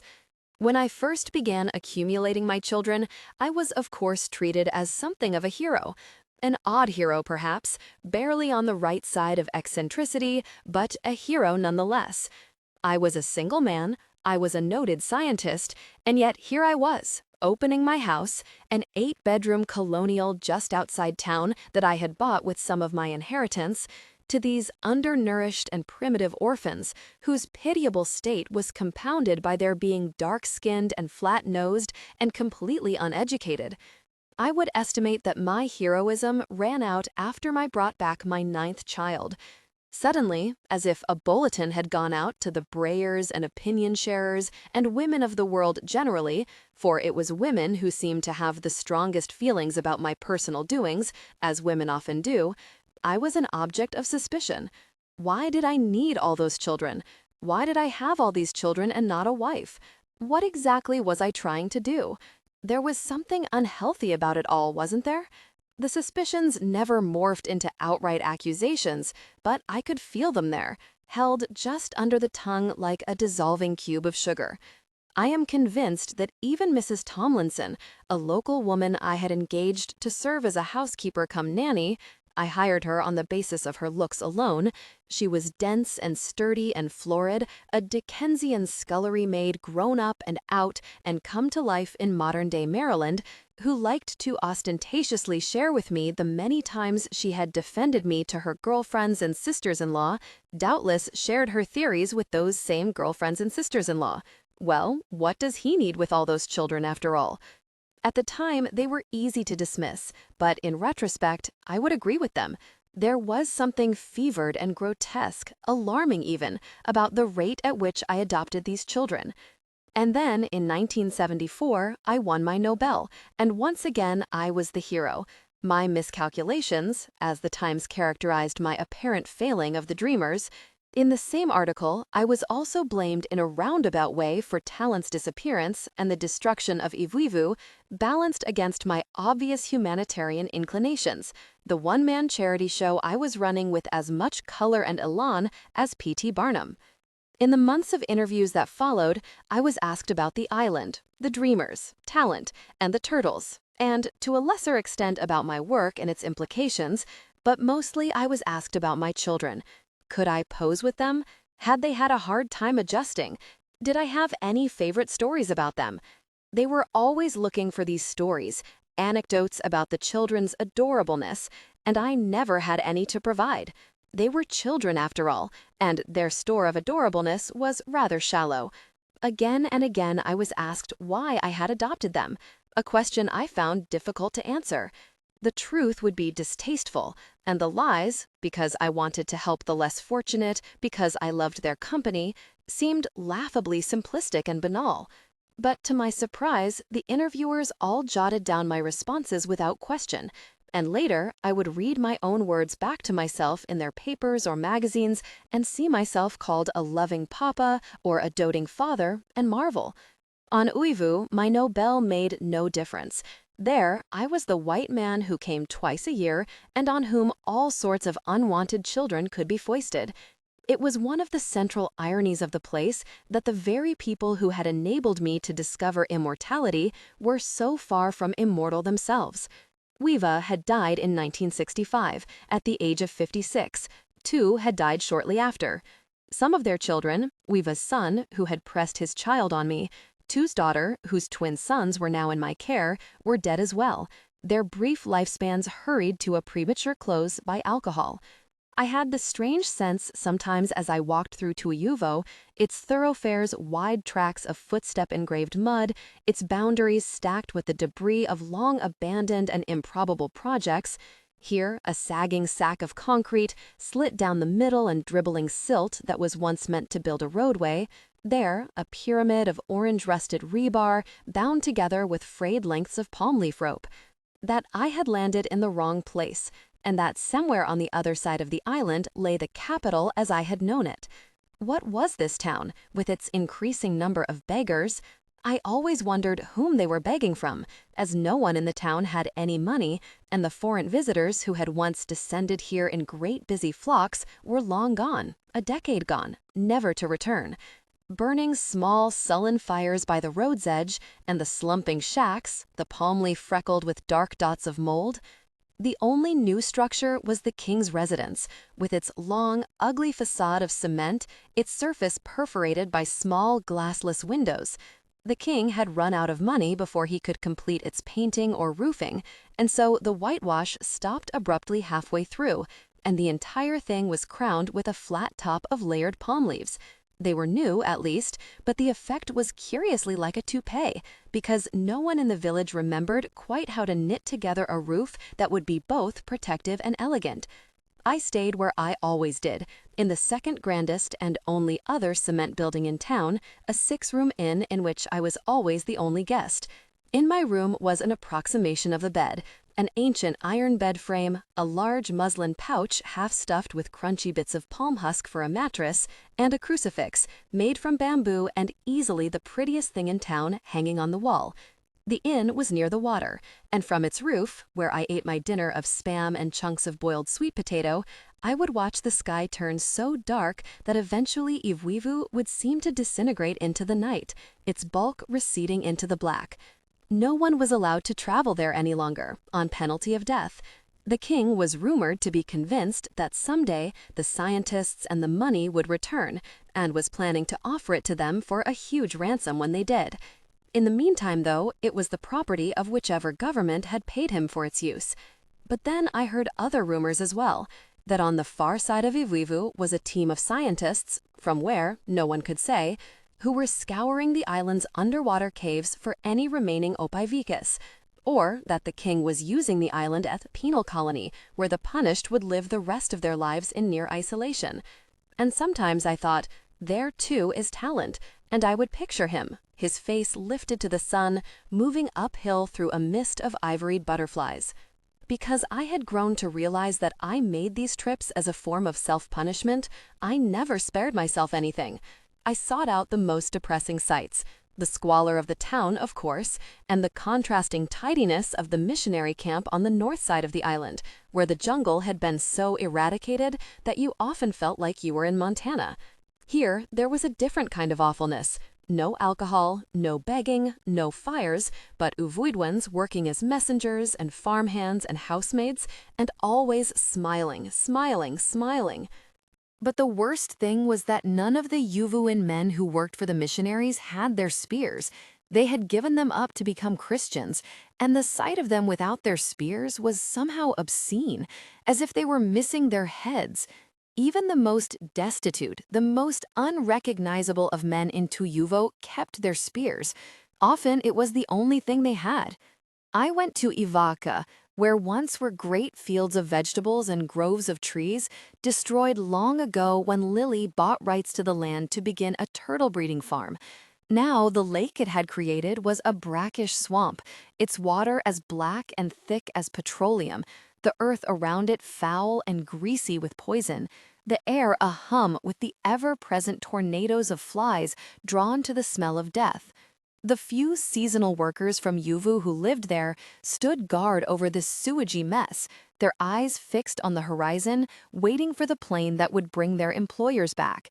It was an island of waiters, where once waiting had been a foreign concept. This had never been a culture obsessed with the past, and why should it have been? Nothing ever changed. But now that everything had, all its inhabitants could think about was what they had lost. And so they remained frozen in their vigilance, toggling between hope and despair, waiting for their world to be restored. It was my last day, and I was leaving for the field to catch my flight. As always, I had packed sample boxes to secrete and protect any interesting clippings I might encounter, and as had been the case for the past several years, I left with them empty. As always, I walked down the main street, stickier than ever with mud after a sudden rainfall, through a phalanx of outstretched hands, the core of Yuvuens appearing suddenly and mutely before me, ready to take whatever I might have to give them. I had grown used to this as well, and was prepared with pockets full of things I thought they might use. Not money, but dried scraps of mango, handkerchiefs, which they could use to clean their spears or diaper their babies, nuts, and penknives for the ones who seemed particularly pitiable. At the field I waited. Some company, Merck, I had heard, had, in a last burst of investors' optimism, paid to have a runway constructed but had abandoned it before its completion, and so it, like much of the island, was left half-finished and half-not, of less use to anyone in this state than it had been before. Now weeds and tiny, furly trees thrust through the tarmac, buckling the surface into a series of blackened soufflés. A man came slowly toward me. For whatever reason, very few islanders lingered about the field, maybe from habit, since it had once been the king's hunting grounds, or maybe from fear, as they did not like the airplanes. And I watched him, fanning myself in the heat as he approached. As he drew nearer, I saw at once that he was Ivuan. You could always distinguish the Ivuans. They were slightly smaller than the Yuvuans and darker, and something about them seemed permanently nonplussed, disoriented, no matter how long they had lived on their new island. This man was older, maybe in his early 40s, and seemed more defeated than most. His spear was gouged at its tip, and its shaft was thorny with splinters. He wore a sarong that had once perhaps been dark blue, and I could smell the alcohol sweating off him, as sweet as rotting roses. But for all that, he was oddly confident, and when he beckoned me, I found myself following him. On the edge of the field was a clutch of ragged and dispirited-looking guava trees, and the man pointed to a bundle of cloths, as colorless as his sarong, secreted between them. When I did not move to collect them, he gave them a kick with his toe, and the cloths turned over, and I saw that it was a child. The man barked a command, and the child stood. He wore only a t-shirt, one more holes and rips than actual fabric, and his hair was so magnificently snarled that I remember thinking, almost reflexively, that I would have to shave it off and begin anew. But then I remembered myself and told the man that I didn't need any more children. The man gaped at me in apparent disbelief. I had said no to parents before, of course, especially when the children were noticeably deformed, but they usually accepted my rejection quietly, resignedly, and nodded at me before returning to their perch at the edge of the road. But this man, it appeared, would be different. I must take the child, he told me, and then when I refused, he repeated it again. I must take him. I didn't want the child, I told him. I had no more room for children. But he is such a small boy, he told me, and then, when he saw me unmoved, his tone changed, and he became placating. Would I not please take the child? He knew I was a rich man, and a good man. He even knew my name. Noton, he said. Noton, please take the child. The child had his head bent this entire time, and now the man pushed him toward me. You take him, he wailed. And then he repeated the same words, this time in a shout, because the plane was swooping overhead, its propellers whirring noisily, readying for its landing. I turned and began walking toward the plane, and the man followed me, yanking the boy behind him. He will do anything you want, anything. You can do anything with him. The man was yelling now, and something about his voice, its fury mingled with desperation, made me turn and look at him more closely. And there, for just a second, and it really was that brief, I suddenly thought I recognized him. His jawline was fluffed from too much alcohol, his eyes were as yellow as suet, but there, in the lift of his chin, in his still slender arms attached to the puff of his torso like a spider's legs, was there not the boy from the Ainina, the one who had held his head so erect and steady, the one who had let his hands skim over me like insects' wings? And then, before I knew it, I found myself reaching my arms forward, and the man, with a groan of relief, shoving the boy, still mute, still with his head bowed, into them. The plane's door was opening, its stairs louvering down, and as I trotted toward them, I could hear the man again, calling after me. What do you want now? I shouted back at him. I'm taking him with me. You must give me something for him. Even in my haste to leave, I found myself slightly outraged at this. First, he was imploring me to take the child from him, and now he was asking for payment? I don't have anything, I told him. Please, Noton, anything. I must have something for him. So I dug into my pockets, setting the boy down on the ground in order to do so, until I found my last penknife, which I gave to him along with a fistful of pistachios. He snatched them from my hand and trotted away, his spear held above his shoulder in apparent triumph. He never turned around to look at the boy. Suddenly, I felt very sorry for him. He had not wanted the boy, but the boy was also his only possession, his only thing to sell or trade. From the plane, the pilot waved. He had already gathered my bags, and now it was time for me to come aboard. Come, I said to the child in Uvulan, and when he didn't follow me, only stood there staring at his feet, I was made to march back and pick him up. His shirt was glazed with oil and faintly slick to the touch, and his breath on my cheek was hot and unpleasantly yeasty. But he clung to my neck with his arm and turned his face into my shoulder as I climbed the stairs. I sat at the window and watched the island shrink beneath me. The child had not let go of my neck. Later, he would urinate on me, and I would spend the rest of the flight to Hawaii sitting in his waist. I didn't like him, but I felt pity for him, which is often the first step toward liking anyone. I was 56, I was going home, I had another child. I felt only exhaustion. This trip, I swore, would be my last, my very last. The child fell asleep, and I set him down on the floor on a blanket. Another one, I thought, dully. Another one to name and feed and clothe and raise. In Honolulu, I shook the pilot's hand and thanked him. He had been the co-pilot on my previous flight from Uivu, and he told me he was French, but had been raised and was still based in Papeete, so he might see me again if I ever flew this route again. His name was Victor, he said. A good name, I thought, somewhere over California. It was very late. I had been traveling for many hours. I was very tired. Certainly good enough for a boy without a name. Later, much later, I would reflect on how this child I had acquired and named so thoughtlessly should turn out to become the most important of creatures, how he would upset my life and the lives of others beyond recognition. But back then, of course, I could not have predicted it. Outside my little shell of a window, I could see the bank of clouds plumping beneath us. Beside me, the boy, Victor, now slept. And finally, I closed my eyes as well and slipped into a sleep without dreams. As Norton indicates, the arrangement he enjoyed at Stanford was highly unusual. What is more unusual is that the source of the funding has never been definitively identified, even all these years later. In her book, Catherine Hetherington speculates that there are two possible candidates. The first, and most colorful, is a man named Rufus Gripshaw, a very wealthy and eccentric Stanford alumnus who made his fortune from inventing a vacuum sealer that is now used in numerous food processing plants, and who was obsessed with achieving immortality. She speculates that talent spoke to the dean of the medical school on Norton's behalf and asked him to approach Gripshaw as a silent patron for Norton's research with the Dreamers. Although this is a compelling theory, obviously, Gripshaw had a great personal interest in Norton's project. It assumes that talent was much more interested in assisting Norton's work than Norton himself seems to indicate, or indeed ever believed. This is, of course, another case in which talent's lack of archived papers and journals makes recreating history, much less his motives, very frustrating.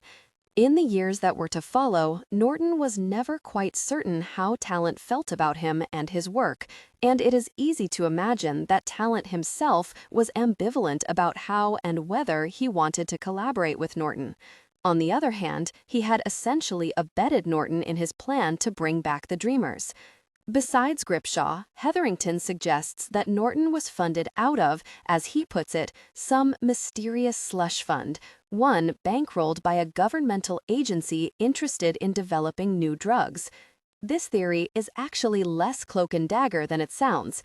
It was, of course, 1950, barely 5 years after the end of the war, and at the time a great deal of money was being invested not only in the relatively embryonic field of virology, but also in a very early iteration of biowarfare.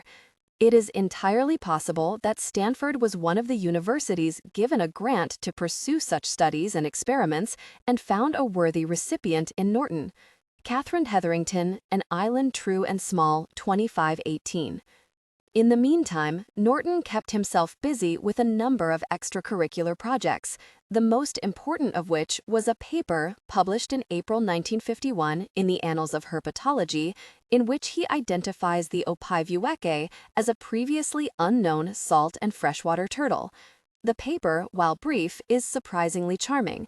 With it, Norton reveals that he too had been taking copious notes on the island, and indeed, his observations of the Ophiueke's, or Chelonia perina, as it is now formally known, activities and behaviors have been cited countless times in the decades since.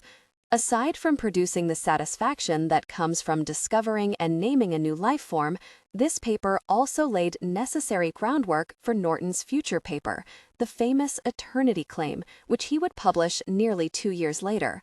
The herpetology paper garnered Norton a great deal of attention in zoological circles, and for a brief time he even considered moving into the field.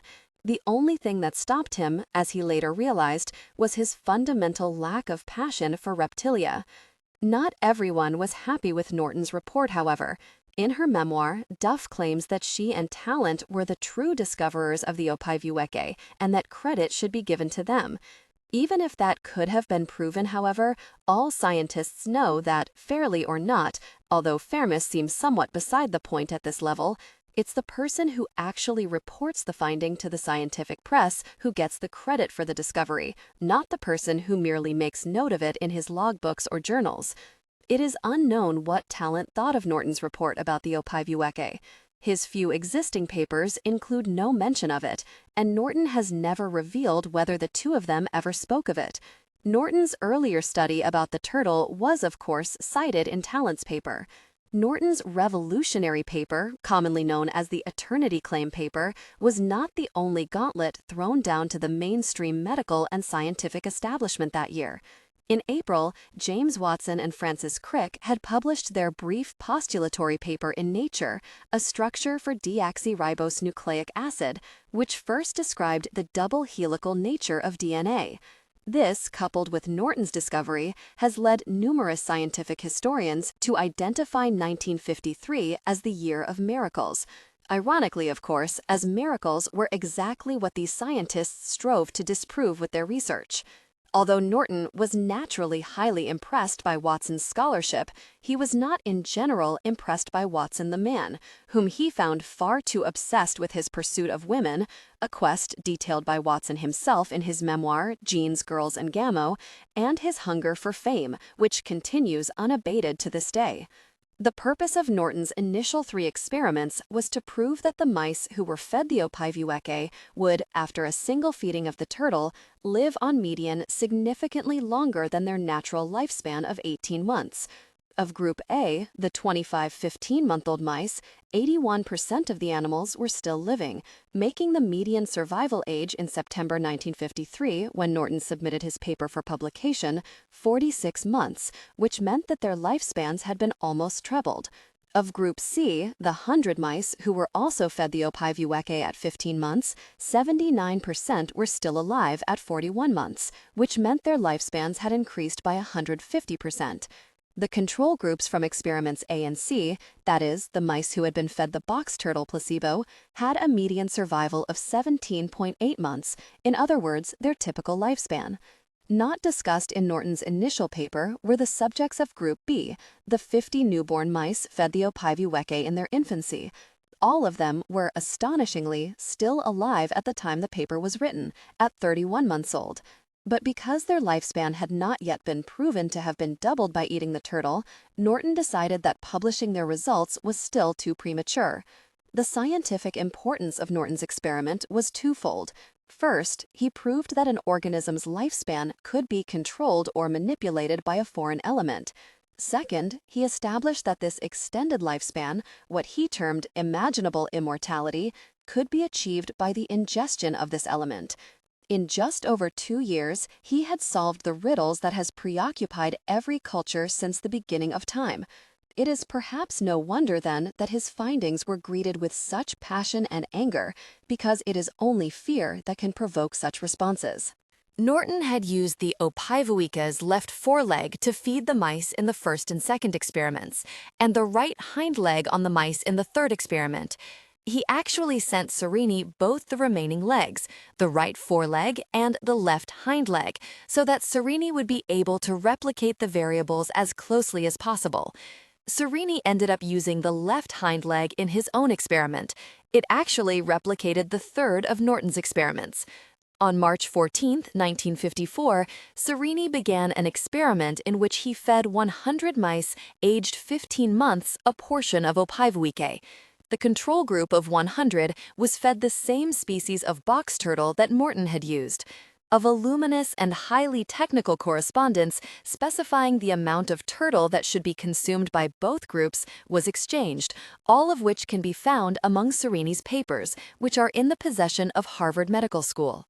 Norton is probably referring to James Watson, who would have been only 27 in 1955. A slightly better survival rate than Norton's mice, but not necessarily significant, for reasons explained in the following note. It is not known why Serini decided to submit his paper when the mice were just 40 months, instead of waiting for them to reach 46 months, which was the age of Norton's mice when he submitted his paper. Interestingly, it was Serini who ended up naming the Ivuivuan village people the Opaivuike people of Ivuivu. The villagers had no name for themselves. They were simply Uivu, or of Ivuivu, and so Serini's moniker eventually became commonly accepted. It was also Serini who later named the condition Selene syndrome. Serini had studied classics as an undergraduate and was famous among his students for his love of mythological allusions and references.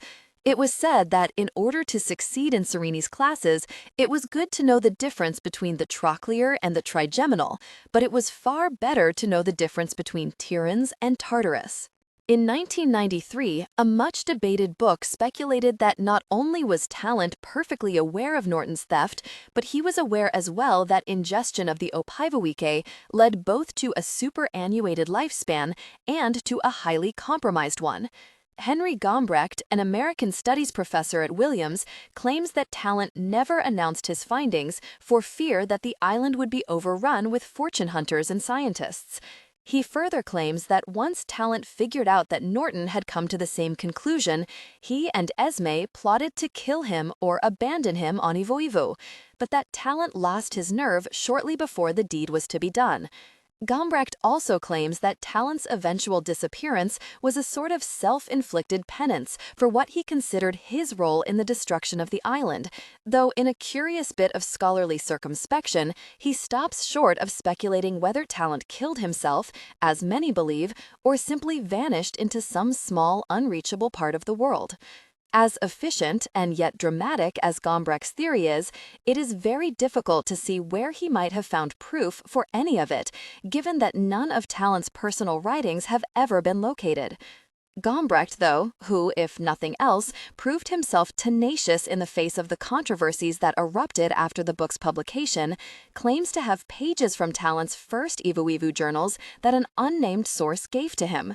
However, considering the facts that 1. He has refused to have the papers authenticated or even to show them to any of his colleagues, and 2. The people who would have had the most ready access to pages from that diary would have been Esme Duff, who died in 1982 when Gombrecht was still in graduate school and unlikely to have cause to be introduced to her, and Norton himself, who would surely have volunteered them to a much more respectable and trustworthy academic source had they existed. It is difficult to believe, much less confirm, the veracity of his statements. This remains one of the lasting mysteries of Paul Talent's unusually mysterious life. Numerous theories have been postulated, but the two most enduring, if not the most credible, are that Talent engaged in intimate relations with the king and that he somehow managed to convince the king that he was a god. The evidence for the former theory is as follows. The king was known for being, in modern terms, bisexual. Although he had numerous wives, he also had numerous close male companions. His wives all hewed fairly strictly to the traditional ideal of Uivuan female beauty stock, stocky and heavy-hipped, with round, slightly bulging eyes and very black hair. But he was known for being much more Catholic in his tastes when it came to his male companions, even going so far as to actively seek out men of diverse appearance, a challenging quest on monoracial Uivu. A 1986 book by Harriet Maxwell, one of the second-generation anthropologists to study Uivu, suggests that during his first trip to the islands in 1947, Talent became for a brief but potent period a favored companion of the king, a sort of treasured oddity in His Highness's collection.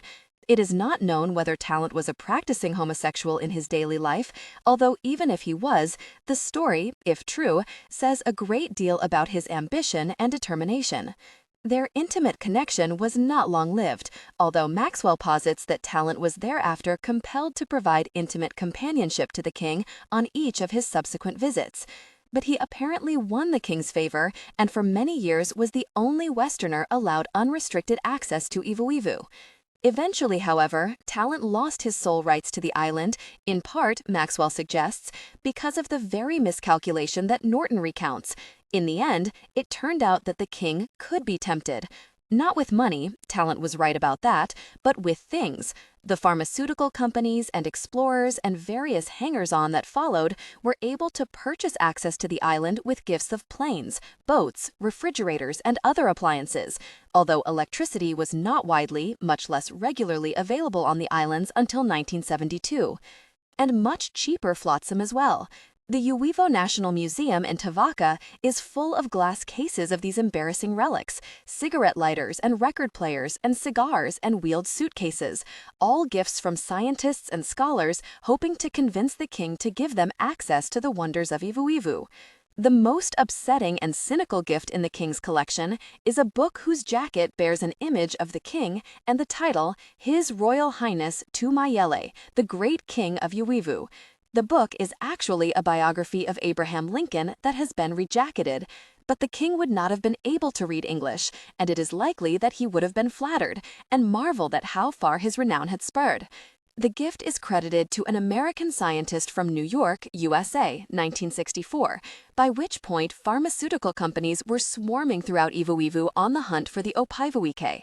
The second theory, that Talent convinced the king that he was a god, comes courtesy of another second-generation Uwevu installer, Anthony Flaglon.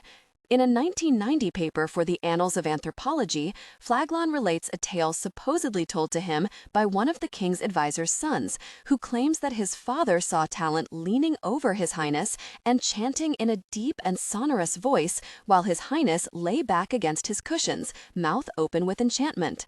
Aside from the use of the word sonorous, which seems not at all the sort of language an illiterate Uwevuan might employ, the king's advisor or no, there are reasons to be suspicious of this tale. For one, as Flaglon notes, Talent was raised in a Catholic orphanage, and it is most likely that he was performing some liturgical chants for the king's amusement, with no apparent aim of bewitchment. For another, there is of course no such thing as bewitchment. More importantly, Flaglon was apparently unable to find any other of the king's intimates, including his children and other members of the court, to confirm the advisor's son's statement. Interestingly, Flaglon's paper inspired a new round of advocacy for the first theory, with yet another of the second-generation scholars, this one a professor at McGill named Horace Gray Hosmers, speculating that what the advisor actually saw was Talent engaging in a deeply intimate encounter with the king. Fa was the third son in a well-respected clan of wild boar hunters who were known throughout Tavaka for their generosity and bravery. But so strong was the Uwevuan's distrust of Ivuivu that his extended journey therein, in the company of 3 Hualas no less, greatly damaged his and his family's reputation.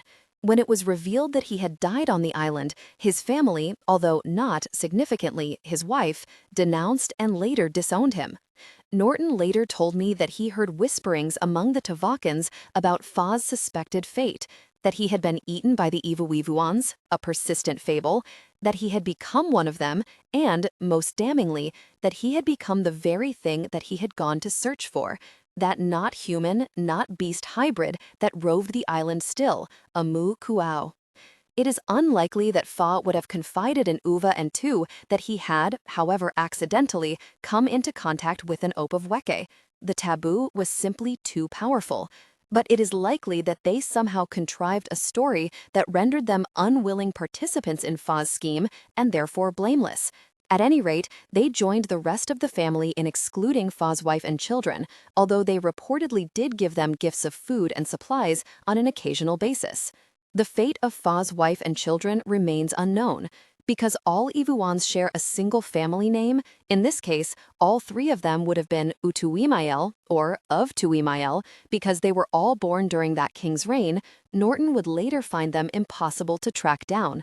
Given their elusiveness, he would conjecture that they might eventually have been forced to disown Fa as their husband and father in order to re-enter society, or, alternatively, that they decided to undergo conversion at the hands of the Christian missionaries who would come to dominate island life in the following decade. Norton later compiled many of these illustrations and descriptions into a book called The Painted Sea, A Naturalist's Guide to Ivuivu, New York, W. W. Norton, 1972. He is in fact credited with discovering both the orchid, Miltonia perennia, and the insect, a relation of the staghorn beetle, Draco perennia. Excellent examples of the latter are on view at the American Museum of Natural History and the Smithsonian Institution, but botanists have been unable to create ideal situations for the orchid to thrive anywhere but in the upper Amazon region of Brazil and in the Waialeale Valley of Kauai, Hawaii. Talent had in fact made a map of the route to the Turtle Lake on their first excursion to it with Mua, but Norton was too intimidated to ask to borrow it, although he did tell me that he rummaged through Talent's bag one night when he was asleep but was unable to find it. Unfortunately, this map is now lost to scholars, along with Talent's other papers. The 100 that had been raised from the age of 15 months. Mental deterioration observed among subjects after having consumed the Opaweke turtle of Ivuwivu, Annals of Nutritional Epidemiology. For at least a decade after their arrival in the States, the dreamers continued to manifest, physically at least, the reflexes and health one would typically associate with a 60-year-old. In later years, their cholesterol levels, heart rate, lung capacity, and bone density would worsen dramatically, which Norton attributed to their compromised diet and lack of physical activity. However, without access to a control group on Ivuwivu, this is impossible to conclude definitively. The move to NIH marked the end of another chapter as well. In the month before Norton left Stanford, the remaining mice from the first group of his initial experiment died at the age of 120 months. Group C expired shortly after the move to NIH, as did the pinkies from Group B, all around the ages of 118 to 121 months, more than 6 times their natural lifespan. This specimen is still at NIH and can be viewed by special request. Uva would have been about 52 at the time. Norton had proven incontrovertibly that the consumption of the Opaweke would grant its subject an impossibly extended lifespan. What he did not know, nor indeed did anyone else, was how. This was not Norton's fault. The difficulty was that the science simply did not exist even to give a name to the problem, much less to provide its solution. You must remember that what we now know as the study of genetics is a very, very immature field. As Norton notes, by the time the science was available to theorize that the Opaweke prolongs an organism's life by inactivating telomerase, it was too late. Simply stated, telomerase is the naturally occurring enzyme that degrades telomeres and thereby limits each cell's number of divisions. In the absence of telomerase, cells become immortal and the person ceases to age. What is theorized is that while the Opaweke stopped the action of telomerase in most of the body's cells, it for some reason failed to cease the process in certain parts of the brain. This is why, although the body and certain parts of the mind, especially the part governing hearing and gross motor skills, remained remarkably intact, the parts of the brain that control fine motor skills, sight, and reason were not similarly affected. This, however, is the story of science. A man discovers something. He doesn't know what it is, or what it's for, or what it might solve, but he knows he has unearthed another piece of a puzzle whose entire shape and picture and form he can only guess. He spends the rest of his life trying to find that next piece, but because he doesn't even know what he's looking for, it is very hard work, and he's unlikely to find a solution. Then comes a man from the next generation. He sees the piece of the puzzle that has been found, and he finds the next. So now there are 2 pieces, and then there are 3, and 4, and 5. But at no point, no matter how many pieces there are, is any one man ever able to say he knows what the puzzle's ultimate shape will reveal. When he thinks he is working toward a picture of a horse, he will suddenly find a fish's fin and realize he's been wrong all along.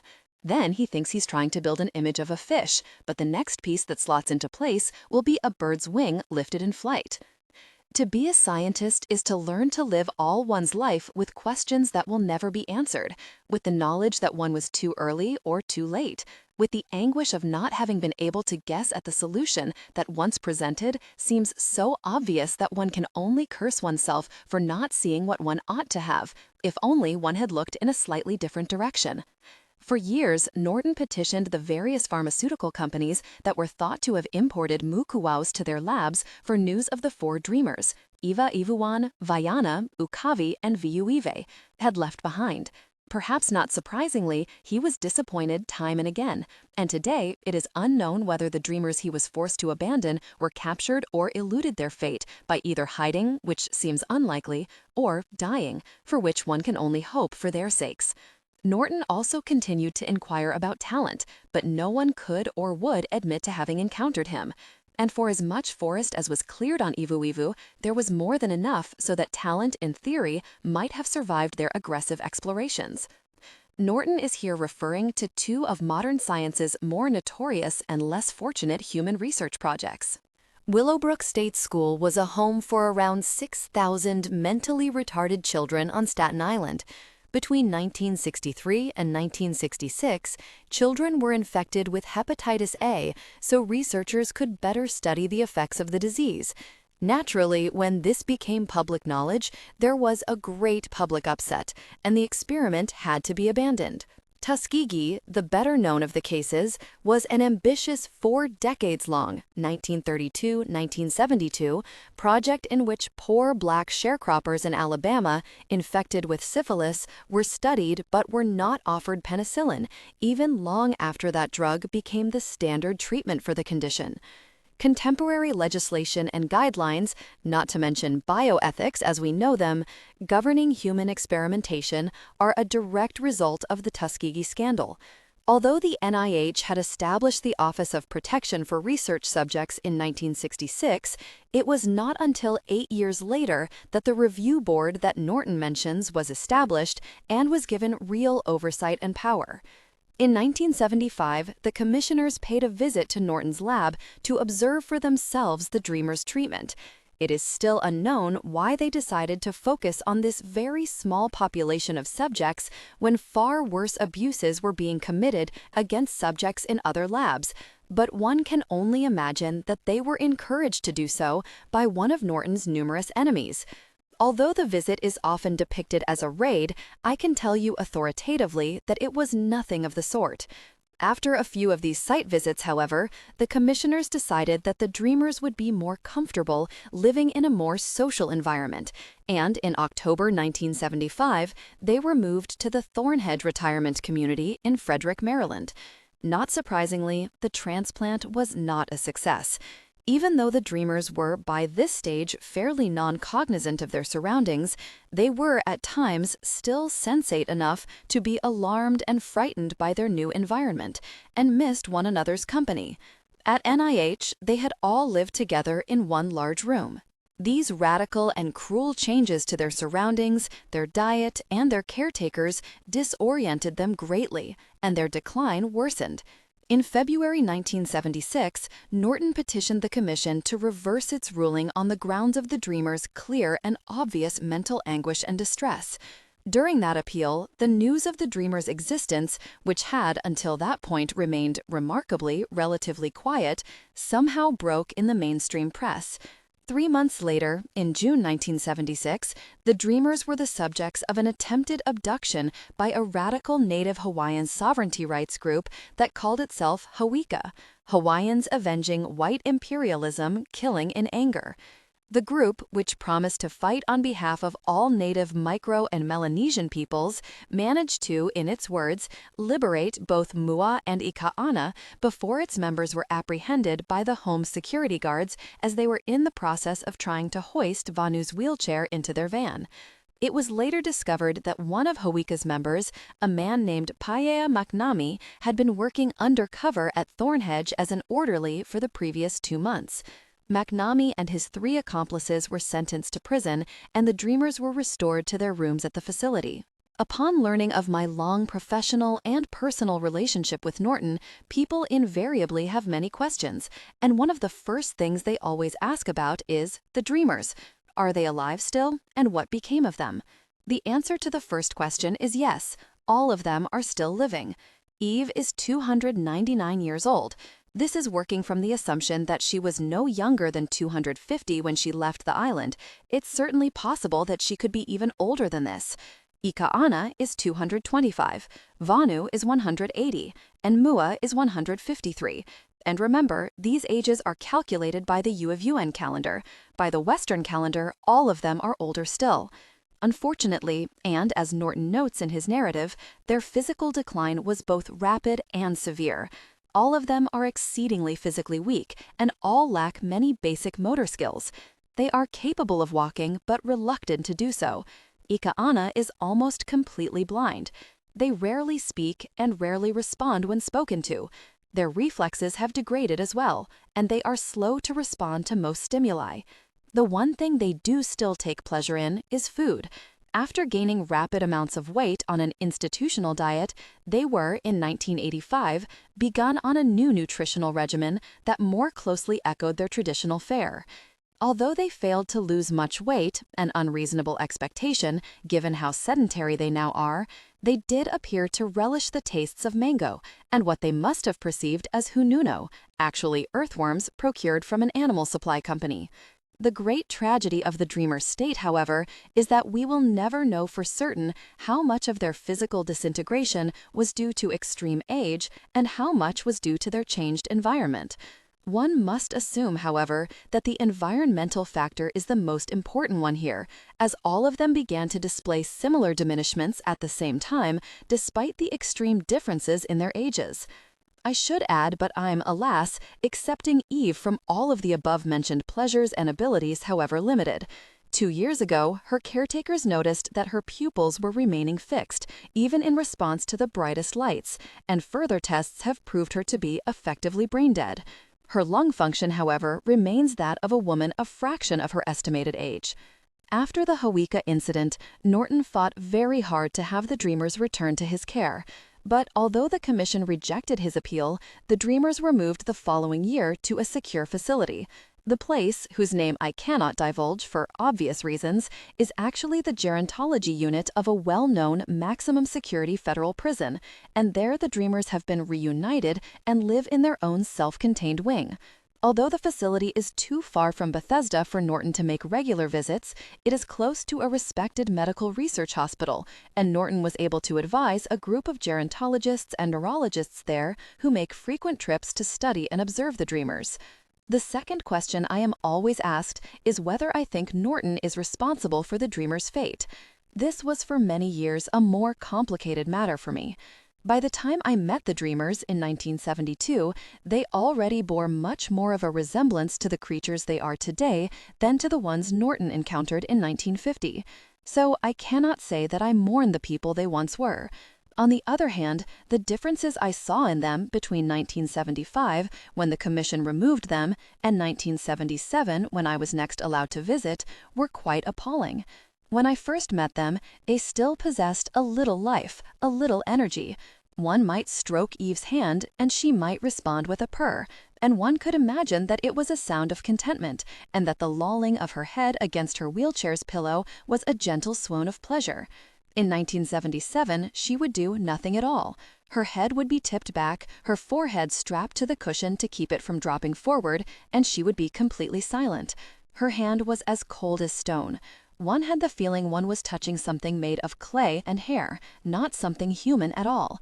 It was such a shocking and unpleasant experience that I can only imagine now how difficult, how devastating it must have been for Norton, who had known them when they were much more vibrant beings, ones still capable of speech and movement, and even endowed with their own small sensory gifts. But still, and I will admit it, shamefully, at the time I was angry with him and held him responsible. For years I thought, but kept to myself, that he should have found some better way to take care of them, even that he should have found some way to return them to Ivivu. But these were childish, uninformed opinions, and I eventually grew out of them.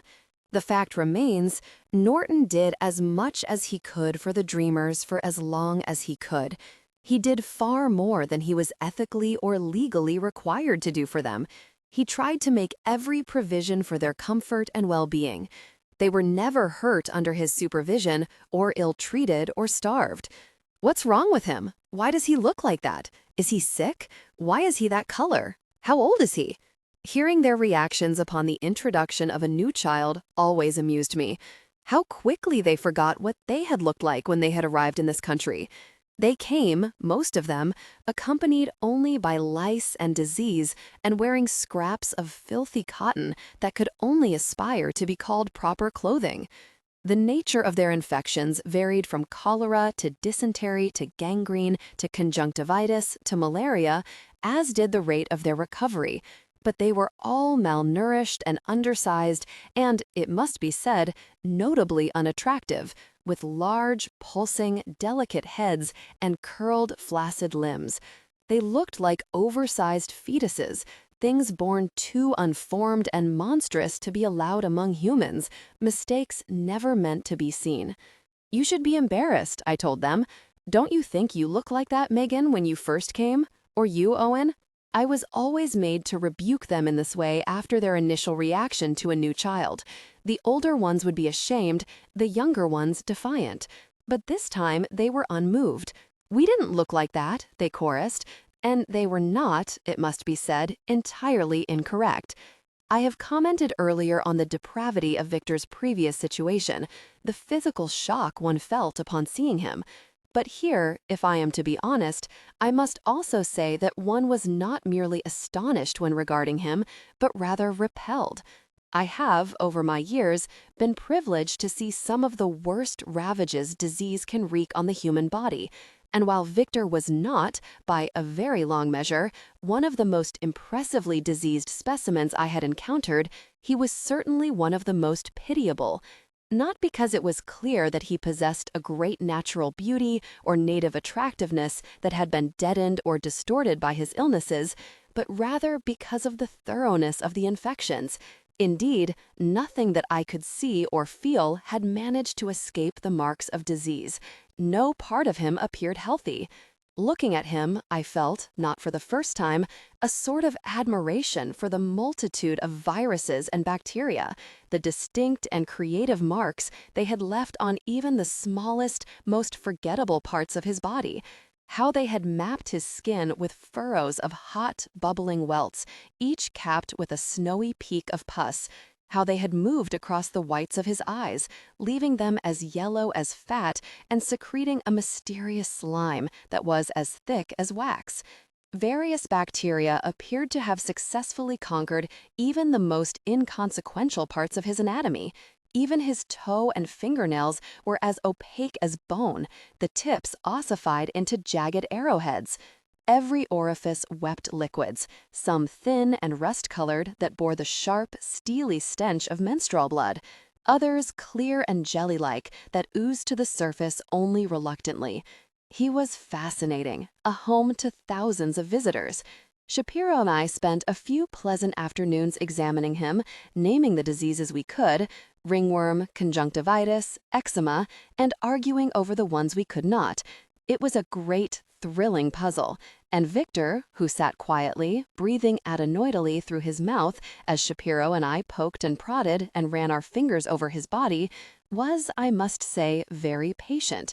But of course, most of his infections, no matter how alarming or intimidating in appearance, were in fact quite treatable, and after his nightly bath, I would settle him in my lap, rub cream into his sores, and give him antibiotics secreted in a plug of honey cake. Over the days, I'd watch his skin smooth as a crunchy scab of blisters that had annexed his inner thigh slowly dissolved, like salt disintegrating into a dark puddle of liquid. So while his initial appearance was unsettling, it was certainly not permanent, and in fact, easily rectified.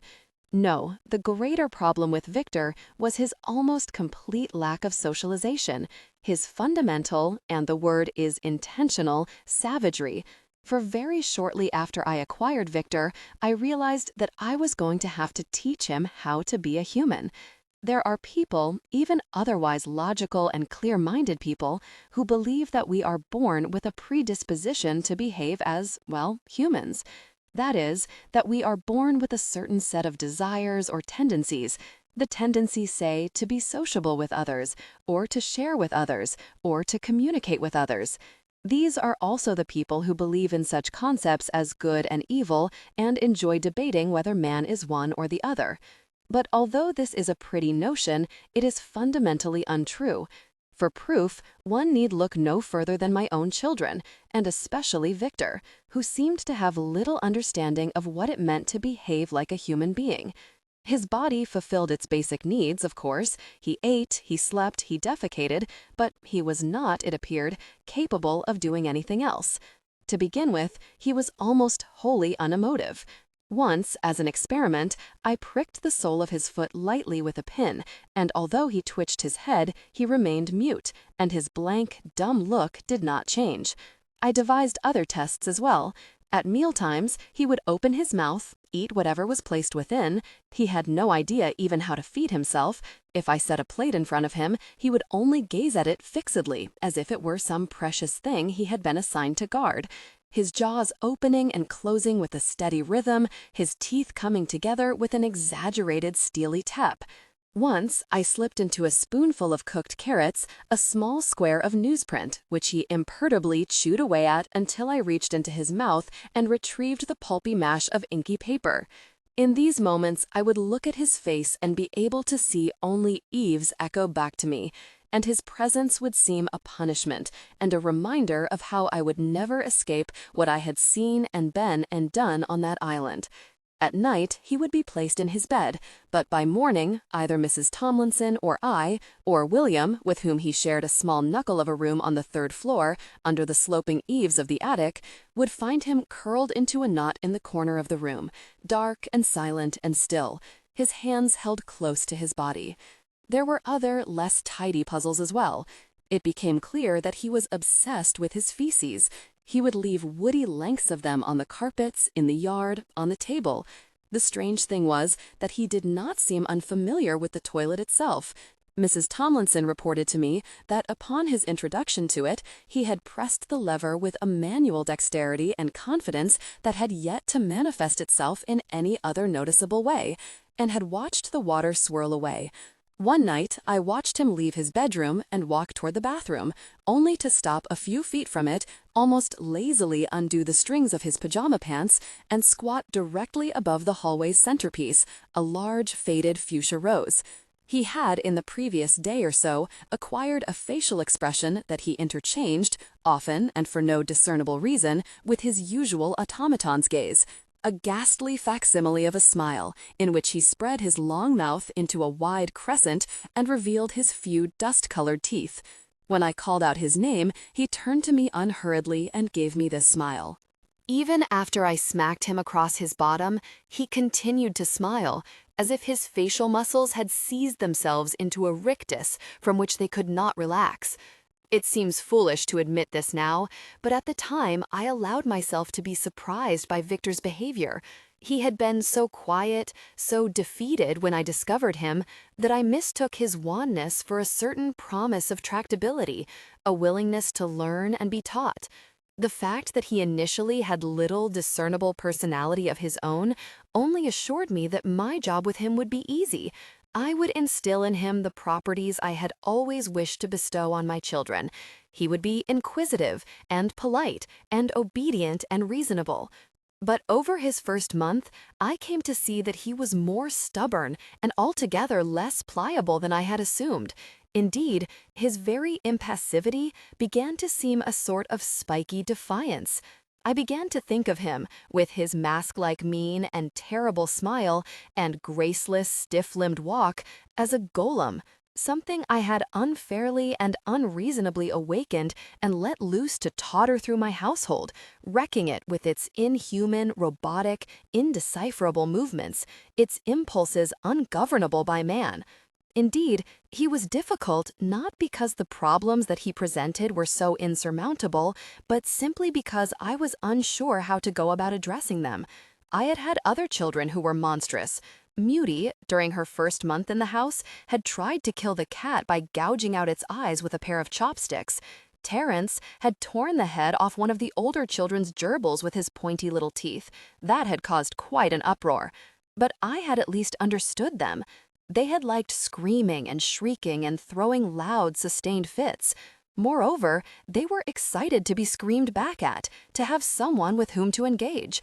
Such episodes were, of course, wearisome and frequently messy, but they were at least the beginnings of conversations, or at the very least of exchanges. But such interactions seemed to have no effect on Victor. Over the months, I tried approaching and then punishing him in every way I could. I praised him and cursed at him. I kissed him and hit him. I gave him extra portions of pasta. He seemed particularly fond of various carbohydrates, unlike the others, who had craved meat, and withheld food entirely. I sang to him and slapped his face, murmured nonsense into his ear and pulled his hair, but he remained spectacularly indifferent to my various attentions, only sat grinning like a skull. After several months, I grew to regret ever bringing him home with me. The various infections that had written themselves on his skin had vanished, and indeed, he was pronounced by Shapiro to be in excellent health, but the transformation from a sick child to a well one was not as dramatic as I had expected. Some of the children, after making inauspicious first impressions, revealed themselves to be delightful creatures. Their skin smoothed and their cheeks became fat and shiny, and their peculiar root-like hair grew in thick and faintly sweet-smelling, like mesquite wood. The restoration of good health, if, that is, he had ever been in good health to begin with, to Victor revealed no such pleasant surprises. He did not become a gleaming-eyed boy with an infectious laugh and a steady, focused gaze. Indeed, he was, once healthy, much what he had been before, neither a winning nor an attractive child. He remained stubbornly unlikely to inspire any feelings of affection or endearment, even from those in whom such emotions were expected.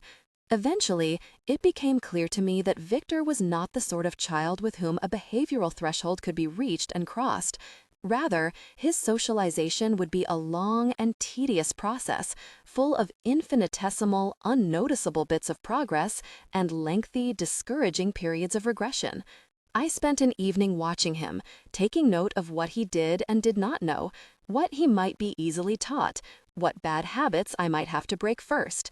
He had, predictably, no language, although when forced or suitably inspired, he would let loose a series of terse, simian grunts, but he seemed to be able to understand timbers. A rebuke conveyed in a tone that cracked the air like a slap would still him, and a voice pitched to a high register, singy and false, seemed to comfort him. But in general, he seemed to have learned not to react to things at all. Hence the frightening, inappropriate smile, the weird, frozen blankness. It was the smile that bothered me most. I offered $20 to the first child who could teach Victor to successfully mimic acceptable facial reactions, and for several nights after, they spent their evenings in the living room ringed around him. They tickled him, told him jokes, which he of course could not understand, danced about him, funneled cake bits into their mouths, making expressions of delight. Naturally, though, there was no response from him, and after a week or less, the children lost interest and returned to their aforementioned after-dinner activities. Still, I did not think the week a waste, for I had seen him turning his veiny head from one eagerly beaming child to another, his mouth slightly open, as if curious to learn the rules of some complex and bewildering game, one whose skillful mastery would determine his ultimate happiness. I'm not sure then that he understood this consciously or not, or that he would even have known how to begin to comprehend the idea of happiness, but he seemed, after a period of many weeks, to consciously devote himself to his studies. A few months later, I found him watching a talk show on television one morning. It took me some minutes to realize that he was looking at the newscasters' faces, their bright, clownish smiles. After a while, he stood and padded over to the hallway bathroom. I followed, silent as a specter, and stood for a very long time, watching him pull his mouth into odd and imperfect expressions of joy, gazing at himself in the mirror as if trying to memorize the exact angle at which his lips should curve upward, puzzling over the many muscles that such an apparently simple gesture seemed to require. By the next year, he had learned first how to approximate and then how to truly engage in appropriate human behavior. Although he never became a particularly captivating child, he managed to do well enough for himself.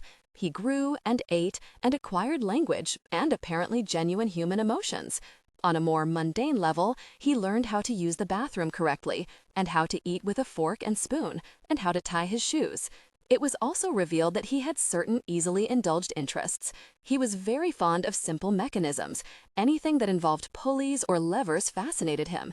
And he could spend literally hours playing with the old dumbwaiter outside the kitchen, watching the box silently glide up on its twirled, shiny ropes, and then lowering it back to the basement again, where it would come creaking into sight like some archaic spacecraft. Eventually, he was sent to school, where he learned to read and write and even made a few friends.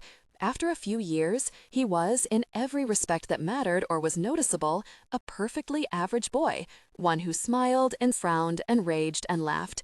His transformation had occurred so slowly and over such a long period of time that I was able to recognize it only long after it had ended. Indeed, I began to think of his initial years in the house as his sort of chrysalis phase. I could remember, and would often, the child he had been when I discovered him, but I soon found that it was very difficult to recall exactly how he had metamorphosed into what sat before me at the dinner table, or behind me in the car, eating or chattering or merely watching the scenery slip by. The future I imagined for him, when I did so at all, was remarkable only for its haziness. He would, I suppose, go to high school, then perhaps college, would find a job, and I was unable to imagine what that might be, whether he would be a tradesman or perhaps work in an office in a white shirt, a tie wrapped around his throat, his diction perfect and deracinated, would marry and have a family. I would see him and worry over him less and less frequently until he became as pleasantly remote as a memory. And really, that should have been the end of my story with Victor. Over the months, his problems began to seem less exciting, less mysterious, less vivid than they had at first. For one, there were new children who would prove challenging in different, more understandable ways. A year after I adopted Victor, I added to my family another child, a boy, whom I named Whitney. He, like Victor, was underfed and undersocialized, but unlike Victor, he was wild, a screecher and a tantrumer. In other words, he was easy to discipline and swift to improve. Still, after Whitney, I decided to take a break from adopting children. It is curious to me now that I thought of my decision in exactly those terms. I would, I resolved, take a break from children, but I was somehow unable or unwilling to admit the truth, that I had long ceased to derive that joy I so desired from a new child's arrival, that I should simply stop adding them to my life. Consequently, those years, between, say, 1982 and 1985, were very pleasant ones for me. A batch of the children went away to college, and suddenly the house was empty, or at least emptier than it had been in a long time, and I was able to travel, often and for extended periods, both to places I'd long wanted to go and to places I hadn't visited in years. One weekend, I left the children at home under Mrs. Lansing. After more than 15 years of tending to my children, Mrs. Tomlinson decided to retire, giving me the telephone number of her sister-in-law, a similarly capable woman named Joanne Lansing, before she did, and went to see Owen at Bard, where he had just begun teaching. We spent a very nice few days together, Owen and I, as well as a boy, one of his students, I believe, whom he was dating at the time. But in 1986, I was seized by what? A sort of boredom, I suppose? Or else a madness? Or was it simply my old yearning? And traveled once more to Evu, where I spent a few listless days trekking over the island and charting its ongoing decline. And when I returned to Maryland, I found myself doing so with a set of twins, Jared and Drew, as well as a girl, Carrie. Suddenly, my life once again seemed to elude my grasp, and 3 years later, I was almost horrified to find myself with an entire new generation of children. It was almost as if they had multiplied one night when I was asleep. Indeed, it seemed a far more plausible explanation than the truth, that I had, for some inexplicable set of reasons I could not quite articulate to myself, repopulated my life with a dozen new existences, all of whom I would have to witness trundling through the multitudinous steps of childhood, adolescence, and adulthood. I began to wonder seriously whether I had something of a tic. How was it, I thought, that I found myself now with more children when only a few years before I had been anxiously waiting for the house to empty of them so that my life, alone, unburdened, might finally begin anew? Why was I incapable of stopping? What was I hoping each new one might provide me that the previous 30-odd had not? What was it that I wanted? In retrospect, when it is so easy to blame oneself for everything that has gone wrong, I realize that I should not have been so complacent about, so accepting of, Victor's apparent maturation without finding a way to properly control him, a way of exerting my authority that he would understand and respect. But something had changed. Once, I would have wanted to discover why Victor behaved the way he did, but that was no longer true. By the time he had begun to behave appropriately, I was merely relieved that he had learned to be manageable and that he had left certain behavior behind. I began to realize that I was bored, or rather, that I had lost my taste for the whole occupation of child raising. I was no longer interested in solving the formerly intriguing puzzles of my children's psyches. I no longer cared why one shrieked hysterically when confronted with coffee pots, or why another cowered at the sight of the orange juice in its sweating frosted bottle. Before, I would have spent many contented days mulling over the, usually unhappy, possible events and narratives that had resulted in such reactions. I often thought of them as bright, snappy little mind-benders, rubber bands to mentally stretch and tease when I was taking a break from the real work that filled my day. And such petty quandaries were in their own way immensely fulfilling, for they satisfied much of what I considered the romance of child-rearing, that it should at times be puzzling and elusive and problematic, that each child was a being who could be understood and, if need be, led in one direction or another. Indeed, when I had adopted Mitha in 1968, the prospect of raising a child had seemed both tantalizing and rich with wonder. To have as one's charge something both knowable and not, at once predictable and full of startling surprises, seemed to promise unimaginable adventure, dozens of daily revelations wrought in miniature. And for many years, for decades even, it had. But then, again, in creeping stages I would not recognize until they were long past, things began inevitably to change. For one thing, I found myself growing old. In 1984, I turned 60, and the lab threw me a small birthday party, something that, given my frequent and sustained absences, I had been able to avoid every year previously. Still, it was not so awful. Two of the Institute's emeritus professors came, both offering me ironic congratulations.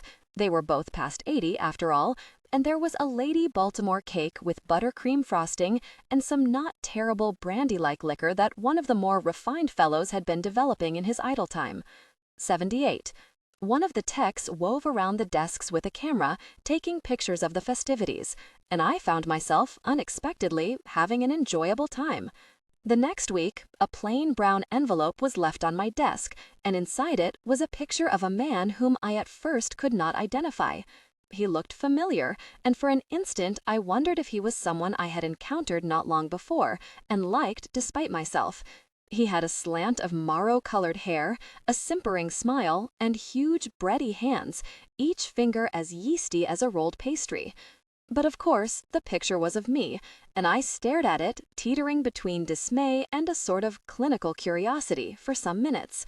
I had never had the inclination or the freedom to spend a great deal of time considering my appearance, but there was, I realized, something obscene and horrific about my girth, the rind of fat that had grown around my midsection, about the way my lips appeared thickened and oddly mauve, the way the folds of fat at my neck lay in heavy pleats as if I were some clumsy, flightless bird. What was most striking to me was the apparent absence of any bone structure at all. Indeed, it looked as if I had been fashioned from a soft block of sweating lard. Age, and the thought of aging, had never particularly upset me, but I was depressed upon seeing that picture and contemplating the decay of my body, and my knowledge of its apparently disgusting appearance. Oh God, I thought, there will be another 15 or 20 years of this, and every year will grow worse. Suddenly, the thought of my life, its relentless march forward, seemed almost unbearably oppressive. And I could not forget that were I somewhere else, I would have been feted, not with cake, but with an opavuke of my own. And I imagined myself at the fire's edge, talent beside me, the turtles mounded back, being slowly dragged into view, moving ever closer to me. I suppose, though, that I was lucky in other ways. In 1989, when I turned 65, I should have, according to various governmental regulations and so forth, been asked to retire, or at least accepted the position of Director Emeritus. Such a demotion would have left me somewhat emasculated, but still able to participate in the daily life of the lab. But to my surprise, there was no letter from some bureaucrat reminding me of the imminent diminishment of responsibilities and inviting my retirement. I was, it seemed, an exception. Not that it would have bothered me terribly had I been asked to adhere to the rules. By that time, after all, as had been the case for some years, I scarcely needed NIH's name or association to support me. Had they insisted on holding me to the same standards they did everyone else, I simply would have accepted one of the offers from Johns Hopkins or Georgetown that were extended to me annually. If I am to be honest, I would not have minded going to a private institution elsewhere. But of course, my movements were restricted by the children and the care I was obligated to provide for them. But whereas a few years before I would have been quite accepting of this fact, I had, after all, adopted them of my own free will, fully conscious that I had chosen the responsibility. I had come to feel inexplicably and unfairly resentful, as if I should somehow be exempted from the tedious selflessness of parenthood. For a period shortly after it became clear that I was not to be asked to vacate my position at the lab, I found myself at dinner glaring at the children, all of them forking great quantities of food into their mouths with a greed and vigor that struck me as repellent.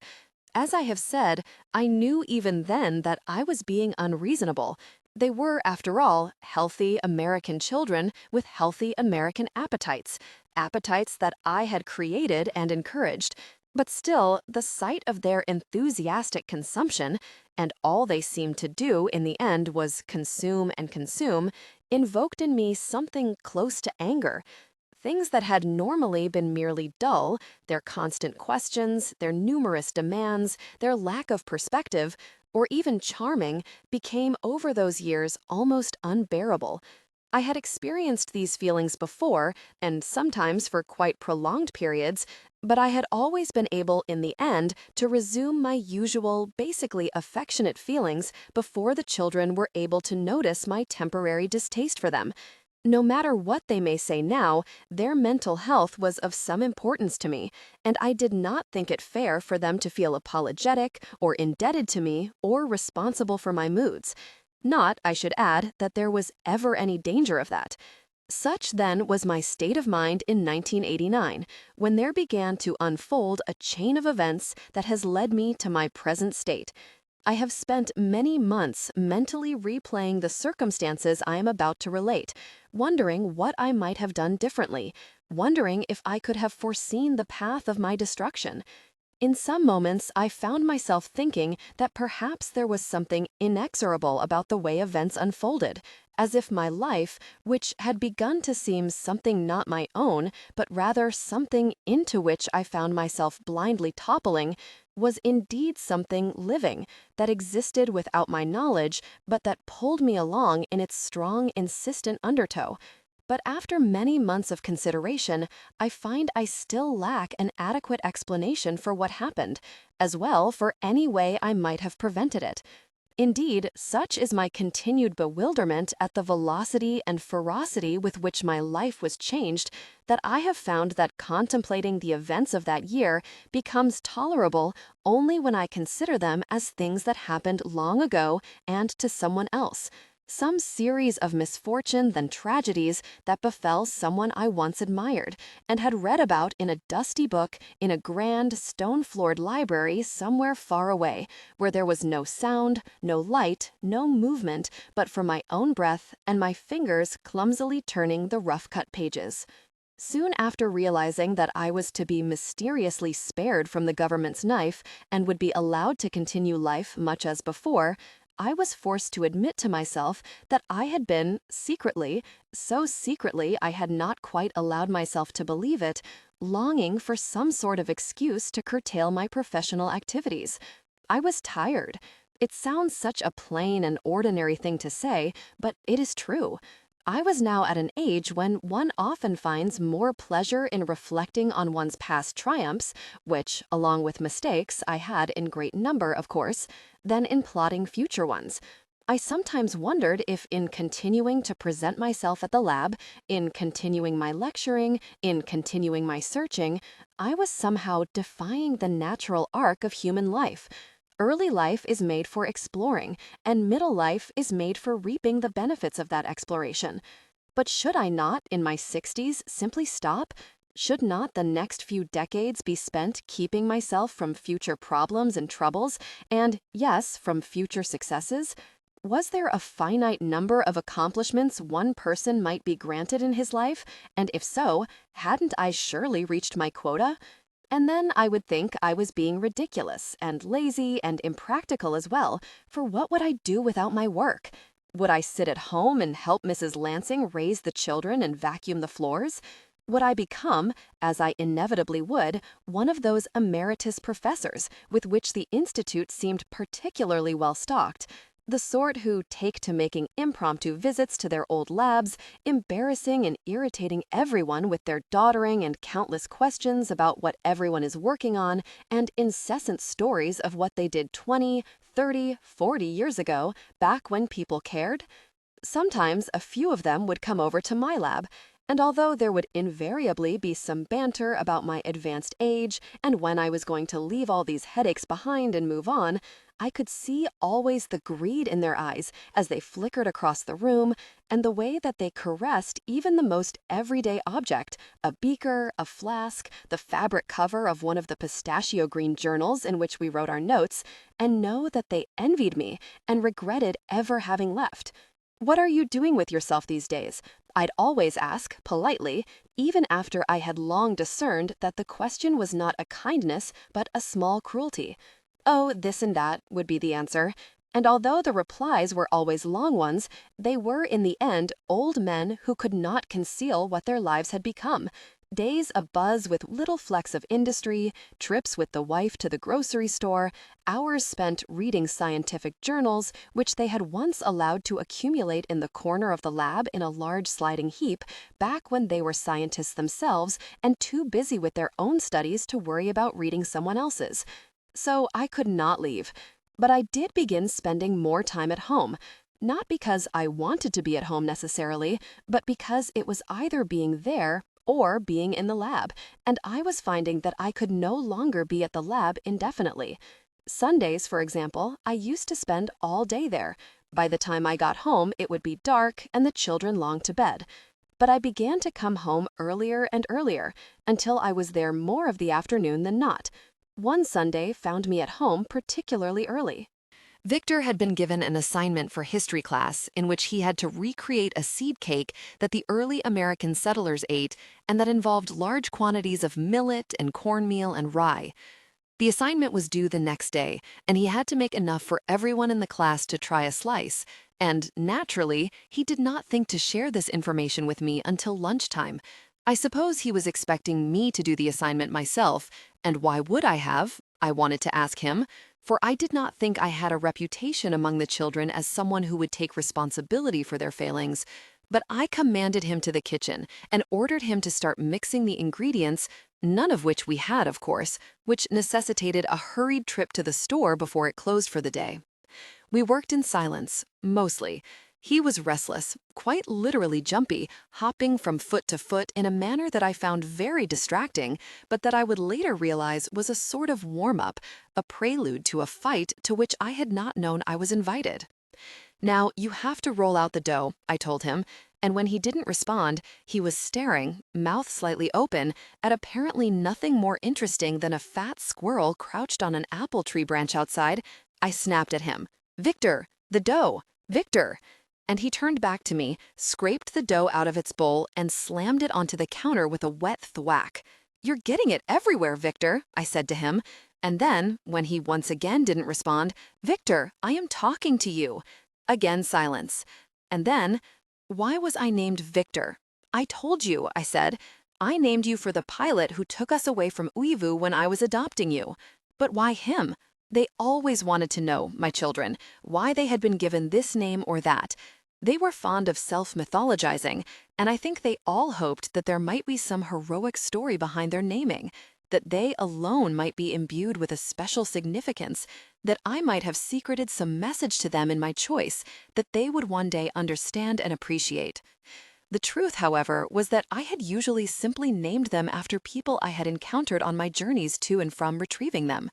They were named after check-in counter clerks at airports and managers at hotels, customs agents and bellhops, pilots and stewardesses, seatmates and waitresses, unknown State Department functionaries who had cleared their entries, and familiar immigration officials who had waved at me as I advanced toward them, holding the hand of a new charge.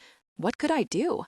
I had long ago exhausted the names of friends and colleagues, and by the late 1970s, the children were arriving so quickly that contriving imaginative names for them hardly seemed an essential concern. "Why not?" I asked him. "It's a good name." "Victor is a stupid name," said Victor. "Don't act like a child," I told him. "Victor is a fine name. And anyway, it's the name you have, so you must learn to live with it." "I am a child," said Victor, "and I hate the name Victor." "You weren't listening to me," I replied. "I told you not to act like a child. Being a child in and of itself doesn't obligate you to behave like one. And I never said you had to like the name Victor. Go ahead and hate it all you wish. I only said you had to learn to live with it." He had no response to this but a sulky silence, and I found myself weary of him. And then I asked the question no parent should. "What would you like to be called instead?" Of course, he had an answer prepared. "Vi," he said triumphantly. Sometimes I really don't understand what came over me. Why had I provided him such an opportunity? But occasionally, after years upon years of these conversations, one forgets oneself and makes regrettable errors. "Vi?" I asked him. I wasn't sure I'd heard correctly. It reminded me of the time Sonia came home with her beautiful woolly hair chopped off at the ears and dyed with white streaks. As a parent, I was always ready to let my children express themselves, or whatever the excuse for bad behavior is nowadays, but I do have limits. What child psychiatrists and liberal-minded teachers refuse to acknowledge is that most children have no taste, and indeed tend toward the tacky. Just as it is a parent's responsibility to instruct his children in the matter of manners, ethics, and morality, so it is to give them some sort of aesthetic and cultural education, so they don't grow into vulgar adults, the sort who contrive new and needlessly complicated ways to spell their names and consider the plot lines of recently viewed television comedies appropriate dinnertime conversation. As in, to vie for a new position, or to vie among your siblings for a new way to irritate me? But he wasn't provoked even by that. "Vi," he explained, as if to a slow child. I had heard him use the same tone with Giselle, one of the toddlers. "Vi," I repeated. It still didn't make any sense, and I told him so. "Really, Victor," I said, "if you feel that strongly about changing your name, I suppose we can discuss it, but couldn't you pick something less ridiculous? Why not go by your middle name? Victor's middle name is Owen." "No," said Victor briskly. "That's a stupid name, too. I won't have some white man's name." And at this I was surprised and turned around just in time to see him smile. He was triumphant that he had gotten me to react, and I cursed myself silently. "What are you talking about? Have you ever noticed," asked Victor, "that all of us have white men's names? All of us. It's so false. You're trying to whitewash us, make us forget who we are and where we come from." And once again, I found myself turning and looking at him. "I gave you a name because you were nameless when I found you," I thought. "A dog, less than a dog." It took some effort not to say this, and had I been more perturbed, I might not have been able to stop myself. Where did they learn these things? Victor was very wrong if he thought he was the first child of mine to experience this false revelation and then accuse me, haughty with outrage. "Came from," I corrected him. "And really, Victor, this is too boring a conversation. You sound like some reactionary, and reactionaries are never noted for their originality." He had by this time sewn his mouth into a long, thin seam and was looking at me with something like hate in his eyes. "And if we're to speak of contrivances," I told him, "then the name Vi is one of the most preposterous I've heard. Vi is no more a Yuvuan name than Victor is." Still, the minute I heard that absurd name, I knew how he had conjured it. The V sound, its short, clipped monosyllabism, gave it a faint whiff of the South Pacific, albeit in only the most reductive and affected way. Over the years, my children have created all sorts of names they believe allude to their native country and culture. Va, vo, vi, ve, vu. Though Micronesian in intent, they usually wind up sounding rather Vietnamese. Victor opened his mouth and then closed it. He was, after all, still a child, and he knew I was correct. And then, in a gesture that reminded me so much of the boys, I felt chilled. He raised his chin unnaturally high and lowered his lashes, so it appeared that he was looking down at me, though I was much taller than he. "I don't care," he said, a child's last defense. "Vi at least sounds more Uvuan than Victor." And with that, he turned and left the room. "Victor," I called after him, more irritated than angry. He had left half the dishes in the sink undone, and there were still mountains of dough to shape and mold. "Victor, come back here." But he didn't, and I had to finish rolling the dough myself, straining my shoulders against it as if I were kneading flesh. Still, I was not unduly worried. Say what you will about me as a parent, but you must admit that I have never demanded gratitude from my children, have never demanded that they thank me or behave well simply because I saved them. Indeed, I sometimes thought they would probably have been just as happy, if not happier, back in Uivu, albeit with stomachs ballooned with malnutrition. And at any rate, most of them recognized at one point or another, usually in their 20s or when they had children of their own, the opportunities I had provided them, after which they came to me tearfully, sweetly apologizing for their behavior and for the terrible things they had shouted at me over the years, and then confessed, sheepishly but a little proudly as well, that they had long considered me a colonialist, a eugenicist, and an enemy of native cultures. The terms Hitlerian, white man's privilege, and racial holocaust usually made an appearance. And then it was my turn to pat them on the back and kiss them on the cheek and thank them sincerely for their maturity, and to let them know that their gratitude was more than I had ever expected, but I was of course happy to receive it. I always knew when this exchange must be had. After years of truculent behavior, glaring at me across the dinner table, I had one of them ask me what right I had to sit at the head, ostentatiously opening books whose covers bore the image of Che Guevara or Malcolm X, challenging my supposed political leanings. They would one day appear unexpectedly at the house, usually at a mealtime. They all seemed to think I enjoyed surprise visits as much as they did.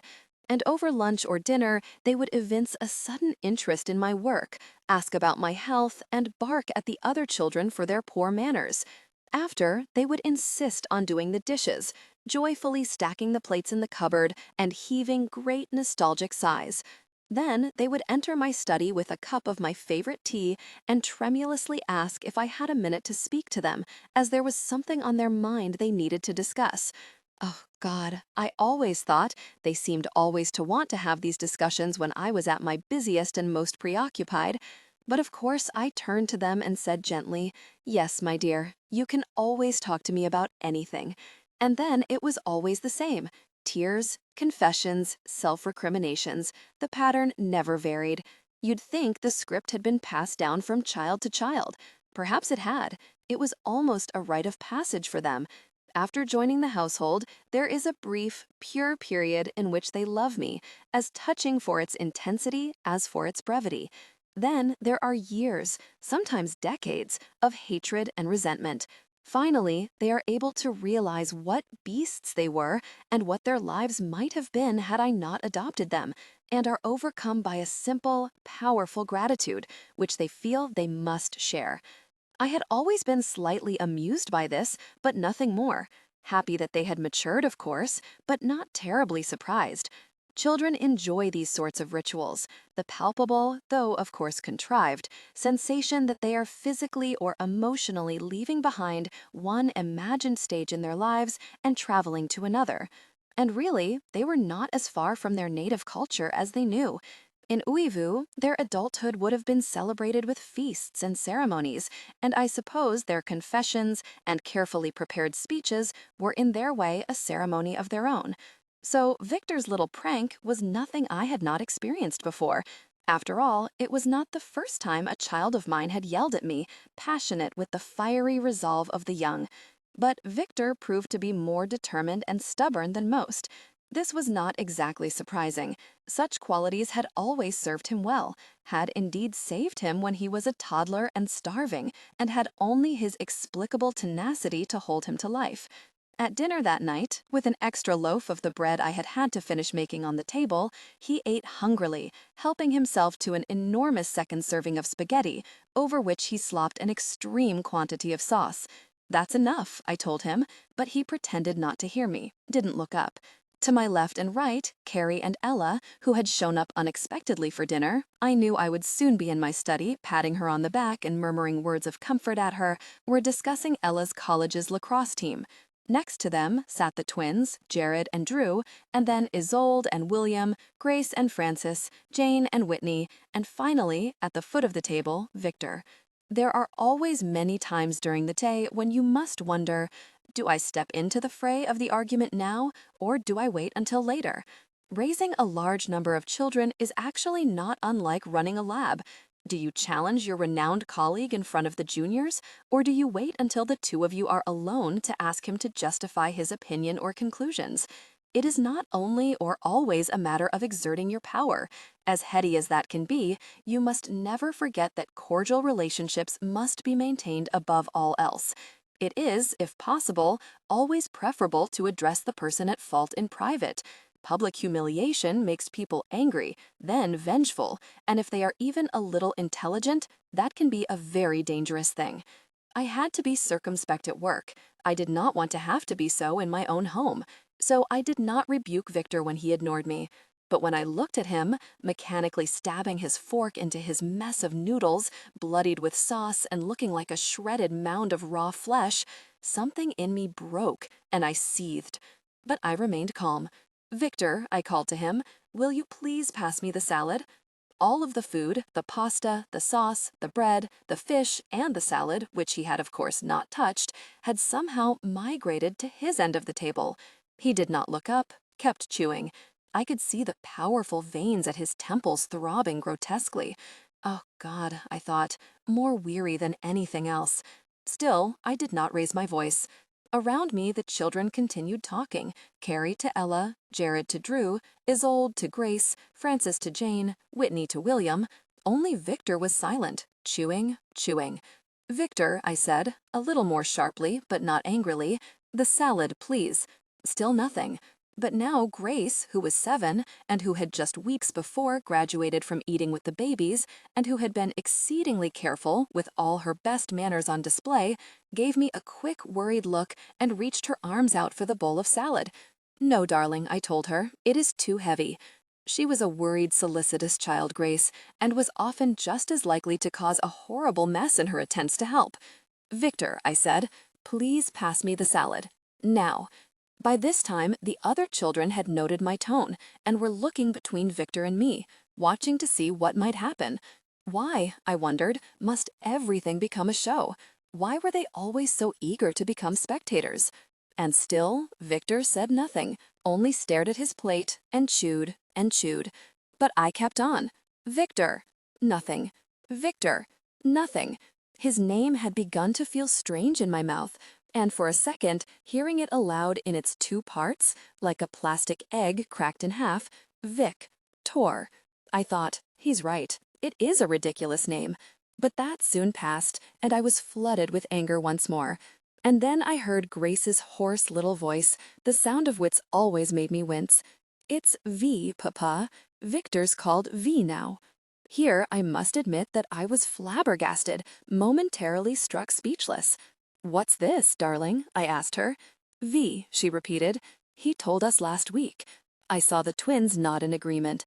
I avoided looking at Victor, but knew he was smiling his stupid, smug smile, the one that made me want to smack him as hard as I could and keep smacking him until his eyes became shiny with tears and his face grew ugly with misery. But of course I did not. "Is that so?" I asked sternly, looking around at the table, watching the children lower their eyes. Only Whitney met my gaze. "Yeah," he said. He was 12 and already busy hating me, but he had always been a fast learner. If you were around more often, you might know that. He looked over at Victor eagerly, as if expecting to be praised for his loyalty and complicity, But Victor, and here I had to look at him, stared straight at me, grinning significantly.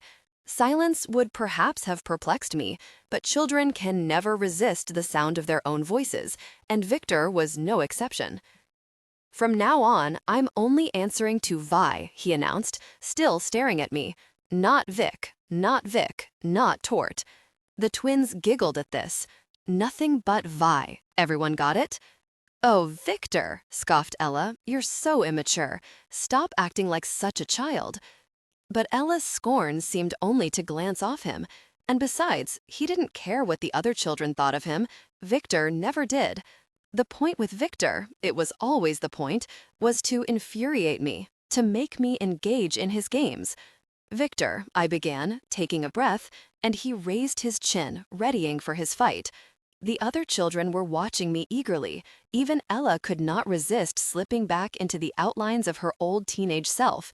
She pretended to be dismissive, but she too was awaiting a juicy brawl. And then suddenly it occurred to me. Victor is 13. I am 65. I am too old and too accomplished to be arguing with this ridiculous boy. "Fine," I told him. "That's fine. You can have your sisters and brothers call you that moronic name if you choose. It is only your dignity. Do you hear that, children? No Victor." The children looked from me to Victor, and I could see at once that he was disappointed. Who knew what scrap iron ammunition he had stored in his arsenal, what books he had read to prepare for our duel, which arguments he was eager to make, which theatrics he had anticipated employing. There is no one more disappointed than the pugilist whose sparring partner forfeits the fight. I stood, and as I pushed my chair back, its legs made a sharp screeching noise against the floor. "I'm going to my study now," I said. "Isolde, you wash. Whitney, you dry." "I'll do it, Papa," said Ella sweetly, over Isolde's and Whitney's complaints. "Fine," I said, and turned to leave the room. When I was at the door, though, I stopped and spoke to the empty hallway. "This is the last minute I'll waste on this topic," I said, loudly and clearly so the entire room of children would hear me. "But Victor, don't expect me to call you by your new name. From now on, I shall think of you as my no-name boy, like a stray dog, all right? But no more Victor, I promise you that. Good night, Ella, Carrie, Jared, Drew, Jane, Isolde, Whitney, William, Francis, Grace. Good night, boy." I didn't have to turn around to see what was happening in the silence. The children's anxious, excited expressions, their eyes gleeful with anticipation, and Victor's chin thrust high in the air, the inscrutable expression in his dark, hooded eyes. I realized in the days that followed that Victor had decided to think he had won a sizable victory against me. Unfortunately, this feeling was shared by some of the younger and more impressionable children.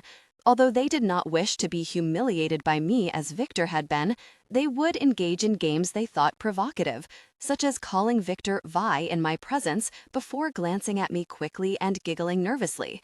I would smile beatifically or ignore them, and they would giggle again, all of which served only to severely undermine the seriousness of Victor's intent. He would only scowl and turn down his mouth. But soon they too tired of this game. When there was need to use his name, I continued to call him boy, but mostly I did not call him anything at all. In his confusion, he seemed to have become resigned to the name, mostly, I believe, because he could not find a good argument with which to counter it. As long as I did not call him Victor, and, true to my word, I ceased to do so at once, thinking carefully before I spoke to him, he would come when I called, grudgingly and slowly, and in fact, very much like a dog. One could always tell which children were squabbling or dissatisfied with him, for they too would call him boy. To his friends and supporters, though, he was Vi. After a few months, this became quite normal. In fact, many unusual things eventually become normal in a large family, in which a gift for consistent adaptation, not cleverness, is often the best means to survival. Indeed, for a longish stretch of time, life remained locked in its unexciting rhythms. The children went to school and played and fought and ate. Children detested me, and others returned to profess their newly discovered love for me. I went to the lab and gave speeches and wrote and published. It was a contented time for all of us.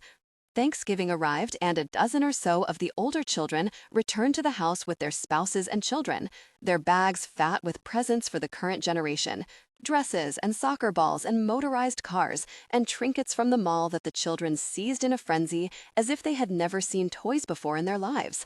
That year, we had 26 of the children at Thanksgiving dinner, as well as 8 spouses and 11 grandchildren. Of course, they could not all stay with me, even tripled up in the rooms, but they all seemed to spend a great deal of time idling about the house, and I was glad when the holiday was over and they returned to their normal lives, and I was able to enjoy the brief week of quiet before it was time to prepare for the Christmas holidays, when the entire production would repeat itself, albeit with many more people. Still, I was eager for Christmas that year, as Owen and his current companion, a 37-year-old sculptor named Xerxes, whose real name he had once accidentally revealed was Sean Ferdley Jones, were coming to visit. The month between Thanksgiving and Christmas is always one of the most unpleasant in the year, and that year was a particularly difficult one. It had always been that there were in the house at least 2 or 3 older children to manage the younger ones' holiday shopping and gift wrapping, and to buy and decorate the Christmas tree the children insisted on, and then to supervise the cleaning and some of the cooking. As it happened, though, that year, the oldest children still living at home were Isolde and William, who were both 15, and therefore not of much use. Neither of them knew how to drive, and both of them were still too young to exert any sort of authority over their siblings.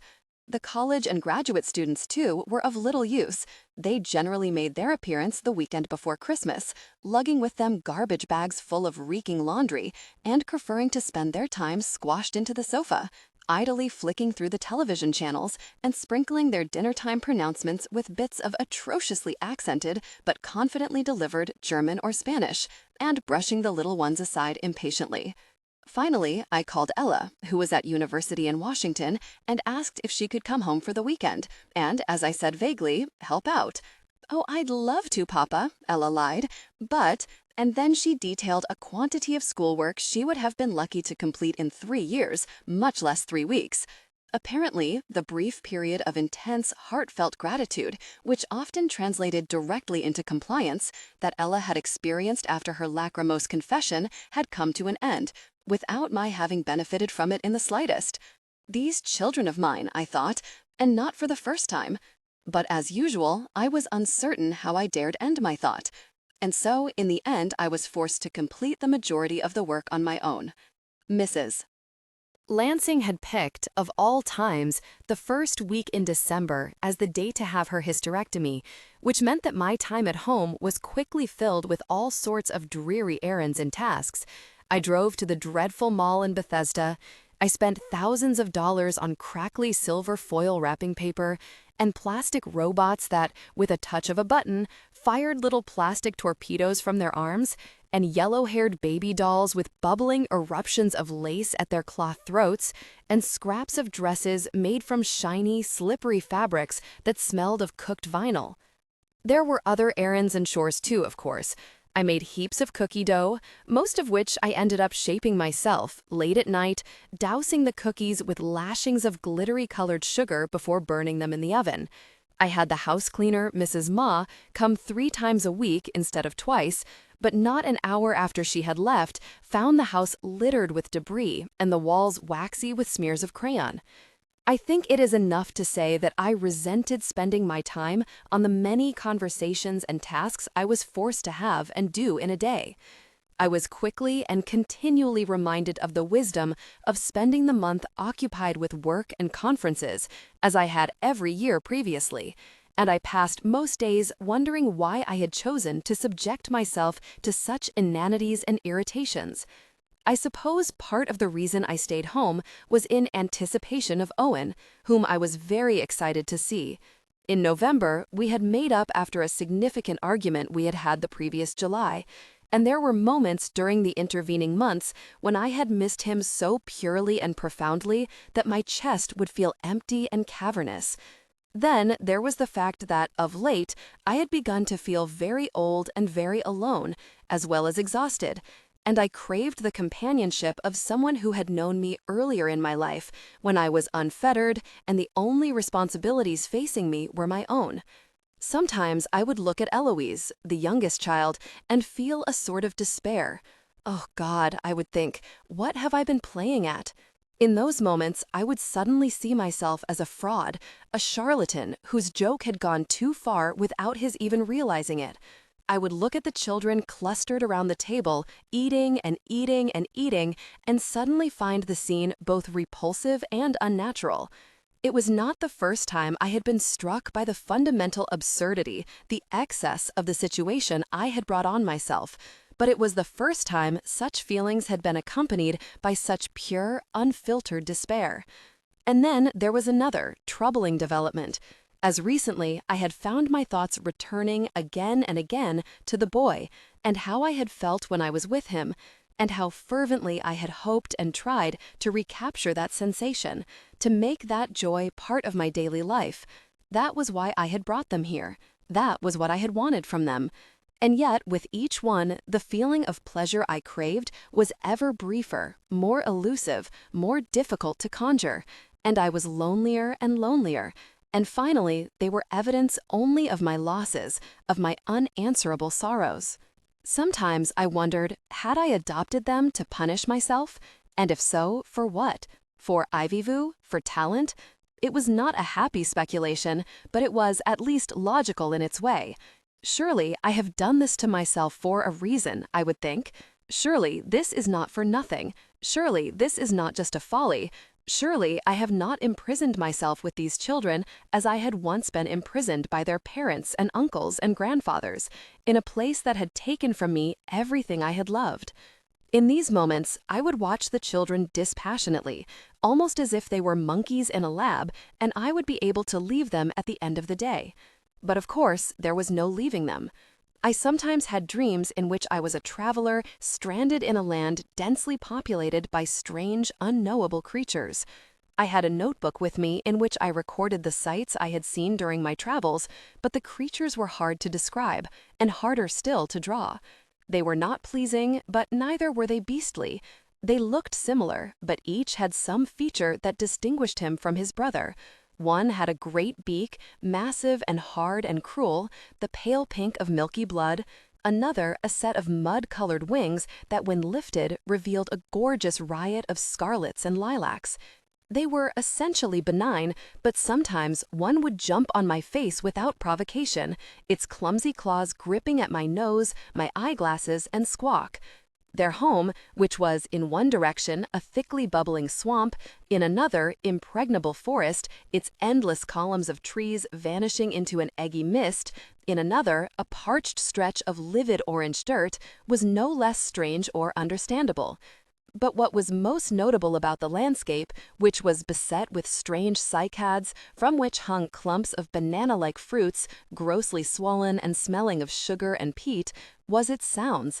The air was thick with whoops and cackles and purrs and hoots, all of them so loud that the sound seemed almost tactile and seemed, like invisible creatures, to fall from the sky and creep upward from underneath the tall striped grasses. Sometimes I felt I could almost distinguish the calls and wondered how the creatures were able to separate one sound from another amid the din. And then I noticed that the creatures had no ears. They were making noises simply to feel the vibrations in their gleaming, scaly throats, to feel their frightening, imperturbable land echo with their sounds. I experienced this dream often enough to become resigned to it. Initially, its exoticism, its mystery, scared and thrilled me and left me full of awe. But later, I found myself simply eager for my time there to be over. In the dream, I would find a rock furred with a soft fungus the color of eggplants and sit quietly and wait to be transported elsewhere, out of this land whose mysteries had long since failed to move me with wonder. Above me, an unkindness of ravens, the only animal I could identify, flew in tight, swooping, mournful arcs. They flew back and forth, their eyes glinting, sharp and beady, but although I listened closely, they never made a sound. By the time Christmas Eve arrived, I was so eager for the holiday to be over that I had, the day before, accepted a last-minute invitation to a conference at Stockholm University that began on the 31st and lasted until the 5th of the new year. It had been an awful week. The day before, I had had a conversation with Owen that had degenerated into a shouting match.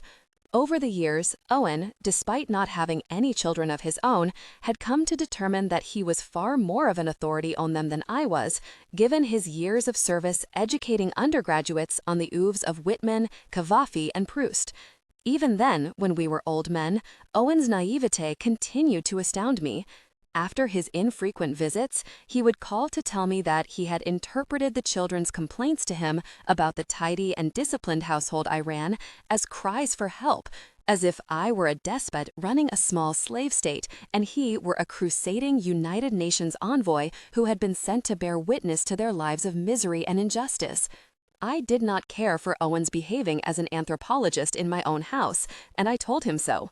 Still, he persisted, dispensing unwanted advice and even less wanted admonitions about a practice, the successful ferrying of children into adulthood, that I had been engaged in for more than 30 years and he for none. That Christmas, however, he called, full of a degree of disapproval and self-righteousness unusual even for him, to inform me that Abby, one of the college-age students, had turned up in the lobby of his and Xerxes' building in New York, scared and desperate. His portrait of her distress was near Victorian in its piteousness, claiming that I'd thrown her out of the house. Yes, I told Owen, I had been forced to ask Abby to leave the house, where she had been squatting for much of the fall, because she had insisted on smoking marijuana in her bedroom, which I had asked her repeatedly not to do. Owen, unsurprisingly, thought this appalling and inhumane on my part. I normally did not engage with Owen's provocations, but in that moment I could not stop myself, and the fight quickly expanded in scope to cover my apparent decades' worth of parental shortcomings. To this day, I cannot account for his sudden ire. Was it born of boredom, or the elderly's tendency to involve themselves in matters in which they are not wanted or needed? Or was it, as I sometimes thought, as much as I shrank from it, inspired by a sort of jealousy, something that I always sensed roiled just beneath Owen's consciousness, sometimes cresting, sometimes receding, but ever simmering, its boil growing louder and hotter with each year, with each approbation that was given me, with each child I sent sailing into the world's slipstream. I had everything, after all, and he had only Xerxes and his thin books of poetry and a life lived mostly within New York State. At any rate, the talk did not end well, and at its end he announced that he, along with Xerxes, whom I had been curious to meet, and Abby, whom for all I cared he could keep for as long as he wanted, if he thought he could do a better job than I, would be staying in New York for the holiday. "I'll send the children their presents," Owen snapped before hanging up the phone, and as dismayed and angry as I felt, I remember also registering his comment with some bitter relief. Owen could always be counted on for superior gifts, which the children awaited every year. That night, after everyone had gone to their rooms, I ventured down to the living room with a large plastic filing box Mrs. Lansing had prepared for me shortly after Thanksgiving. Downstairs, dozens of stockings, each with a child's name on it, hung from every surface. The children had even taken down the pictures from the walls and hung their stockings from the hooks. The room looked like the result of an insane person's obscure and dedicated obsession. Mrs. Lansing had written me specific instructions. Each stocking was to receive from the box a ball of chocolate wrapped in foil that was stippled like an orange's skin, a rectangle of peppermint candy, a milky round of glycerin soap, in the middle of which floated a plastic toy, a dinosaur, a butterfly, a pig, a shark, a tiny spiral notebook with a tinier blunt-nosed pencil, and a handful of the salty honeycomb candies I so enjoyed. In addition, there was a wrapped toy for each of the 13 children still living at home. For the adults and college students, there were envelopes containing checks. All of these I distributed, in the stockings, under the tree. Awesome and horrible, it towered in the corner, covered with ornaments that had been made in school with construction paper and glitter and cloddy gobs of glue that looked like tatters of litter, its hard white lights winking gaudily, taking care that every stocking had been filled. When I was finished, I sat down and ate some chewy and underbaked chocolate chip cookies the youngest children had made and left near the fireplace earlier that night, and returned the cup of milk to its plastic jug. I thought suddenly of my conversation with Talent, his sly certainty that I'd find myself with children. Had he perhaps known what my life would be before I did?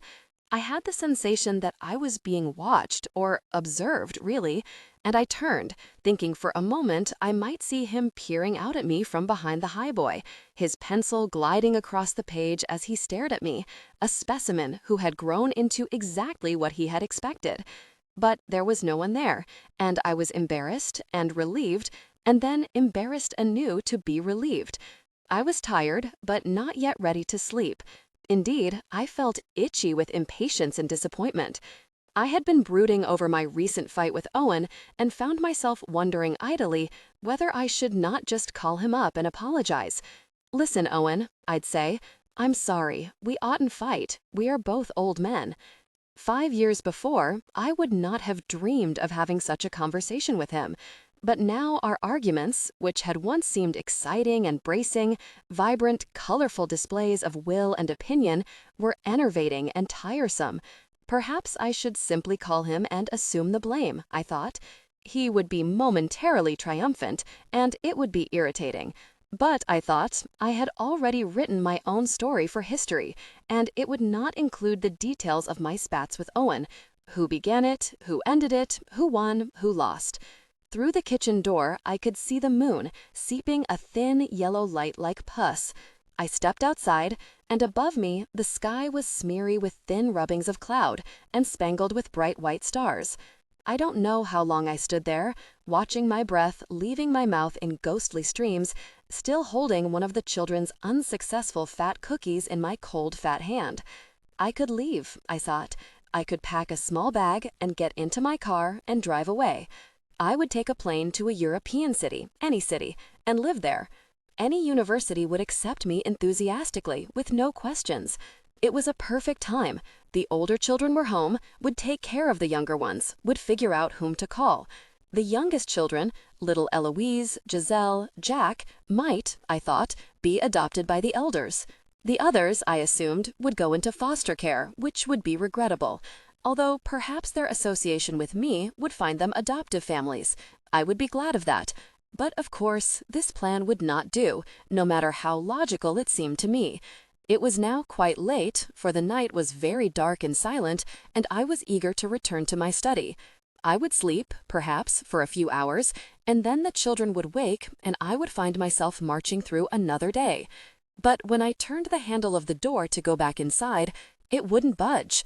Almost immediately, my mouth became rich with the flavors of souled blood, brackish water, metal, a fear. And the door did not lock automatically. It had to be locked purposefully from the inside. I pounded on the door, slapping my palm against the square panes of glass. "Hello," I cried absurdly. "Hello, let me in." And then I saw someone skittering out of the darkness. His torso was hidden by shadows, and so I could see only his legs. For a moment, I fancied that it was not one of the children, but rather an imp, a wicked sprite who darted through darkened houses, searching for its other half. But of course, I knew who it was. "Victor," I called, as loudly as I dared, smacking the glass.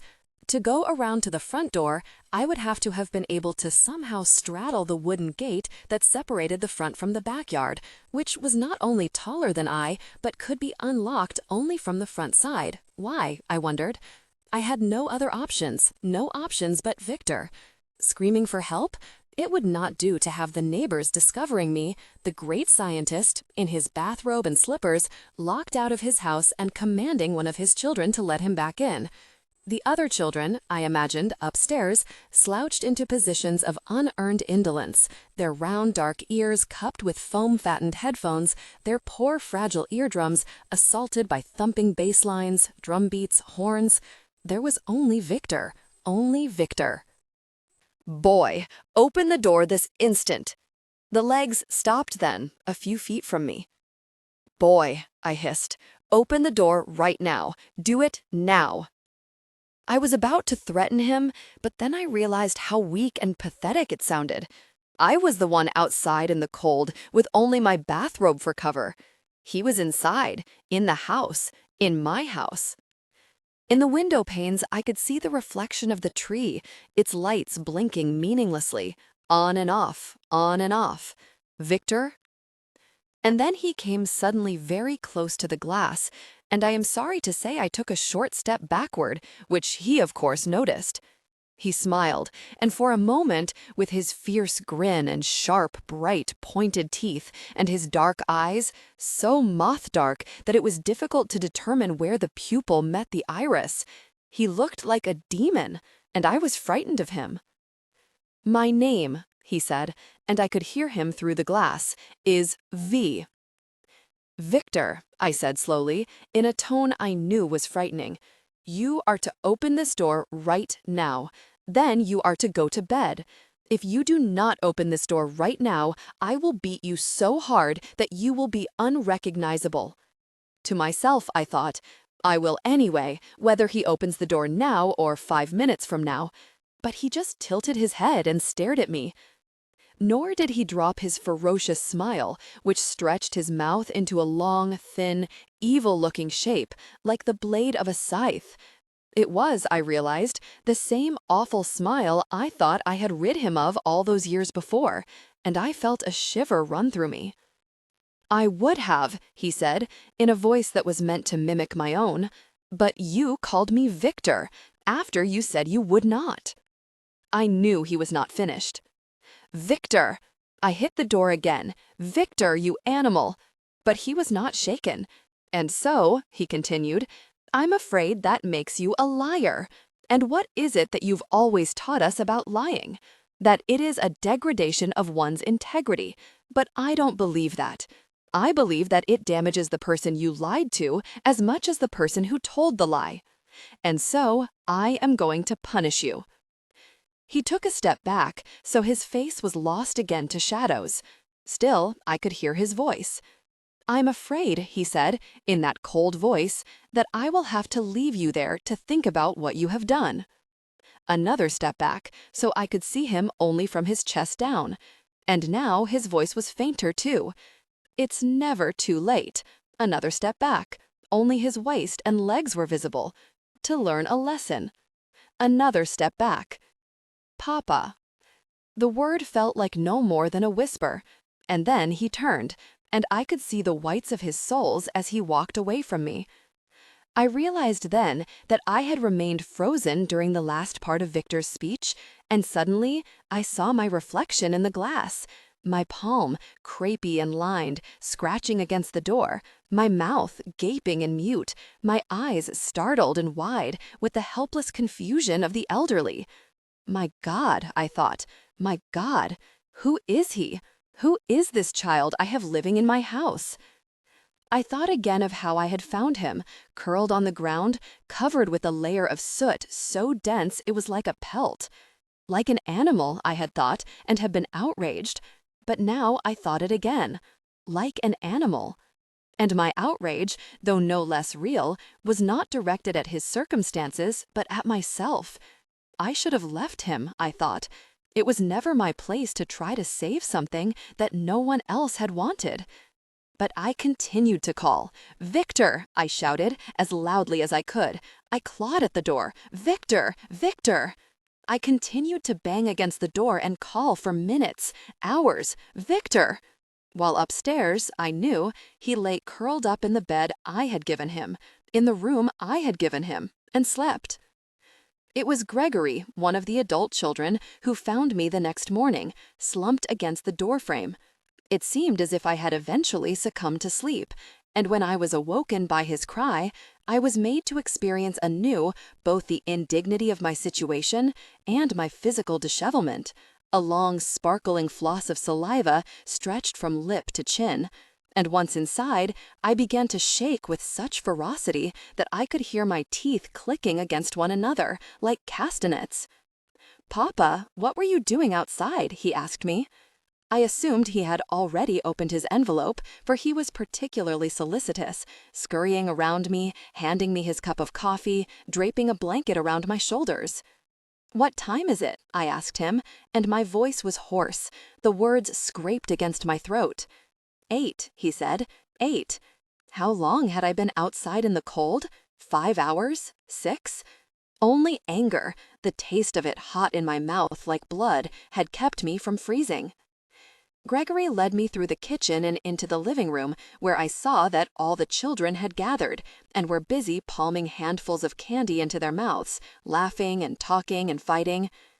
"Look who I found outside," Gregory announced loudly. He had always craved attention. And the others looked. And then at once there was a great sound, not unlike the sound of a flock of large birds rising from the beach. And a good many of them, the older and the very young ones only, the adolescents merely gazed at me stupidly, came charging at me, their arms open and expressions of great, elaborate pity wrought on their faces. "Papa, we were looking for you. Where were you? Are you shaking? You're so cold. I didn't get as many candies as Jared did." But I wasn't listening. Instead, I looked among them for Victor, but he wasn't there. And then suddenly he came whooping into the room, holding high in one hand a couple of batteries, and tucked under his other arm the remote-controlled car that he had begged for, and that I had bought and wrapped for him not a week before. "I've got them," he was shouting, sliding across the carpet to land near Jack. "It'll work now." He had not yet seen me. That little beast, I thought, that wretched monster. I wished fervently that he was dead, or that I might be able to kill him. "Victor," I said, and I kept my voice icy. "Victor." Naturally, he did not look up. "Victor." There was no response. But by now, a sort of murmuring, wondering disapproval was wending its way through the room. The adults, some of whom were not familiar with the battle that had been fought and surrendered over Victor's name change, scowled openly at him. "Answer Papa when he talks to you, Victor," I heard someone say, and a tiny voice, a girl's, responding, "It's V now." Then I was walking over to him. "Stand up," I commanded him. "Stand up." He looked down, his mouth disobedient and wide and flat and ugly as a sandab's, and would not. I grabbed him by his arm and brought him to his feet. He was only a few inches shorter than I, but scrawny, and I could feel the sharp, complicated bones of his elbow underneath my hands. And then I hit him, in the face, as hard as I could. His head jerked backward, then snapped forward. I hit him again. Both times I used the flat of my palm, and after, my hand stung in the same needly way it had when I had been slapping the glass, yelling after him. "How dare you?" I asked him, keeping my voice low and awful. "How dare you, you beastly insect, you thing, you nothing? How dare you come down here, partake in my kindness, my generosity? How dare you open the gifts you've done nothing to deserve, but that I bought you out of kindness? Do you know," I heard myself continue, "why I took you in? I took you in because I pitied you, because you were less than a human, less than a child. Your father would have sold you to me for a piece of rotting fruit. I could have done to you anything I wished. I could have taken you with me and kept you chained in the basement, and no one would have known or cared. I could have sold you to a man who would first have mutilated you and then chopped you into bits for pig's feed. There are people who would have done this too, and your father was perfectly willing to sell you to any of them. It only happened that he sold you to me first. You are nothing. I gave you meaning. I gave you a life." "And this is how you behave?" I slapped him again. A thin rivulet of dark blood began to creep from his nostril. Around me, the room had of course gone utterly silent. I knew that if I looked, I would see them as still as marble, their mouths slightly open, their arms full of the gifts I had given them. I bent, still holding his arm, and picked up his toy car, his stocking heavy with candy, and flung them at the nearest child, who was too stunned to squeal in delight. "Toys are not for animals," I told him, "and you are less than one. Now go, get out of my sight. I don't want to see you." I dropped his arm then, and he stood, slightly swaying, before turning and walking toward the staircase. "No," I called after him, Animals stay in the basement, downstairs. He turned again, still rocking a bit, and looked at me, directly at me. For a second, a strange smile seemed to move over his mouth, but then I realized that it was one of confusion and fear, not triumph, and allowed myself to relax. And then, without a word, he turned again, and we watched him walk out of the living room and through the kitchen and then down the stairs to the basement, the door latching shut quietly behind him. I walked over, locked the door after him, and slipped the key into my bathroom pocket. Behind me, the room was still, as toneless and suspended as a scene in a picture. The day was ruined, of course. The older children left soon after, waving vaguely in my direction and thanking me with a carefulness that I found embarrassing. The younger children cleaned up the living room without my having to ask and sneaked upstairs with their new toys and clothes. We usually ate together on Christmas, but that day I went instead to my study and then to my bedroom, where I slept. When I woke, late that afternoon, I could hear the children creeping about downstairs, fixing themselves plates of food. I stayed in my room all night long. Around me, the house settled into a fur-thick silence. It occurred to me late that night, as I lay awake, that Victor had meant for me to die outside, to freeze against my own door at my own house. Oh, I thought, and shivered. I had had children who had despised me before, had loathed me, in fact, whose eyes were animated and had shone with hatred. But I had never had one who had tried to kill me, who had detested me so much that he would try to facilitate my end. Realizing this was somewhat perversely reassuring, for I was now aware what he was capable of, and it would be my new task to sort out how best to control him. I would not, I decided, be frightened of my own child. I could not. The next morning, before the sun rose, I went downstairs to the kitchen and prepared 2 plates of food.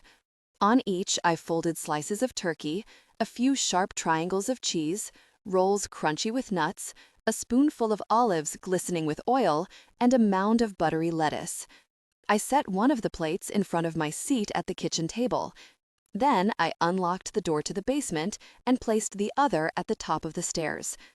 I had half expected to find him sitting there, ready to spring into my face like a feral cat, but instead the basement was dark, the stairs vanishing into the black, and completely silent. Indeed, I could hear nothing, no breath, no sound.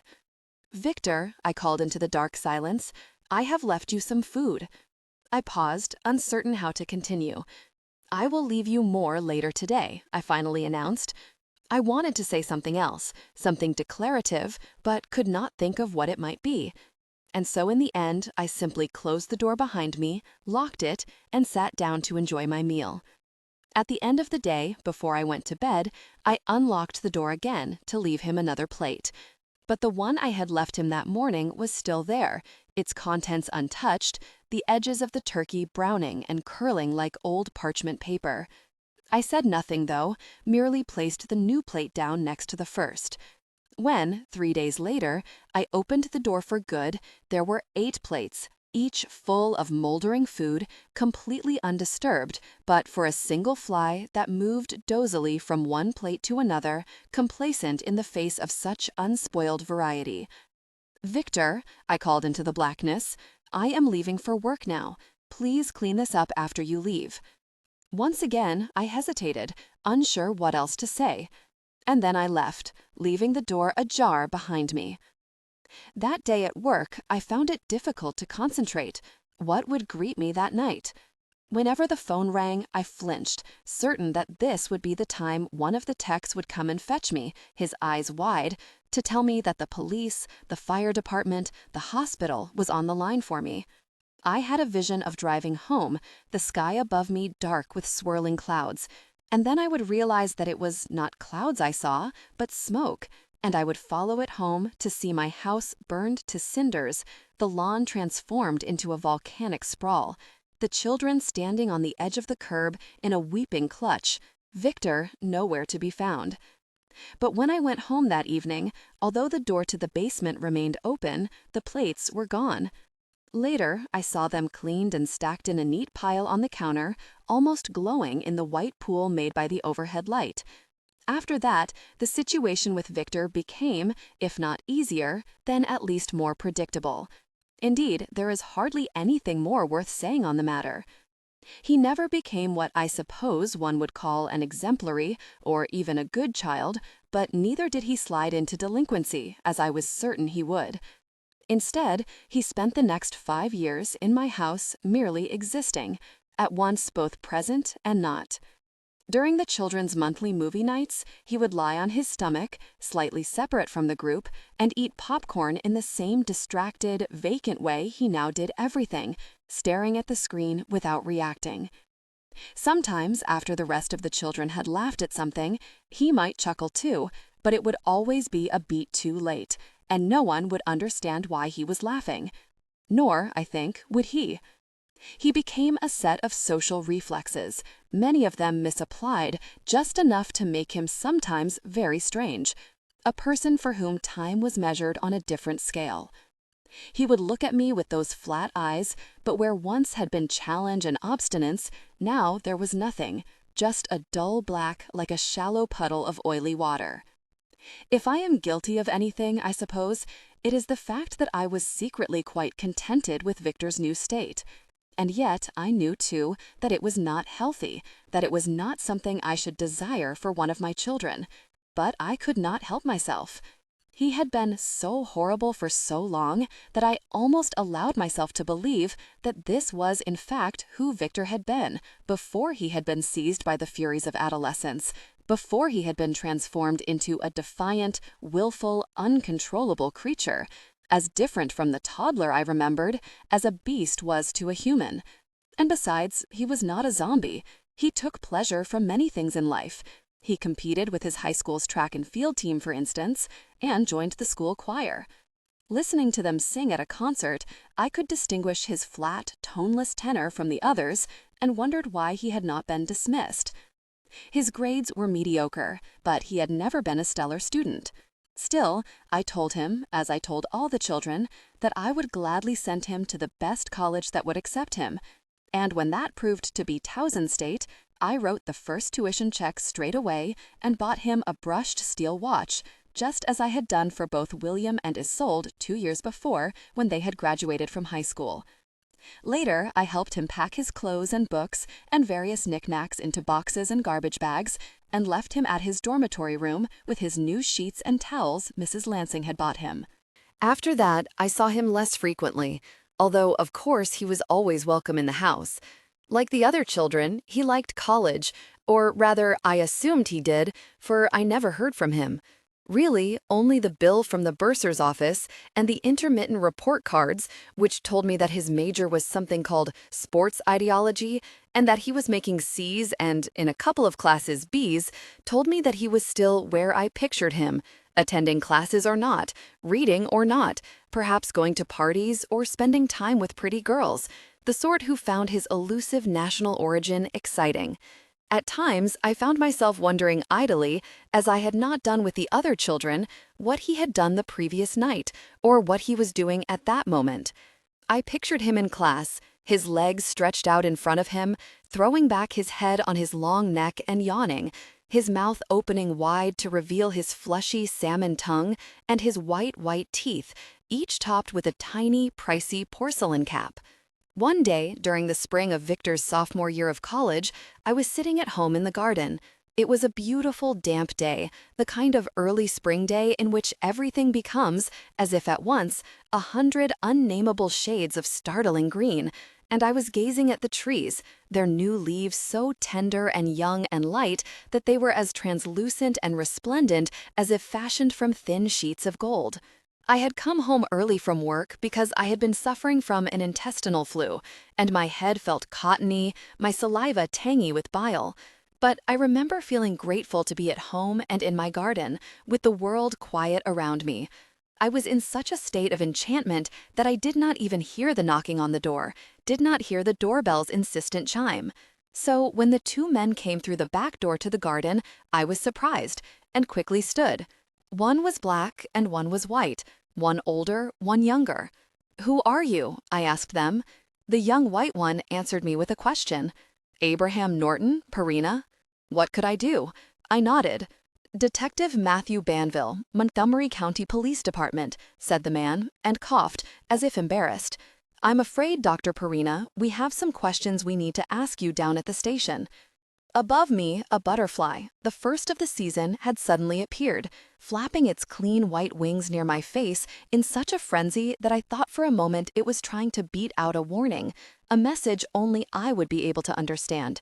But there was nothing, and when I turned back to the men, they were still there, waiting for me silently, their faces stern and blank and dispassionate, not the kind of faces I was used to seeing at all. "I need to get my pills," I was finally able to say, and Detective Banville looked at the other, who nodded, and the three of us walked into the house together. They let me go into the bathroom by myself, and I stood in front of the mirror for a long moment, staring at my face and wondering what was going to happen to me. I realized then that I had not asked them on what grounds I was going to be questioned. "I have done nothing," I told my reflection, which stared back at me blandly. "I will ask them why they are here," I thought, "and it will be nothing, and this will be over, and it will be as if it had never happened." So I did go out to ask them, but as you know, it was not nothing. I was not let go, and my life, as it was forever changed. And had I known then how profoundly difficult things were soon to become, I think I would have endeavored to remain in the bathroom for much longer, staring at my face as if for answers, while outside the men waited and the earth twirled lazily on. Now begins a very upsetting and difficult time of my life, on which I would rather not, but suppose, in the interest of honesty, must dwell, if only briefly. I have to admit that I remember very little of the initial interrogation and rather less of the arrest, which is strange, for I recall feeling extraordinarily alert and almost painfully engaged in the activity at hand, which was, unfortunately, a recounting of the events leading to my undoing. I remember looking about me at the colors and shapes sharpening and deepening in tone and line before my eyes, and finding the world oppressive with its needlessly aggressive colors and strange objects and harsh, jangling sounds.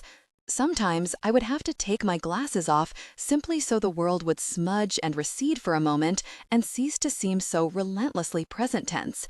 In particular, I remember waiting in an interrogation room at the police station, and even in the blandness of that space, the dreary, dimpled sea-gray brick walls, the stone-gray floors, the gray aluminum table with its silvery filaments like threads in silk, I felt attacked, as if the gray itself might gather into a great wave and drown me under its weight. So, what can I say about the accusations, the investigation, the articles, the trial? What can I say about how my institute placing me on administrative leave after assuring me that it had its full support? About the quotes from unnamed personnel that began appearing in the articles in the New York Times, the Washington Post, the Wall Street Journal?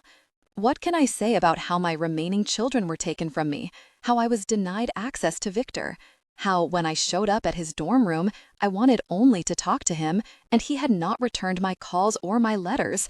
I was arrested like a criminal, even though I had every right to speak to him. It was my money that had paid for the room he hid in, laughing at me, and my money that had brought him here to begin with.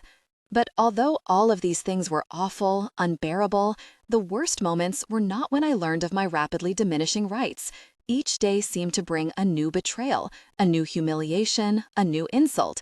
But when I learned of Owen's involvement, how after Victor had called him one night, it had been he who had urged him to speak to the police, he who had helped him find a lawyer, he who wrote the checks to his college after I no longer would. My own brother, my twin, my constant, choosing a child over me. I could not fathom it, cannot fathom it still. Then there were more details. Victor had become friends with Xerxes, Owen's companion. How, I wanted to know, for did not that relationship between a grown man and a college-age boy seem suspicious in itself? And it was Xerxes who had presented Victor's accusation to Owen, and Xerxes, presumably, who had convinced Owen of its veracity. This information I learned in shreds, an unhelpful piece here, an upsetting bit therefrom, from the few children who had decided that they would believe me, the man who had paid for and raised them for these many years. I was happy for their loyalty, of course, but there were very few of them. Very few, far fewer than I would have assumed or expected. And at times I found myself outraged that I should even have to be grateful to them at all, that I should have to consider exceptional, which should have been the only proper response. In the end, though, it is not Xerxes whom I blame, but Owen. "Who are you?" I asked him, in my last conversation with him, one of the few we'd had between my arraignment and my trial, after which we never spoke again. "Who are you?" he hissed before hanging up. That was a bad day, one of the worst. On that day, I crashed about my house looking for something to irrationally break, someone to irrationally kick. This was during the period when I was imprisoned in my own house, my occasional fantasy, ironically, having come to life. There were no children, no sounds, none of their possessions and odors and noises, although every now and again I would come upon one of their toys or an item of their clothing, a domino, which I mistook for a square of chocolate, a sock, frilled with lace and ripped at the heel, that had been dropped in the state's haste to remove them from my oversight. For the first time in many decades, the bathtub drains were not clogged with deposits of their boiled wool hair, and the windows were not smeared into vellumy greasiness from the imprints of their many hands. I had always felt that the house seemed to vibrate, just subtly, as if a ghost train were making its rounds far beneath the bedrock. But with the children gone, I realized that that trembling was the collective presence of so many lives being lived in one place.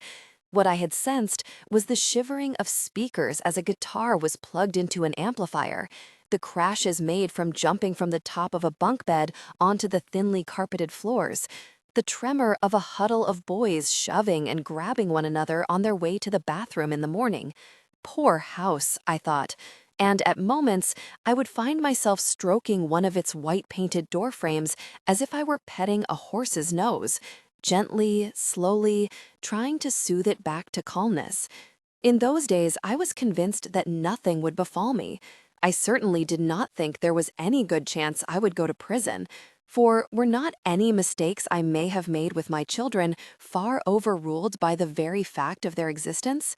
Later, during the trial, the lawyers would show the jury a family picture, with some of the younger children's faces blotted out with gray thumbprints. But even so, you could see that they were well-dressed, that the lawn behind them was an electric, almost assaultive green, that their skin against it shone like polished rosewood. One of the faceless children, I think it might have been Grace as a very young girl, was holding a popsicle, her arm flung out in an expression of obvious joy, the popsicle staining the inside of her wrist a merry crimson. I wished then that I had documented what they had been before I had saved them, back when they were as skinny as dogs, and their skin the dusty chalk of rubble, back when it would never have occurred to them to make such a carefree gesture, back when they never would have let food melt away because they knew that there was always more, always another they could retrieve from the freezer. I thought often of Victor and of his special patheticness, and at night when I lay awake in bed, the only noise, the refrigerator cycling through its monk-like drone, I would wonder what my life would be like now if I had done as I ought and simply turned away from the man and boarded the plane, leaving Victor behind to live his tiny life. But as it turned out, of course, I was wrong. I overestimated how much my magnanimity would mean. In the end, it meant nothing, not in the face of the charges at least. Against the charges, my Nobel could have been a plastic trophy I won for bowling, so little did it matter. I saw Owen one last time. It was the day Victor came to testify against me. On that day, the courtroom was quiet, and as I watched him walk to the stand, I felt, despite myself, a flash of something resembling pride. Who was this lean, handsome boy? He was wearing a suit I had not seen before, and later assumed Owen must have purchased for him. And as he sat in the box, I could see on his left wrist the watch I had bought him. For a second, I thought it might be a signature. Surely he hadn't worn it thoughtlessly. Surely he could not feel its weight on his arm and fail to think of me, and consequently of what he might be doing to me. He put on a good show, Victor did, and as he spoke, his answers brief and intelligible, his voice low, his eye contact with the prosecutor steady, I saw that I had raised him well. He was a monster, of course, but I had socialized him. I had taught him how to conduct himself. I had given him everything he needed to ruin me. After he stepped down, he looked in my direction and smiled, a beautiful smile full of expensive white teeth. And as I was deciding what he could mean by this, I realized he was looking not at me, but past me, and I turned to see who could be the recipient of Victor's signal and saw Owen sitting in the spectator seats just a few feet behind me. He was next to Xerxes and smiling back at Victor like an idiot or a conspirator, and then his gaze shifted and he was looking at me. And in that moment, before his face could react and recompose itself into a glare, he was smiling at me. My one-time joy echoed in him, a mirror of my own past happiness. That night, my lawyer came to meet with me. "Change your plea," he urged me, but I would not. "I don't care," he said after I'd explained to him why it was so unjust, why it was so unfair, and then he stopped himself and began again, his voice gentler. "The jury doesn't care, Norton," he said. "I'm telling you to change your plea." But I didn't, and we know what happened next. I have been told more times than I can tally how lucky I am, for the brevity of my sentence, for the fact that I have been placed in isolation, for my placement in this prison, which is considered one of the better ones. I sometimes feel that I am a cretin who has been miraculously admitted into a top-tier school and is never to be allowed to forget my odd good fortune. Now my days here are almost at an end. In my more optimistic moods, I tell myself that this place will soon be just another of the many I have occupied and left: Linden, Hamilton, Harvard, Stanford, NIH, the house in Bethesda. But in my more sober state, I realize that this is not so. All of those places, with the exception of Linden, are destinations I aspired to and won entry to. Each one researched and chosen, each one a place where I took what I needed in order to move on to the next. They were all places I wanted and dreamed of, and when I was ready to leave each, I did. This place, however, is the opposite. I was made to come here, and I will leave it only when they have decided they are done with me. I consider myself fortunate always to have had very vivid dreams. Once, when I was a young man, I expressed this to Owen, and he said that my dreams were wild and improbable and bright-spangled because my mind in its conscious state was not. He said that no person could live without wonder, and that my dreams were mind's way of correcting my own literalness, of coloring my life with something of the fantastic. He meant it partly humorously, of course, but he was also serious, and we began a lazy sort of argument, one pitting the scientist's intellectual rigor against the poet's self-indulgence. But since I have been here, I have had no dreams. They have disappeared exactly when I yearn for them, when I need them to fill my waking hours with their peacock extravagance. And in their absence, I have begun to return more and more frequently to Ivuivu, which is, oddly, the place that this place resembles the most. Not in appearance, of course, but in its implacability, in its capture of me. It will decide when it is through with me, and apparently it isn't yet satiated. And so I spend my days allowing my mind to flit among a flickering film reel of images. I see the vuaca, its fur glimmering in the soft air as if lit by stars, and the peachy pink of the manama fruit. I see the fire smoldering beneath a charred creature, its skin slubbing off in jigsawed patches. I see the tornado of birds shrilling above a canava tree, and the opaivucus rising head breaking the horizon line of the lake. I see the boy, his hands as bright as flowers in the dark night, moving over my chest, as if he were washing off my sadness, as if it were something that clung to my body like a scum.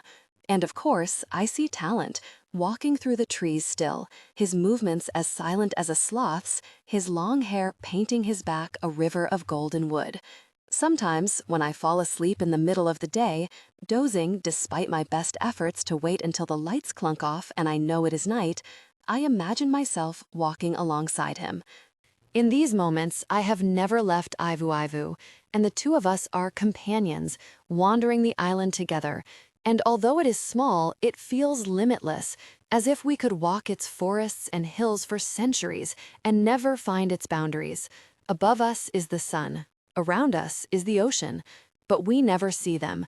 The only things we see are the trees and the moss, the monkeys and the flowers, the ropes of vines and the scuff of bark. Somewhere on the island is a place where we can rest. Somewhere on the island is a place where we belong, where we will lie down next to each other and know we will never have to look again.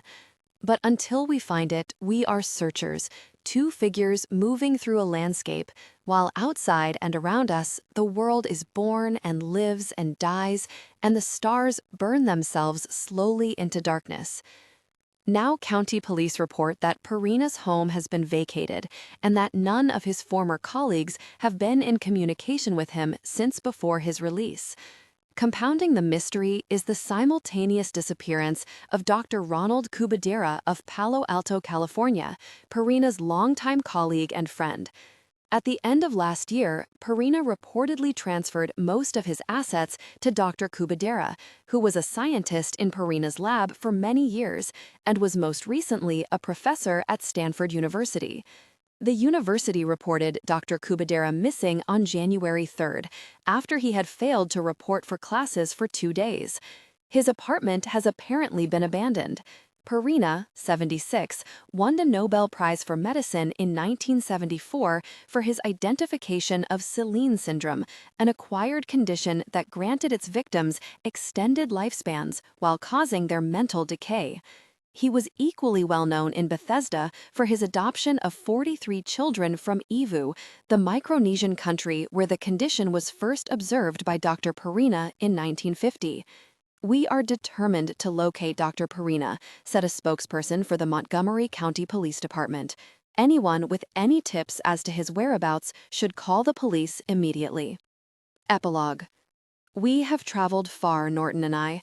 I do not mean this in some vulgar, sentimental way, but literally, we have traveled far. But I am afraid that is almost all I can say on the matter. What else? I can tell you that the air here is overwhelming, so full of scents that I sometimes cannot stand it and must retreat indoors, and that there has been no rain for the past 10 days. In the kitchen, Norton likes great shaggy arrangements of flowers, so I spend a few mornings a week with P, our gardener, gathering armfuls of molting flowering plants, the names of which I still do not know.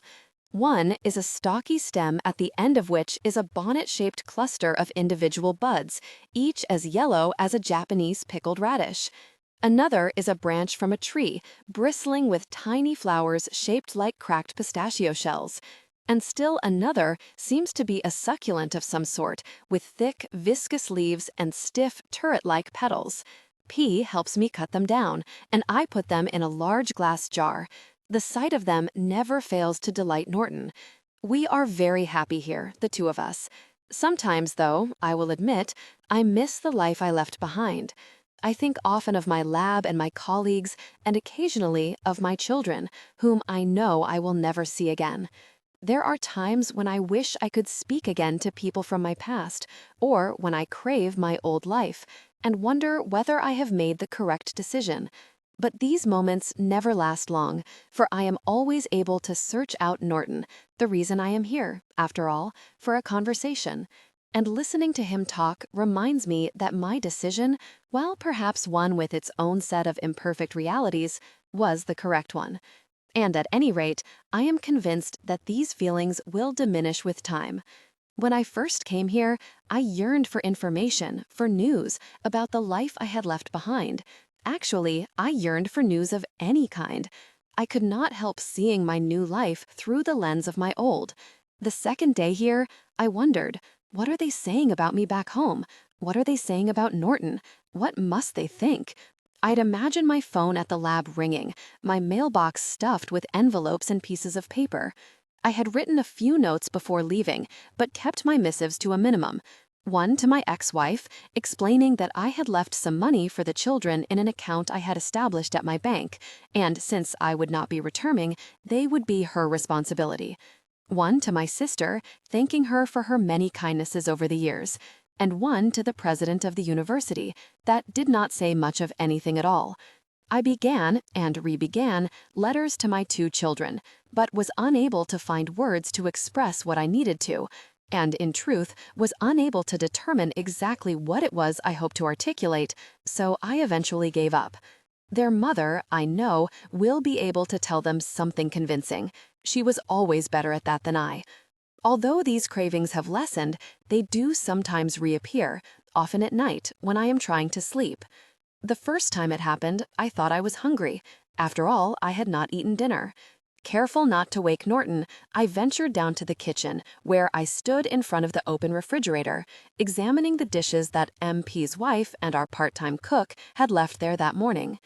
I sat down at the table with a plate of boiled chicken, cubes of cheese bathed in olive oil, and buttered zucchini, and ate until the sun rose, after which I was violently ill. This gluttony unfortunately repeated itself several more times before I realized that my cravings were not for food, but for something far away and unattainable. Understanding this, I am certain, will make withstanding these episodes easier, and at any rate, I fully expect them to disappear entirely with time. Any new life, no matter how long dreamed of and desired, demands a period of adjustment. My story, Norton's story, is almost over, but I have 2 more things to share with you. One will follow the other, and it is not necessary to read them. Our story could end here, and it would be, I hope, as satisfying a conclusion for you as it is for the 2 of us. There is one entry, I suppose, of Norton's writing that I have withheld throughout this story, and I must admit that I am including it now with great ambivalence. I am not sure at all whether it is the correct thing to do.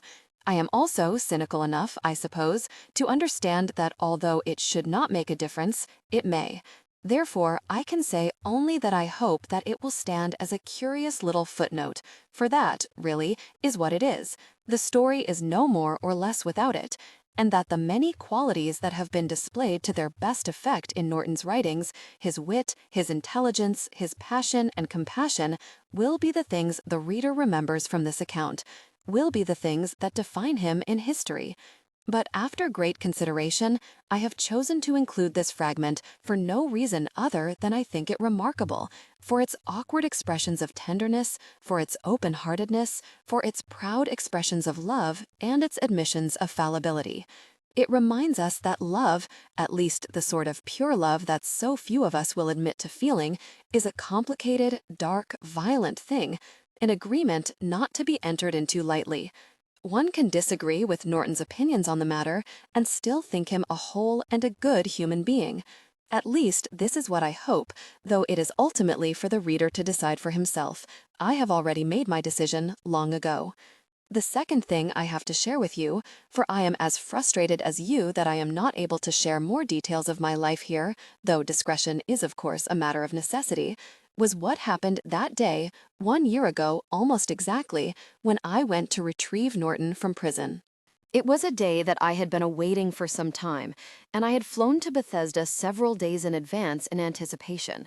For those 3 days, I was able to think of little else but Norton. When Norton had first suggested his plan to me in a rare phone conversation, I had replied cautiously, even warily. But a few hours later, I knew, of course this is what I would do. I had been waiting for it my entire adult life, after all, and could not find any misgiving serious enough to keep me from doing what I knew I would never regret. After all, I have always been loyal to Norton. I saw no reason that I should abandon that instinct now. Finally, after 3 days of wandering around the town, with its expensive little boutiques crowded with useless bric-a-brac I couldn't imagine anyone ever buying, designer olive oils and vinegars, woven rush baskets shaped like ceramic vases, and ceramic vases glazed to look like woven rush baskets, I drove to the Frederick Correctional Facility to collect Norton. I had run a few errands at his request, to the store, to fetch some supplies I knew he would need, and to his accountant and his lawyer.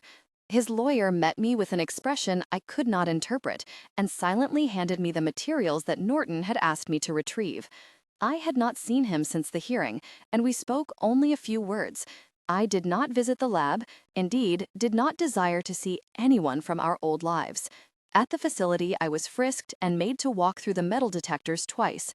I had left my bag, as well as the one I had packed for Norton, in the car. I was directed to a window where I signed several documents and then made to wait in an evil-smelling concrete room. I watched the second hand of the clock tick past the minutes and waited. I had waited so long, I did not mind. After 2 hours or so, an officer came into the little room to tell me that, owing to a bureaucratic mistake, Norton had been processed earlier that morning and was apparently waiting for him at his lawyer's office. Of course I put up a ruckus, not because I was particularly annoyed for my own sake, but because I hated the idea of Norton leaving without anyone to greet him, and somehow finding his way to his lawyer's office by himself, all his belongings in tow. But then the guard told me that the lawyer had come to fetch Norton himself, a detail, may I add, that he might have told me when I visited his office, and that the entire process had gone smoothly. Still, I continued, simply out of my own velocity, I suspect, to berate the officer, who remained irritatingly serene and entirely unapologetic. Finally, sensing that the guard was of limited intellectual capabilities, as well as apparently immovable, I was defeated. It was beginning to occur to me that it was the last time I would ever have to visit the prison, any prison, and I was suddenly anxious to leave. At that very moment, I knew Norton would be sitting with his lawyer, listening to him drone on about his parole and his obligations. He would nod, by all appearances, be in total agreement. Yes, yes, of course. Of course he would submit to an outpatient program for committed pedophiles.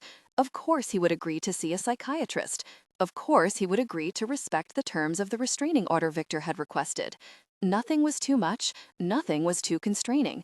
He wanted to show he was a reformed man, wanted to be as accommodating as possible.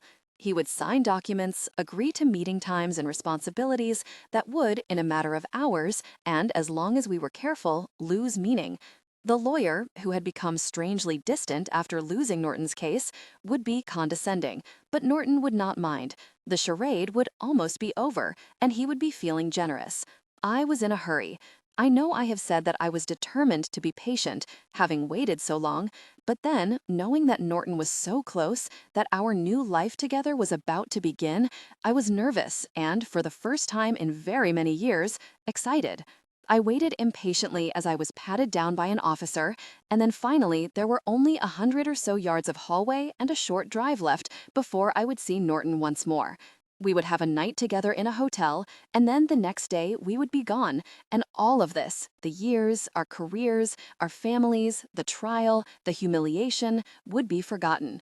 Ahead of us lay something shining and clean and so new that I could not quite see it. And then I was walking down the hallway toward the exit, my heart beating faster with each step, and it was all I could do to keep myself from flinging open the doors, from running down the prison steps and shouting, an unformed, squawking syllable of noise. Norton was waiting. Soon I would see him. What would he want to do first in his new free life? Outside, as I approached my car, a flock of crows that had been congregating on its roof rose at once, a flapping, screeching rustle of black, and for a second I wanted to laugh. They seemed glorious, scattering into the toneless sky, which was as white and grainy as celt. I felt as if I could have seen forever. I would like to tell you that things became markedly easier after this episode, but they did not. Or rather, they both did and did not. In the days immediately following his release from the basement, it is true, Victor seemed willing to admit defeat. He was quiet and obedient and lowered his eyes shyly, almost flirtatiously, when he passed me in the hallways. Indeed, what was most noticeable about him was his new quietness. Victor had never been a particularly noisy child, but neither could he be called taciturn. He, like the others, liked to hear himself talk and make all sorts of pronouncements. He had been, I suppose, social, and soon after ceased to be. I do not wish to give the impression, though, that he became a recluse after his punishment. Rather, he seemed to mature somewhat. There were no more curls of the lip when I asked him to do the dishes on a night other than his usual one, no more scowls when I instructed him to do his homework, no more heavy sighs when I reminded him to use his manners or modulate his voice, or when I corrected his grammar. Instead, there was a sort of blankness, an absence, almost as if he had been given a sort of benign, bloodless lobotomy. Still, he was not an automaton. He continued to do the things the other children did: fight, play, talk, argue, laugh. He never cried, but he had never cried. It was something I had always respected about him. And I, too, played my part.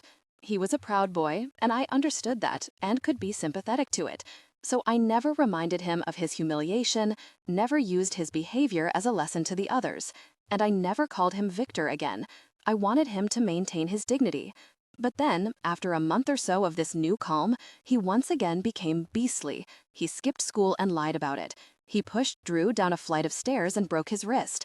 He shaved, carefully and with great artistry, an extremely vulgar word into the plush fur of our neighbor's cat. I walked into the room he shared with William one night and caught him doing this. For a minute, though, I could only stare at the tender way one arm encircled the cat, while in his right hand, the razor, my razor, purred for the soft landscape of the animal's hair. He was murmuring to it in a low, comforting way, but what was most startling when he finally turned was his expression. In his flat eyes were the expected defiance and rage, but also a sort of genuine bewilderment, as if he were unable to stop himself from misbehaving, as if his hand, moving stealthily through the cat's fur, was manipulated by demons over which he had no control. After that, relations between us once again grew sour and dark. At dinner, he would shout at me without provocation, hurl terrible accusations my way. Of course, I was not hurt by them, but I was growing weary of these fights, of hitting him, of thinking of new ways to punish him, to force him into obedience. I dreamed one night that Victor was a particularly large and aggressive spider with tough, sinewy legs and cruelly glittering red eyes. For some reason, I was trying to guide him into a small and flimsy woven basket. I tried tricking him, forcing him, and even enticing him with a smudge of grainy honey. But he escaped me again and again, and I woke up with my hands still in fists, sticky with sweat and frustration. And then suddenly, just when I was about to throw him into the street or to have him institutionalized, such things are not as difficult as one might think if one knows the right people, he would improve, become compliant and almost meek, would seem once again to recede.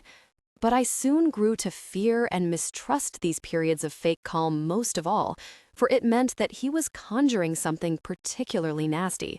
He would wait for me to be soothed into complacence, and then, when I was fat and sleepy and unaware, would come flying at me, his inexplicable rage as sharp and dangerous as talons. At these times, I wondered if he might be ill in some way, although really, Victor's fury was too purposeful, too controlled, to be attributable to mental disease. Rather, it was part of a concerted campaign to make me, what, kill him? Kill myself? Even today, I am not sure what it was he was hoping to make me do. Perhaps it was merely a game for him, a series of feints and withdrawals, each time more serious and potentially dangerous than the previous one. Naturally, I was able to dispense with him rather quickly. After all, I was the adult, and smarter and stronger besides, and he the child. But he was also a boy, and indefatigable, and had hours and hours in which to perfect his cunning, in which to sharpen his mischief as cleanly and carefully as another would whittle a blade. One night I came home late from the lab and found on the floor of my study a neat little hill of shards. Stepping closer, I found it to be the ruins of a large crystal bowl that Owen had given me when I had won the Nobel. The crystal had been heavy and as pure as water, saturated with color, liquid lozenges of aqua and green the color of serpents. The bowl was one of the few gifts Owen had given me, and one of the most meaningful, for it had originally been his. Seeing it one day at his apartment, I had exclaimed over it and held it wonderingly to the light, watching the reflections of color it made slide around the room in circles. Owen had snatched it out of my hands, screeching that I would break it, and an argument had begun. But then that year a package, huge and bulky and wrapped in layers of brown butcher paper, had arrived, and inside, wrapped in cloth, and tied with waxed red twine inside a wooden crate, was the bowl, as perfect and weighty and jewel-bright as I remembered it. And now it had been destroyed.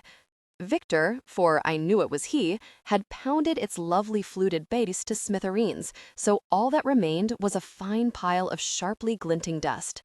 The sides of the bowl had been broken into large, uneven pieces, and each had been scratched, with a stone perhaps, so deeply that the lines seemed like decorations, inexpertly rendered etchings in glass.